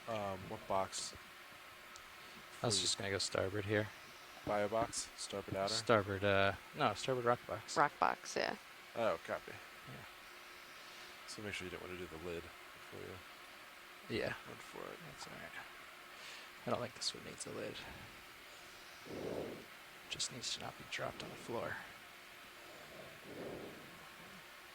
Ah, I hit the right button. Now it's in my hand for good. Do you want me to wing inboard? What's your... Do we want to get a zoom on it first? Sure, that would be great. Okay, I'll get it out in the light pool here. Tilting up.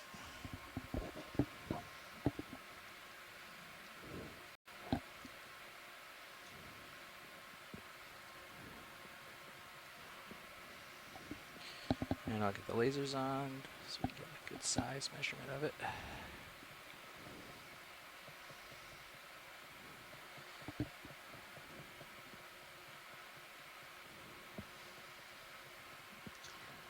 Okay, looks good. Okay, we can come in a little zoom video. Yep. Get a slow rotate here. Get a good look at it. All right. That's going to have a lot of associates. Yes, it is. You can give it a good shake. I already dropped it. I don't know. No, you're good. I think Thanks. I did my part. Great. Excellent. Thank you. All right, we'll put it away. Okay, you want to draw her out? Draw out and wing. Do you want wing inboard? Yeah, that'd probably be helpful. Extending draw now. I'm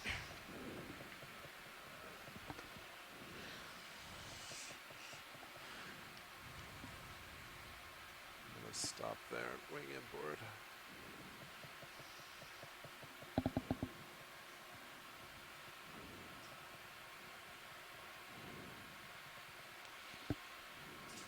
How's that? Do you want to? I might be able to come out a little bit more if you want it. I think we can get it like this. Thanks.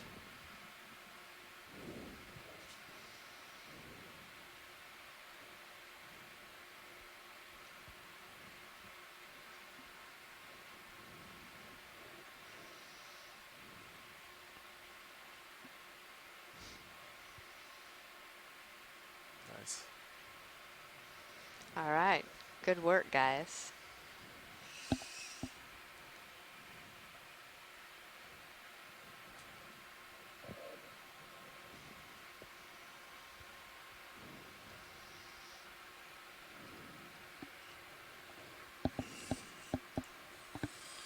Arms off. Copy, ramping down. HPU disabled.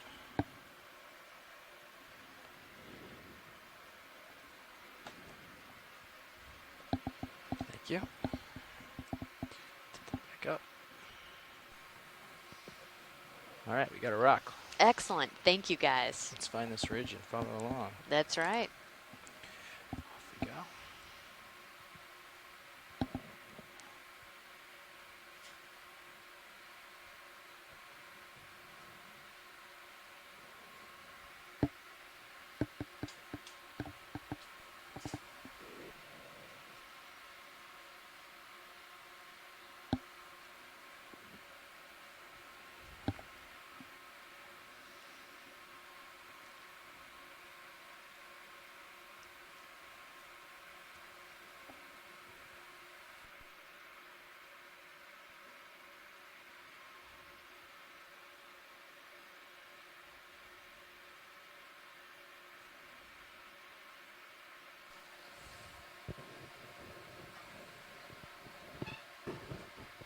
Okay, we were just able to make our first rock collection of the expedition and of the dive.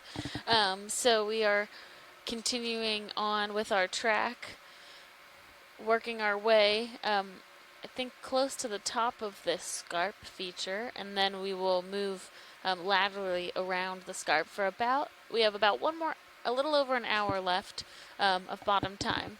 So we'll see what we can find. Looks like this looks like a pretty solid edge here. Yes, it does. I can look along it for you here so we can get a Great. good idea. I think there's a shrimp right there, that orange guy. Yeah, center view. Yeah. Video come in on the shrimp. All right. Thanks. It's a partial. Thank you. Great. Normally you kind of see these under ledges and things where they kind of like to hide, so it's nice to get a full view of this shrimp. And you can see those lasers are 10 centimeters, so he's a pretty substantial size for a shrimp.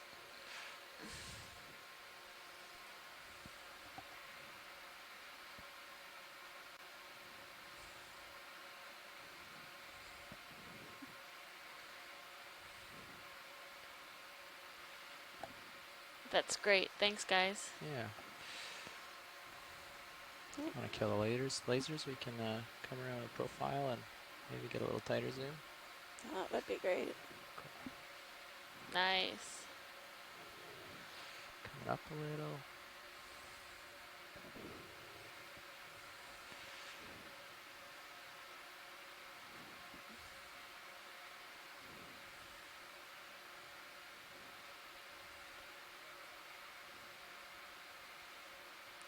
These are pretty quick swimmers, and in fact the only time that I've ever been around when one was collected was when I saw one collect itself, in that we were sampling something else with the bio box open and the shrimp just swam in.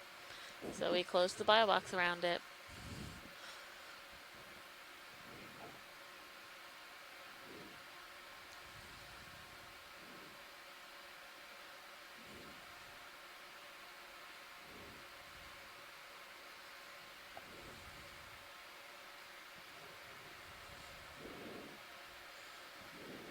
Do you have any more video? Wow. Yeah, oh my god. That's full zoom. One-way camera, stand by.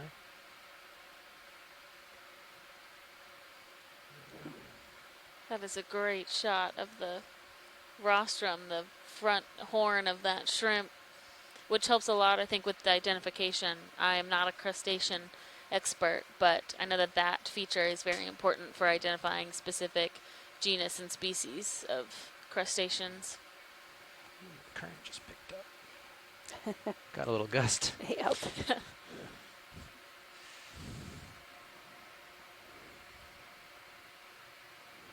up. Try to keep it on view here.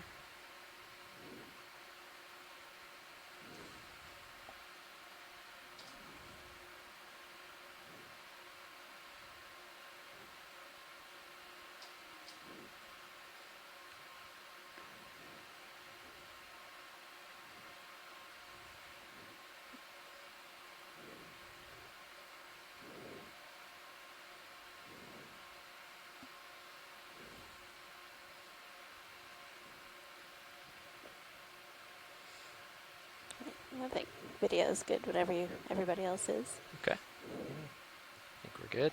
Cool. Thanks.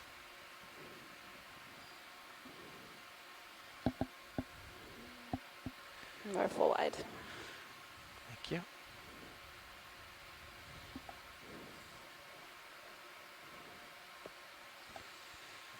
Okay. Looking down the ridge real quick. This is west. Okay. And there's northwest. So we've got an idea. Yeah.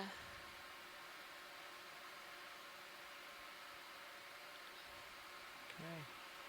And then we're planning on heading southeast. Great. We'll come around this way. And we can start pushing that way. Copy that. Let me get an idea of the strike, and I can get us head in the right direction. Do you want me to start to rotate Cirrus to port? Yeah. Copy that. Okay. Start by looking south. Push out this way a little bit.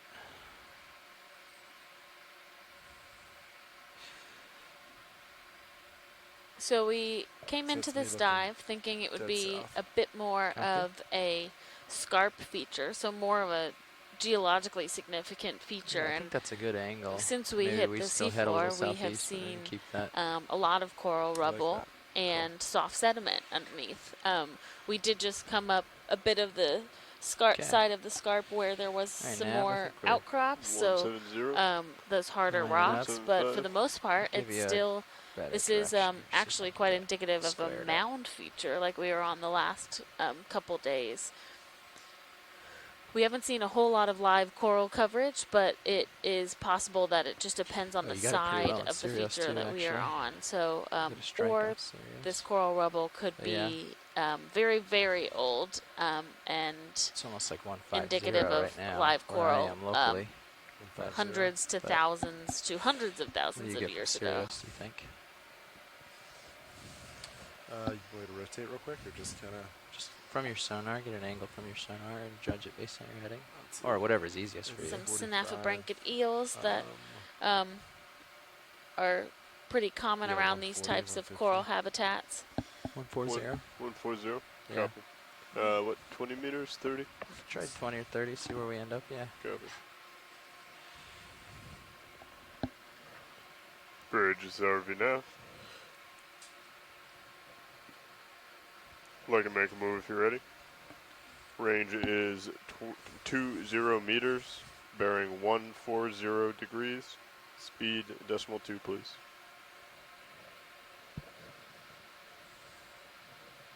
Good copy.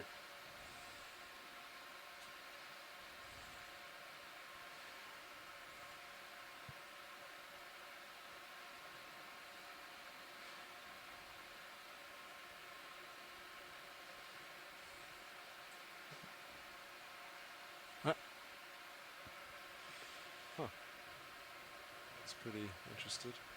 Yeah. Fish is intrigued by our rock. Alright, well we're sneaking along here. We put a ship move in the right direction. It takes a second for us to get the train moving the right way. So I have a short pause. If you see anything here that's interesting, we can take a zoom. It won't miss much time. Okay.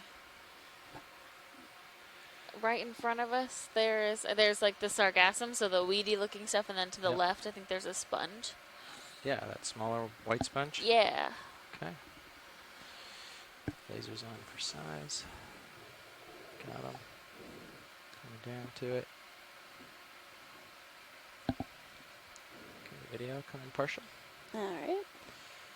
This guy here. Yeah, we'll take a look at that a little bit closer. It's one of these glass sponges. Alright, I'm stable. You can go the rest of the way.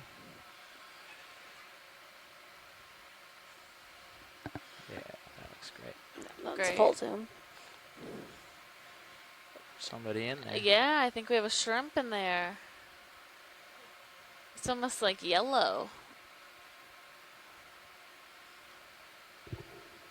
So I think that's pretty common to have one or two inhabitants inside these sponges. So we often just see the outside of them, but there are other animals that are living within the sponge structure itself.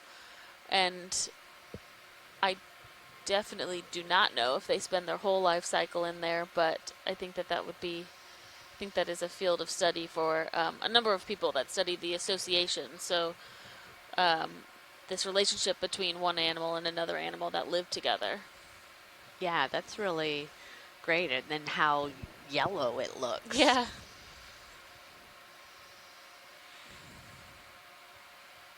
We've seen them where the sponges have the, can't remember what it's called, where it's closed up on top. There's no way the sponge would fit through, or the shrimp would fit through, but he's in there. So that one was like the shrimp was born inside. It's going to stay in there for a while. Yeah. Yeah. Yeah, those ones you're talking about, what do they call them? The Megan says that it looks like it's maybe a snapping shrimp. Oh. Based on its claw size that she can see through there. Cool. It does have a pretty big claw size in relationship to its body size. Popeye forearms. Yeah. It's cool. All right. When you guys are ready, that was great. Ready when you are, video. All right. Thank you. Sirius is on the move, so are we. Another shrimp. Yeah.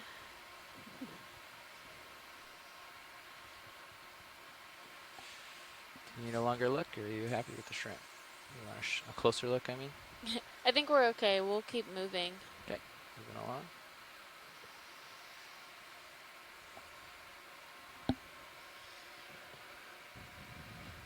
There looks like a starfish. Oh, where? Basically coming right into center screen, just below your lasers. I am not seeing it, but we'll come in. Oh, I do see it now, yep. Go ahead, Bridge. Yeah, video, come on in.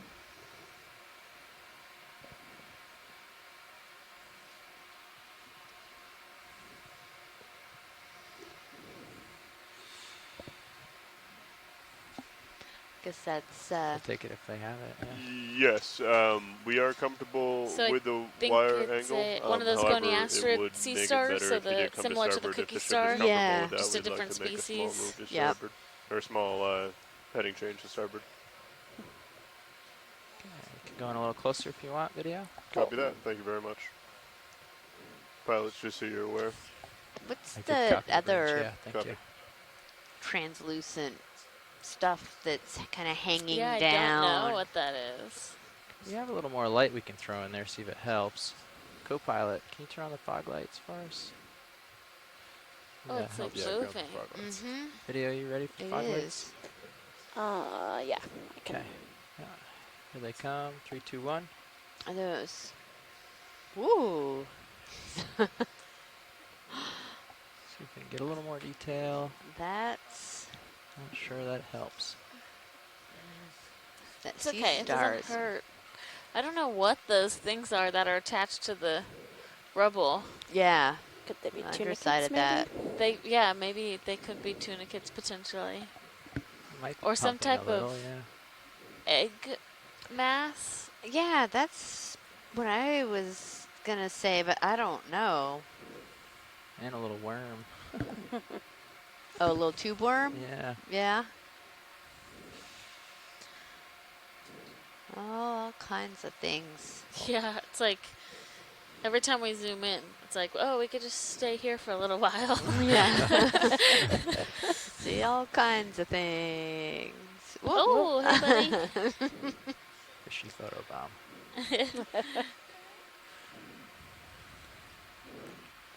Think we're good if you guys are. Yeah. Yep. Yeah. Video's clear. Thank you. Pilot's clear. We're going to turn the fog lights off. Video. Fog lights off. Yep. Get dark. Great. Thank you. Awesome. And off we go.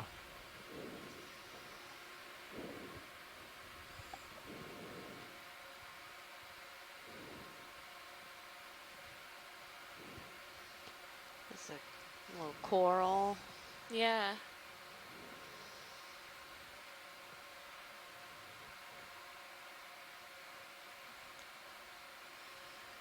We did also pass earlier a fallen bamboo skeleton, so it's possible really? that, just that that they started growing on, some of the rubble that was not quite as stable as what we were seeing earlier, so they aren't able to reach the size. Yeah.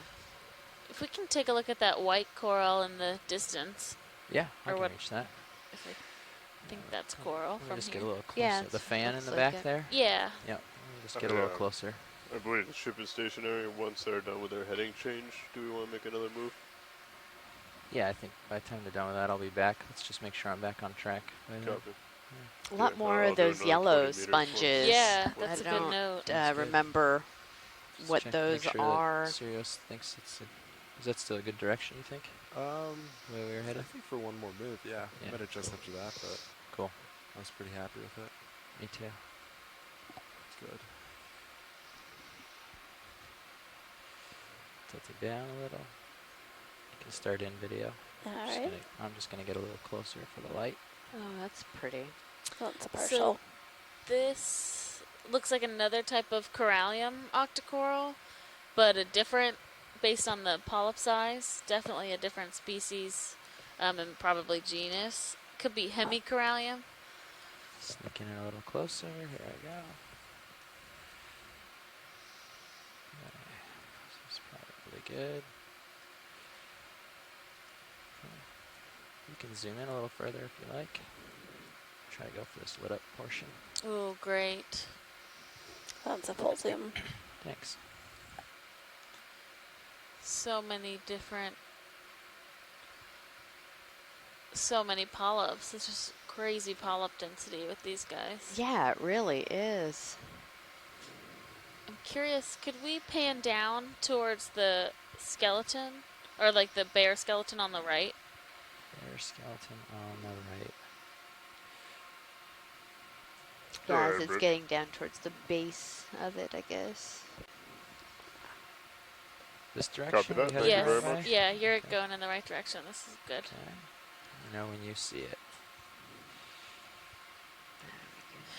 Yeah, that's good. So I was curious. I just wanted to confirm, just on the right where you can see the skeleton that has some overgrowth on it, the very right of the screen. Okay, going to the right. Sorry. So you're heading the wrong way. That just helps confirm the type of, that this is a corallid, because the skeleton itself is a solid white, whereas what it could also have been was a plexaurid, where it would have like a darker skeleton. Okay. But since I can see that there's solid white skeleton. Really strange growth, though. Yeah. It's definitely like kind of just doing its best, I think. Yeah. Well, it's probably also the piece that it's attached to is probably kind of rolled around a little bit or moved, and so it just starts doing the best that it can. Yeah. Okay, video. Is there any shot you want still? Maybe just a full specimen. Okay. So this also does make a hard calcium carbonate skeleton? Yeah, they're just not reforming Right. like the scleractinians. But these are very like brittle, so collecting them is quite difficult. We generally try and avoid if it's like a really nice coral. And look for a smaller one just to avoid too much damage. Yeah, exactly. Great, thank you. So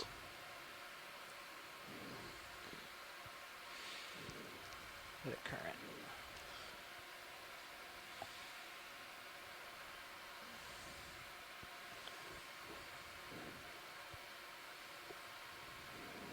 Did I zoom too fast on you? Sorry, zoom away too fast.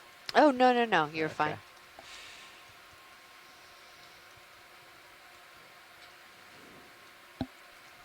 Okay, pilot. Ship is stationary, ready to make a move if you guys are. Looks like Sirius is catching up. Yeah. Feel about another 20 at 140.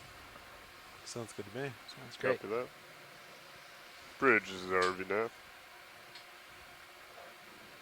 Like to make another move if you're ready. Range 20 meters, bearing 140 degrees, speed 0.2 knots, please.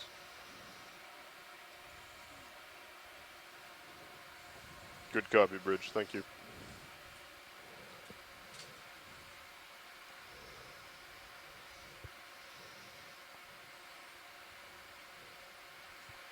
Some density up there. I'll go over that way a little. Great.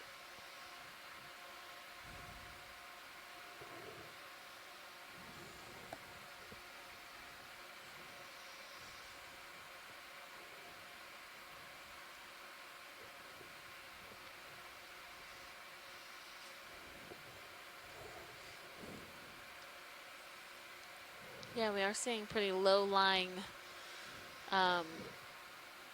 biology, which might be indicative of the currents or the substrate. Another bright star just going off to the right. Oh, yep. Yep, I see it. Another one of those kind of cookie stars. Oh, okay. Yeah. There's one next to the urchin as well. Oh, yeah. The current is whipping through here Is even it? now, yeah. If I let off, I'm having to apply a fair amount of force to move slowly like I am. Okay. I can do a drift test once Sirius gets close again to give you an idea of how fast it's going. But, Okay, cool. but yeah, it is currently speeding right along.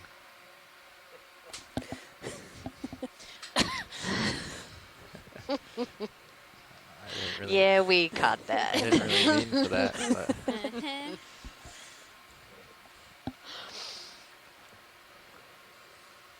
Yeah, another star, it looks like, right there in the center. Sometimes they glow and sometimes they're hard to see. Yeah. There's a yellow coral on the left side that's kind of blowing in the current. It's like a palish yellow. You're not talking about out in the background, are you? No. Oh, I see it. Yep, I've got it. Can we just take a quick zoom? Yeah, eyes on. We might want to zoom. We can spend time to zoom on one of these yellow sponges too, since there's so many of them. Okay. Just to get a good close-up. Yeah. Okay, video, come on in. All right. I think this is the one they were looking for. Yes, it was. Great.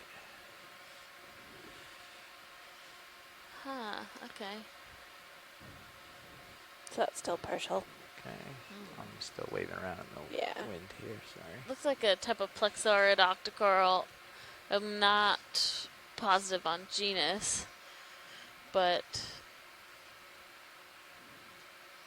I've seen these kind of around, so I want to get a nice close-up just so our shore team has that confirmation with the polyps and branching pattern. Okay. Try to land then and get a really stable shot. Come in a little tighter, video. I'll try to hold it. Yep. Yeah. Great, thank you.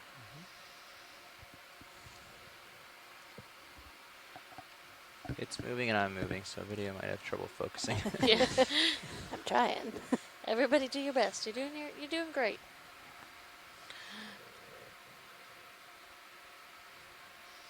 I want to say potentially genus Parisis, but don't hold me to it. It's just my best guess. Copy that, Bridge. Thank you. Okay, thanks team. We're good when you are. All right, video's good. Okay, pilot's good.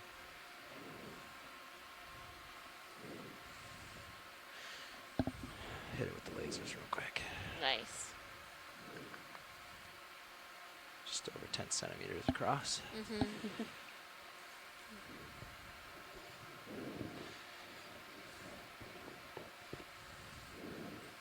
So that move's complete. You might have a little bit of swing, but it looks like he's still pretty far out there. You want another one? Yeah, just double check that that's the right direction still. Copy that. You want to adjust it? Maybe like 145 next time. It's still pretty close. Okay. 145. Copy. 20 meters? Yeah, that should be plenty. Right, I will call it in. Bridge, this is RV now. We'll ready with another move if you are. It will be range 20 meters, bearing 145 degrees, speed 0.2 knots, please.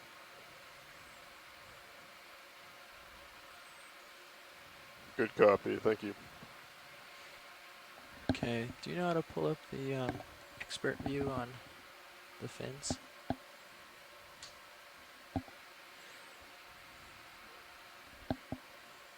Should be a little button for expert view.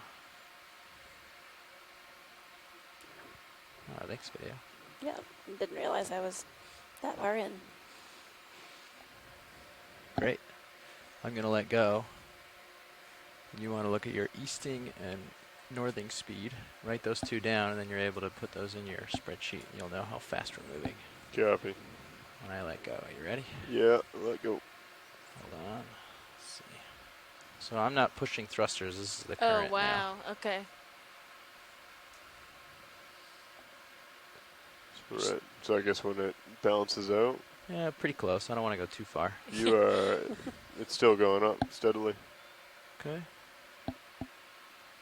All right, there we go. She's slowing down. Write them down. Yeah, I got it. It's also a nice view of the slope side of this scarp that we've come up. All right, hitting the brakes.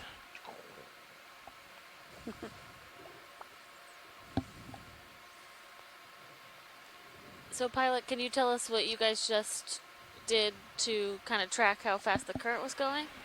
Yeah, we just got up a little bit off the bottom so we didn't crash into anything, and then just let go of all the sticks and let D2 drift.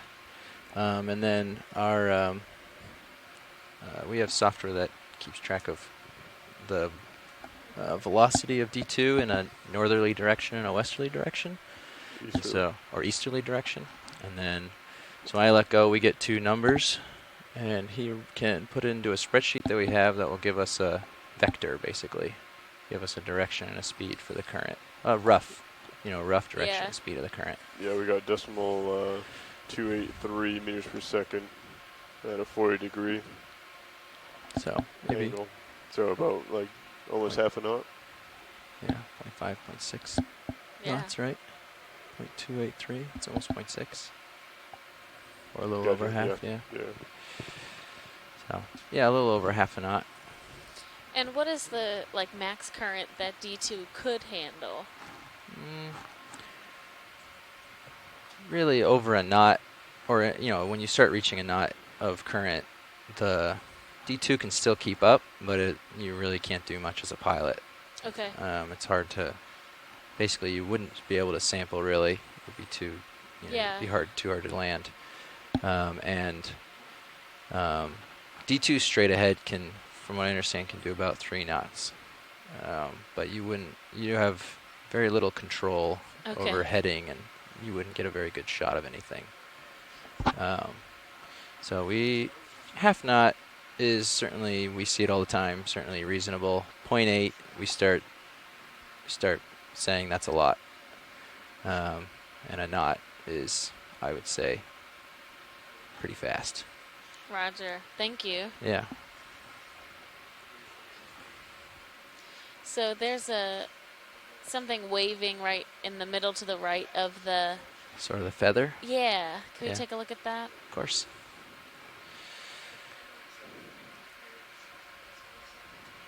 Video, come on in. All right. Okay, so this is a coral we haven't seen in this area yet. This is a type of primnoid octocoral, the one that looks like a feather. Potentially either a type of Caligorgia or Plumarella. So we saw that some on dive 1, but I don't think we saw any of these yesterday. Okay, come in a little closer. So. It's hard with that waving. Wow, that is so not that's what I expected. It's a lot of polyps. Yeah. Oh my goodness. So really small polyps and very uniform structure like that. So this is also an octocoral? Mm-hmm. Wow. Yeah.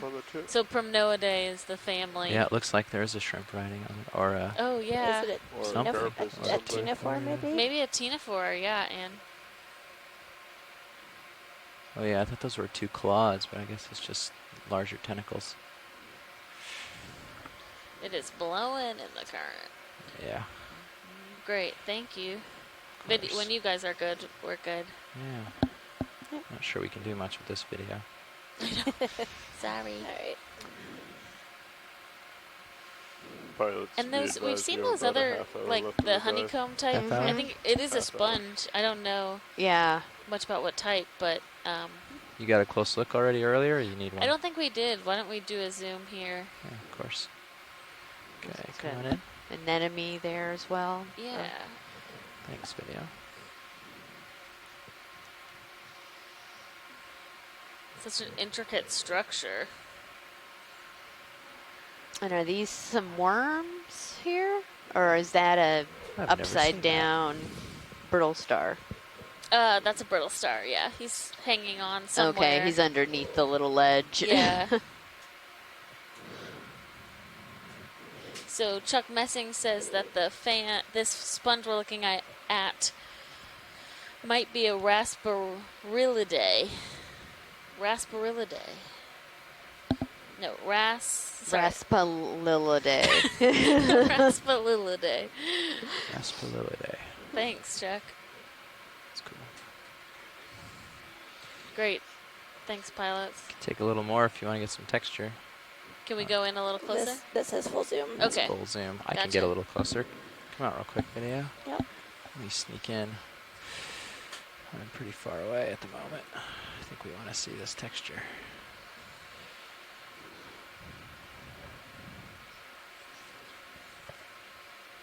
Get right up close and personal.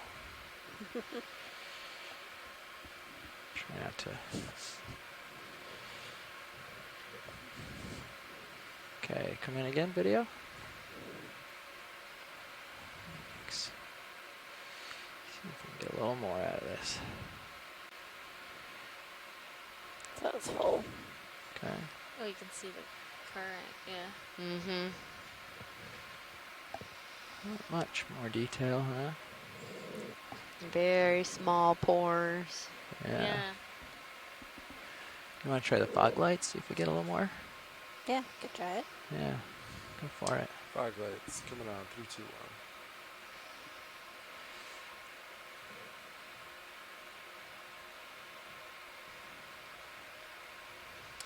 Pilot was starting to pass it. Okay. But I could easily rotate to clear view. Great. So I'll do that just a little bit. Copy. Then correct later on. Thanks. When video is good, I think we're good back here. Okay.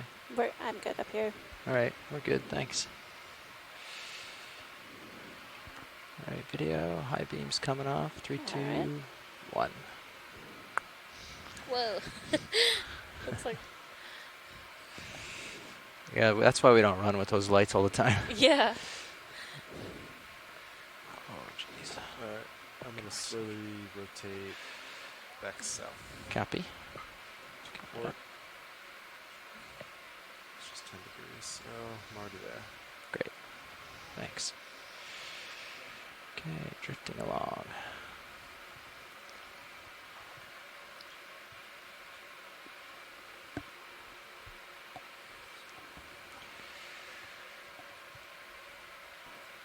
So pilot Roland is asking which camera you wanted routed to monitor 13.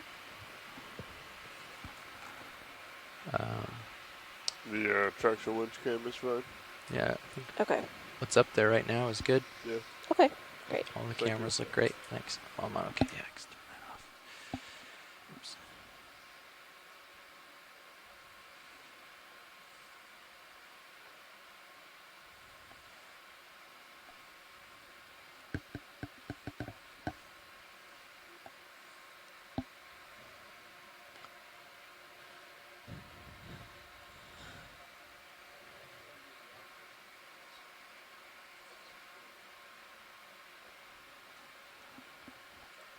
Still seeing so Video much switched out. diversity just amongst this rubble. This video. Thanks, Andy. Thank you, Andy. Trying to move along the top of this ridge a bit to cover some distance while we have about half an hour left on the bottom.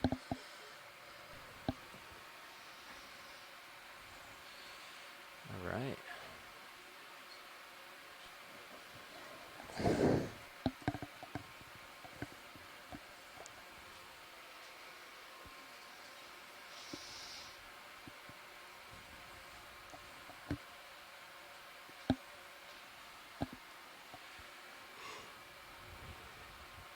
Welcome, Brian.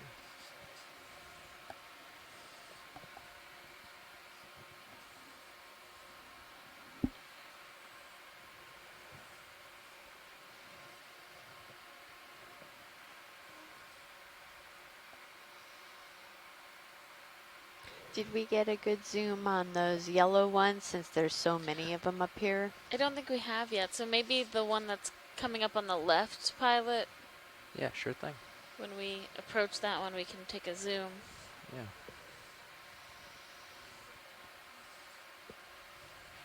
Chuck is back on the line, so he might be able to refresh our memory of what it is as well.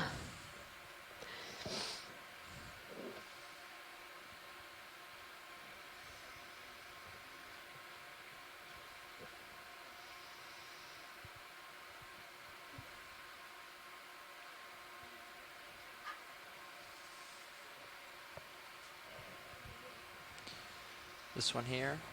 About 10 Yeah. Yep. centimeters. Okay, get a little closer. Oh, Chuck, we were talking about these yellow sponges that were going to zoom in.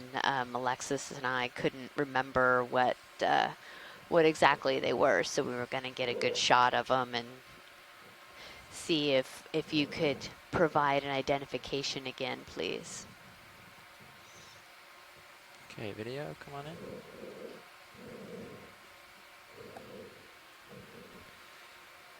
Thank you. We're going for this yellow sponge here. Mm-hmm.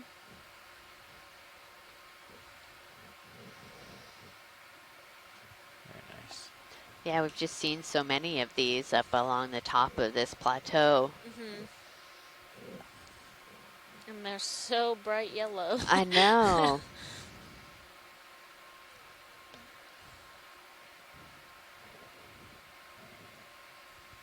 We often have questions about, you know, what is the purpose of the different coloration, and you know, we had some discussion yesterday about it, and that a lot of it is the kind of the chemistry of what's inside the tissue of the sponge.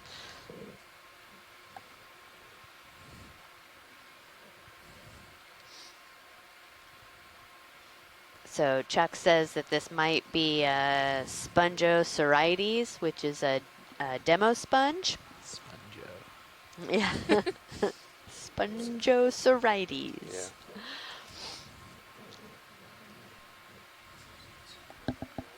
Yeah. All right. Thank you, How do guys. you guys feel about another move? Still 145.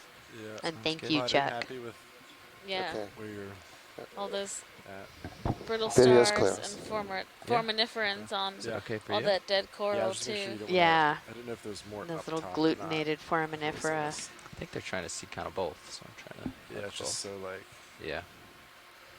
Some more crinoids that are Right. hanging out on the If you're bottom happy there, there. then 145 I think is good again for the next move. Copy, another 20 meters.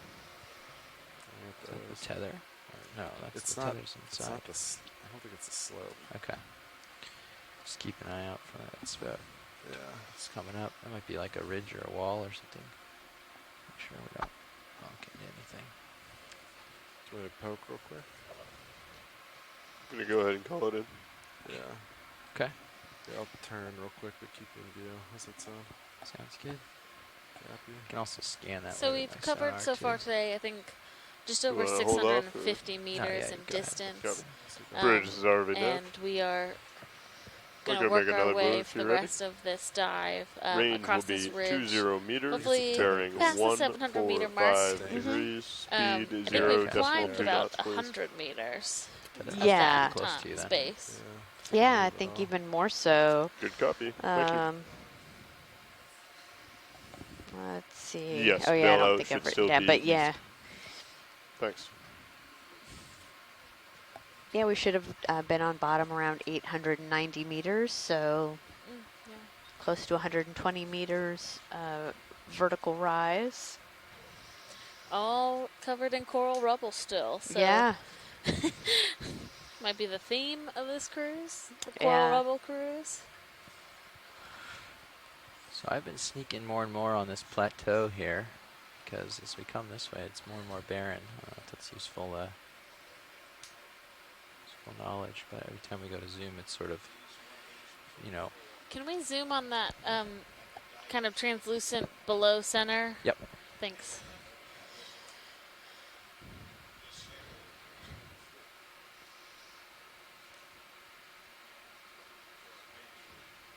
Might be a type of sponge. I just feel like it has a little bit of a different look to it than some things we've been seeing. Yeah, you can start in.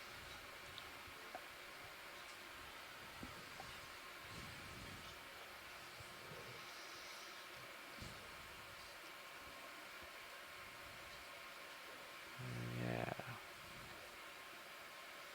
Yeah, that's definitely a hexactinella, just a little bit more robust to some of the ones that have. That's like what we were talking about before, Pilot, where they have the covering on the top. Yeah.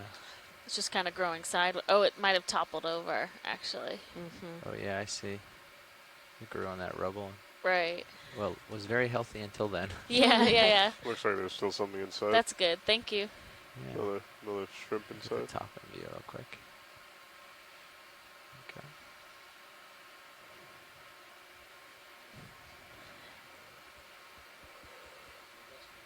Okay. Pilot's clear.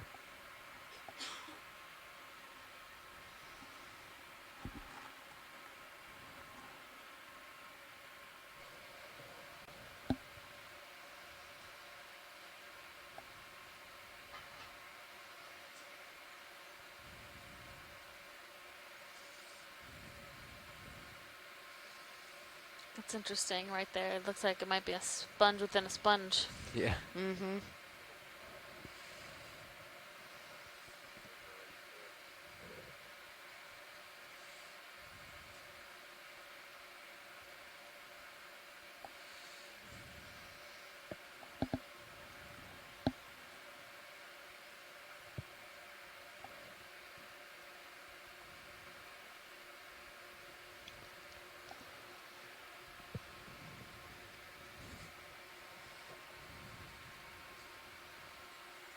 Come in partial on this video.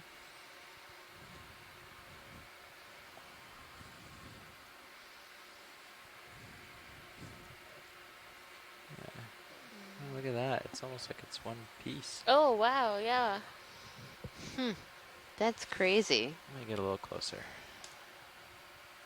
Looks like a big teapot. Yeah, it does.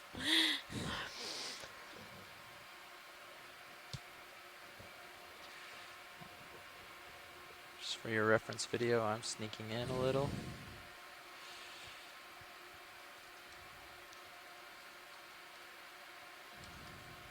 That's super cool. It's got a couple growths in the back there too. It looks does. like. Mm-hmm.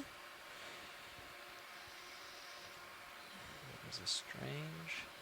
This shape. is very strange. I don't think I've ever seen this type of sponge, and we don't have any of our sponge experts on the line, but hopefully this video will be helpful for them to provide an identification Yeah. in the later on.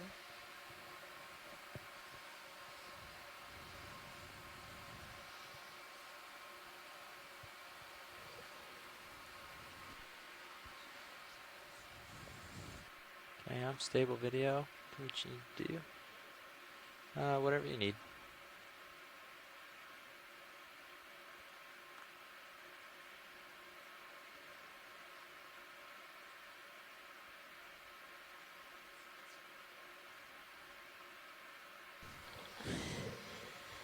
I think that's like a different type of sponge stuck on the outside, actually. Yeah. Yeah. I mean, it could be worth sampling because we haven't seen anything like this. Yeah. Could we get lasers on this? Yeah, Sorry it's if like- they were on and I wasn't paying attention. Yeah, get lasers. We need to come out a little to see them. Yeah, This this ship is moving. wild. The ship is moving currently. You want me to have them come to a stop? Actually, you know what? They may have just finished their move. Yeah, Wow. really intricate. Go ahead, Bridge. Excellent, thank you. Ship is stationary. You may get a little bit of swing, but she shouldn't be going any further. Got that. And up to the top. Yeah. Mm. Sure thing.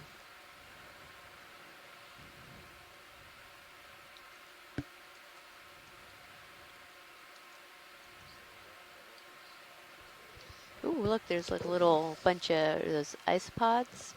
Yeah, our little amphipods. Or amphipods. What's the difference between an amphipod That's a and an good question. isopod? I just know the way that they look. I should look that up. What is the difference? Okay. That's good. We can get the I guess lasers maybe the on at the same time. isopods are more of the like roly-poly kind of. Right. Yeah, they're both those segmented, but I don't Yeah. know for sure. But that is so strange.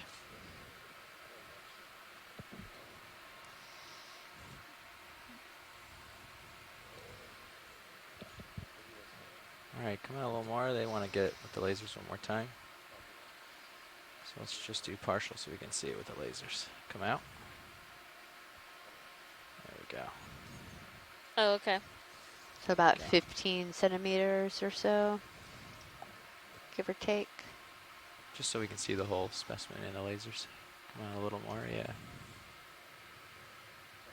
Yep. Right there, perfect. Thanks. All right, so Chuck says that basically isopods are mainly kind of flattened, whereas the amphipods are compressed laterally, but there's always exceptions to We are in both. the same position to sample. Thank you, Chuck. Necessary. Any thoughts on this crazy sponge that we have? Thanks. Is there, can we actually put a nav target on this?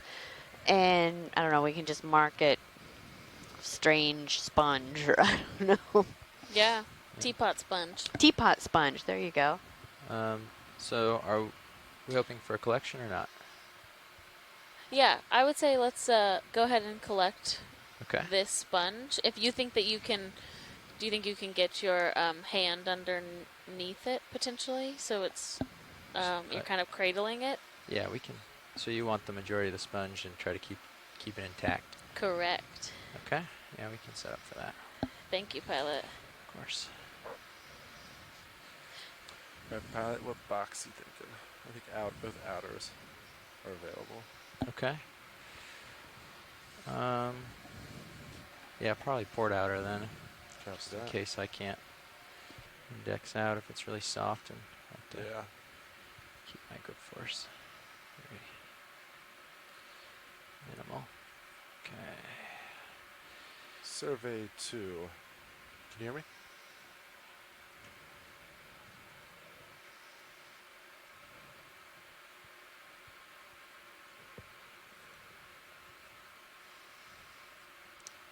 Copy that. Let me,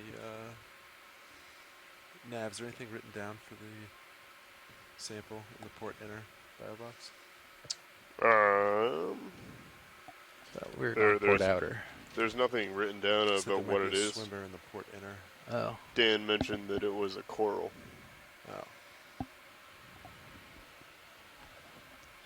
Survey, this is Nav.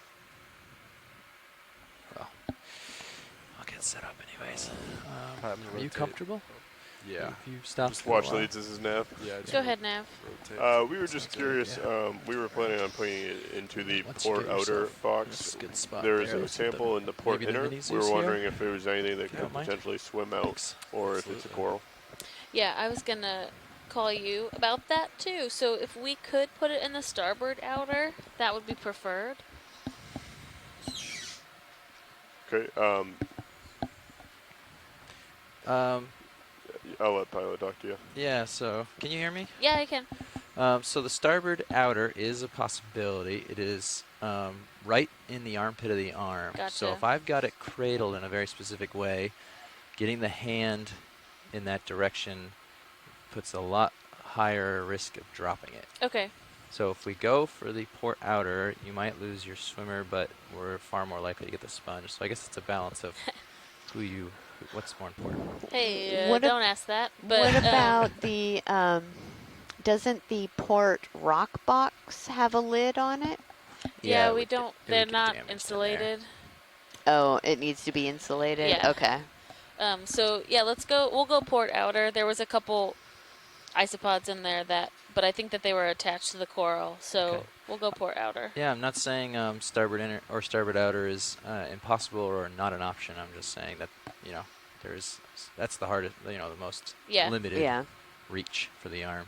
Understood. We'll go with port outer.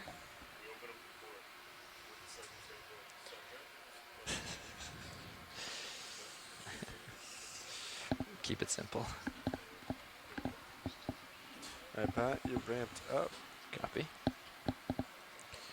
Port bio box is ready to open. Okay, you want to throw the mini up? Yeah. Thanks. Do I center it up? Yeah. Co-pilot, I have eye on Sirius cam, so I got you. Copy, thank you. Okay, hopefully this isn't a glass sponge. That would make it very difficult. Most teapots are glass. That's true. Or ceramic.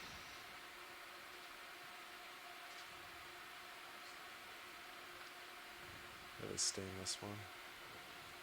Smart. I never use it. And we do have a question from somebody on Facebook, and we will come back to that after we let the pilots get our sample here. So we do see this, but we will try to answer it here in a moment. Actually, I don't really want to come in like that. I want to keep this straight. Come in this way.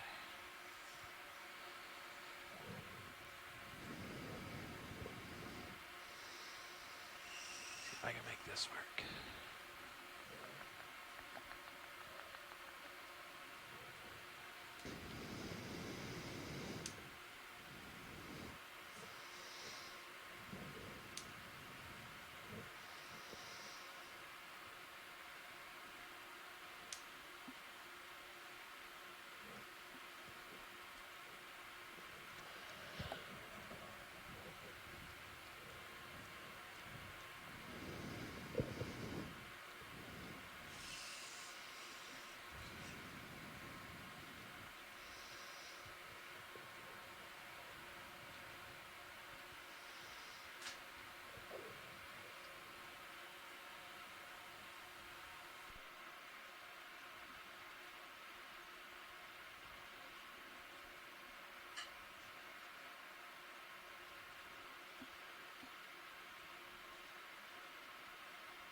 It's a pretty hard substrate, picks the vehicle right up. So I can't excavate under very much.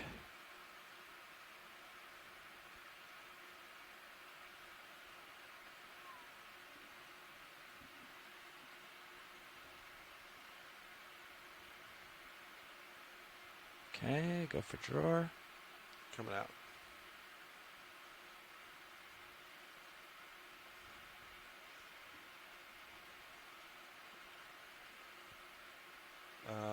I was digging into the hill. Okay, you want to hit my joy lock? Yeah. Oh, it's actually really windy. Never mind. Can you dig a little? Let me test it.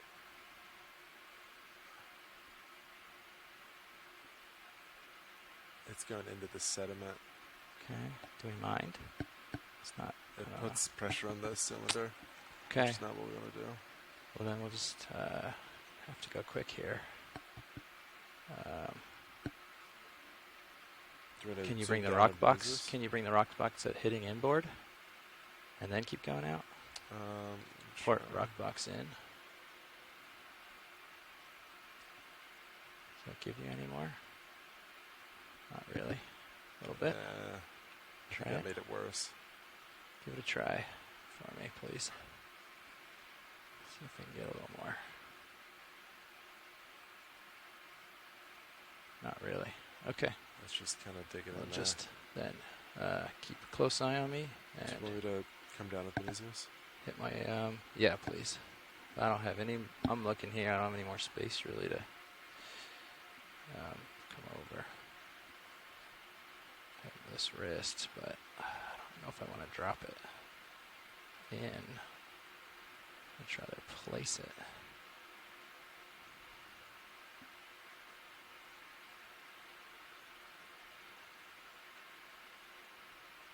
Yeah. I think it might fall out.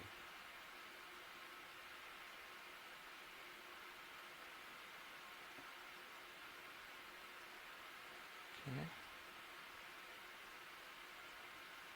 Just give it a little tap after the fact.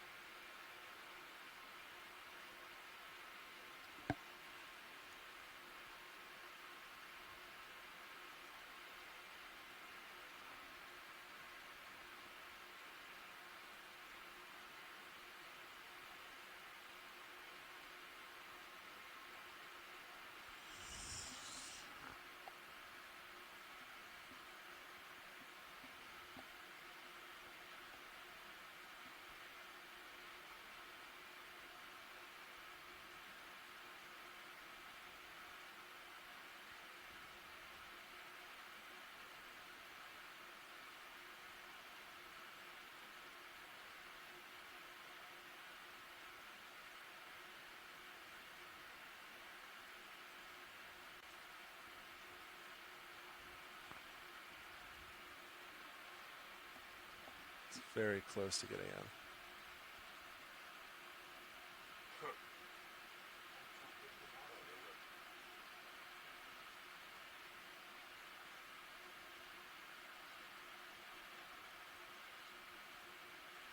It's in. Job pilot. Okay. Tracting drawer. Nice job, pilot. Yeah, great work. Yeah, of course, no problem. Sorry about the little push in, but if I had come out of joy lock, the vehicle would float away at half a knot. No, it looks so great. I had to give it a little. It I had to looked like set it it on the box and push made it. it in there in a good condition. Yeah. So. Yeah, good. Okay. Stowed. And off.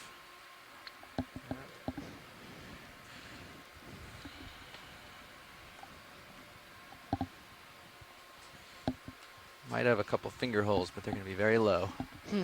All that interesting stuff on top should still be intact. Yeah. Okay.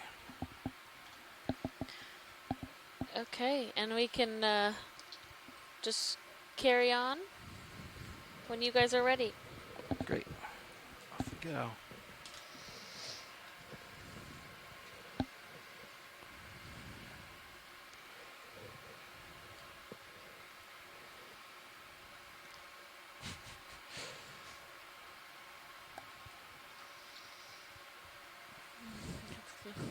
And currently looking at 220, came over from 180. Copy. So we can rotate back that way. Okay. Once you're all settled. Alright, pilots, just for your reference, you have about 3 minutes before we need to start preparing to come off of a bottom. So, probably won't call in another move. Looks like you got a little bit of tether there. Okay. But got about 3 minutes, the navigator says. Okay, thank you for that. Yep. We might need to end this dive with the little tea party in the port. Good one, Nav. We'll rotate slightly south. Oh, something big in the background. Yeah. Yeah. We'll end with a large something. I think it's a sponge. Mm-hmm. It's probably a very good guess. Oh, it's got, if you look at the Cirrus view, you can see it's sort of a dish shape and it's pointing away from us. Oh, yeah. Oh, yep, pointing into the current. Yeah.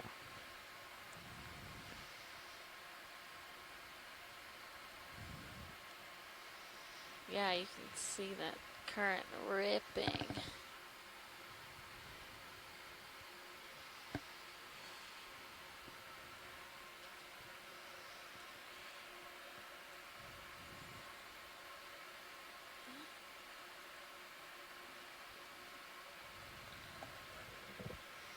Look at this kind of crater involved with this.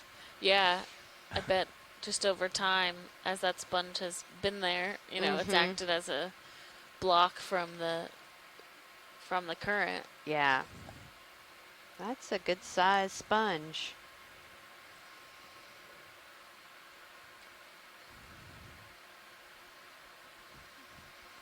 I like watching the Sirius view of D2 just like rotating around. I know. I know. Oh yeah, and all the rubble is. Wow, that's really thin. It is. Careful with tether on that Copy. turn. Okay. Yeah. Just hang tight like this. Come down a little bit to give you some extra. Thanks.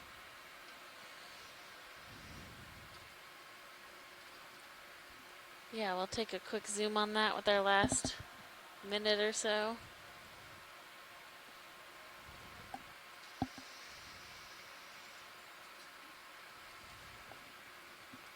Okay, video, come on in. Looks like an amphitheater. Yeah, it does. Yeah. Lined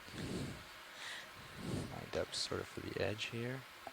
Oh, is that one of those like really lacy, just down at the bottom of the screen? Thank you. Lacy at the bottom, sorry. That's okay. Looking for it. Tilting down. That bryozoan that we saw maybe. earlier. Looks like some hydroids growing in there. Yep. A couple small crinoids. Yeah. Oh wow! Look at the backside of it has those bubbles on it. Yeah. Those are crazy. Some really great sponges up in here.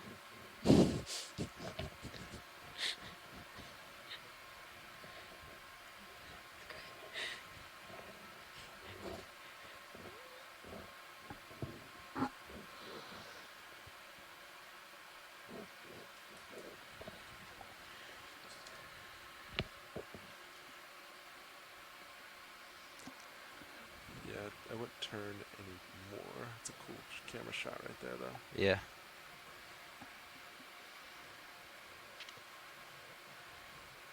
Wow. Okay. Actually, I think it's not tilting down. That might be all you get, yeah. All right, we got about 30 more You seconds. can come out of it of to get this. the full screen. There you go. Okay. Yeah. Yeah, See this the like that. starboard manip cam Oh, I think rolling? that's like mucus. Yeah. That mucus, Yeah. that we're not quite sure what produces that, but something makes those mucus nets. Yep. And then all of the marine You can see snow and see the blue of the Sirius lights on the bottom of the screen right now. See how it's a bluish color there? That's cool. that is cool. All right. You want to stow my swing arms for me? Yeah. That's it. Video full wide. Thank you. All right. Well, great. Another great dive, pilots. All right, watch leads. This is Nav. We are going to call this the official end of the third dive. Okay. Thank you, Nav. No problem. Yeah, thank you to our whole team on our ROV and video side of this operation for a great dive today. We'll do a quick little wrap up here for dive 3.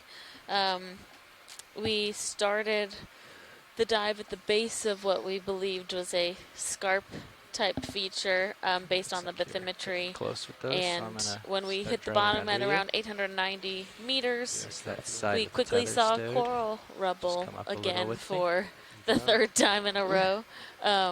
And we traversed along for a little while before hitting the base of that Scarp. Mm-hmm. Yep, and then as we started to reach the base of that, right there at the bottom, there was the steepest part of it. We saw the most kind of hard outcrop, which we sort of expected, and it was there that we saw a bunch of very large bamboo corals that were just amazing. And then we continued up, and it was more coral rubble, more than I think either of us expected. Some smaller corals, soft corals, lots of full wide video? good octocorals. And then we reached the top of this sort of plateau and have been working our way along it for a little ways. I think we saw a similar diversity of associated fauna through most of the dive. Yep. Yep, still coming up. Delta 15. Crinoids and sponges, some pancake urchins. Yep. And yeah, not a huge transition from top to bottom, honestly. Yeah, it was. It's Delta 20. I think we were both expecting a little bit more of a transition. Yeah. But Driving out it's, fast. you know, again, that's one of the really important things about this operation is that we can, you know, have these ideas of what we think the seafloor is going to look like based on the mapping from the surface, and you really have to get down here to see it for yourself, to know what these different conditions are like. And before I forget, we did have a Facebook question on what is a scarp. We've been using that term, and yeah, we should have maybe explained it a little bit more, right? So got you in my tail cam. a scarp see the tether, is all looks good. It's basically, if you think of this feature that we were looking at as this tabletop, and then the scarp would be this break off from that, and then kind of a sharp drop down the side of it. And so when we talk about that scarp, it's kind of like a wall, but it's maybe not quite as steep. And so, you know, in essence, we went about 100 meters vertically over a relatively short horizontal distance. And so with the scarp, we tend to think we're going to see more rock and those harder surfaces. Yeah, so again, it was an interesting dive, not quite what we expected, but still I think will inform a lot of the scientists that are working in this area. Yeah, absolutely. Okay. And with that, I think we will sign off for today. End of our third dive, and we'll be back on tomorrow, a little bit more north than we were today. Yep, going on the Blake Plateau. Yes, Blake Plateau Knolls. So we will talk to you guys tomorrow. All right, I'll talk to you guys tomorrow. Okay, we got 40. Still spinning. 70. 85. I think that's about where we were.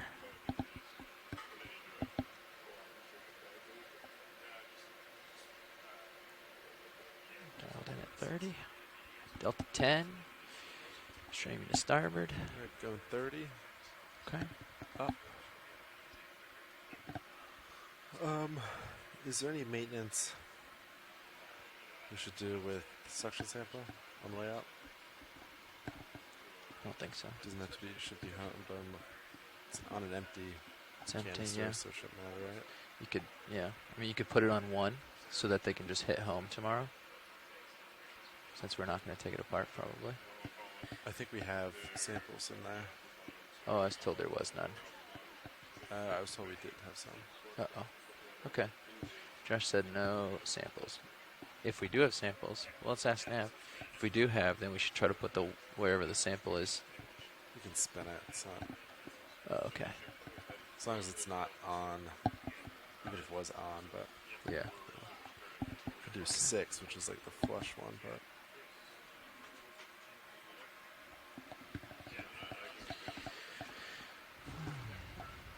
Good job. Sorry about the drawer, but it was super in there. I know. It's fine. I know the rule. It just didn't. It was like I was like caught between a rock and a hard place there. Yeah. With all that current and a sponge that I don't want to drop, and the sand that I don't want to push around. But we got it. That was all right. Came in. The other part was sponges are designed to flex. I wanted to get it in without, you know, I hadn't joy locked. I was trying to fit it in. And so my shoulder, I needed that extra like 4 inches. Just wanted to inform no more you shoulder that we to get have the rest come of the way off over. the bottom and we are heading to the surface. And I would Can we like slow to down some? ask that you change the center rotation from the A-frame to the midships.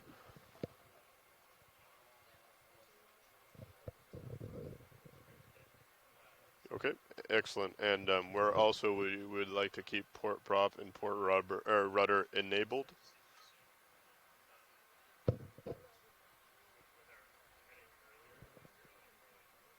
Excellent. And we would like the ship just to hold station for now. Thank you very much.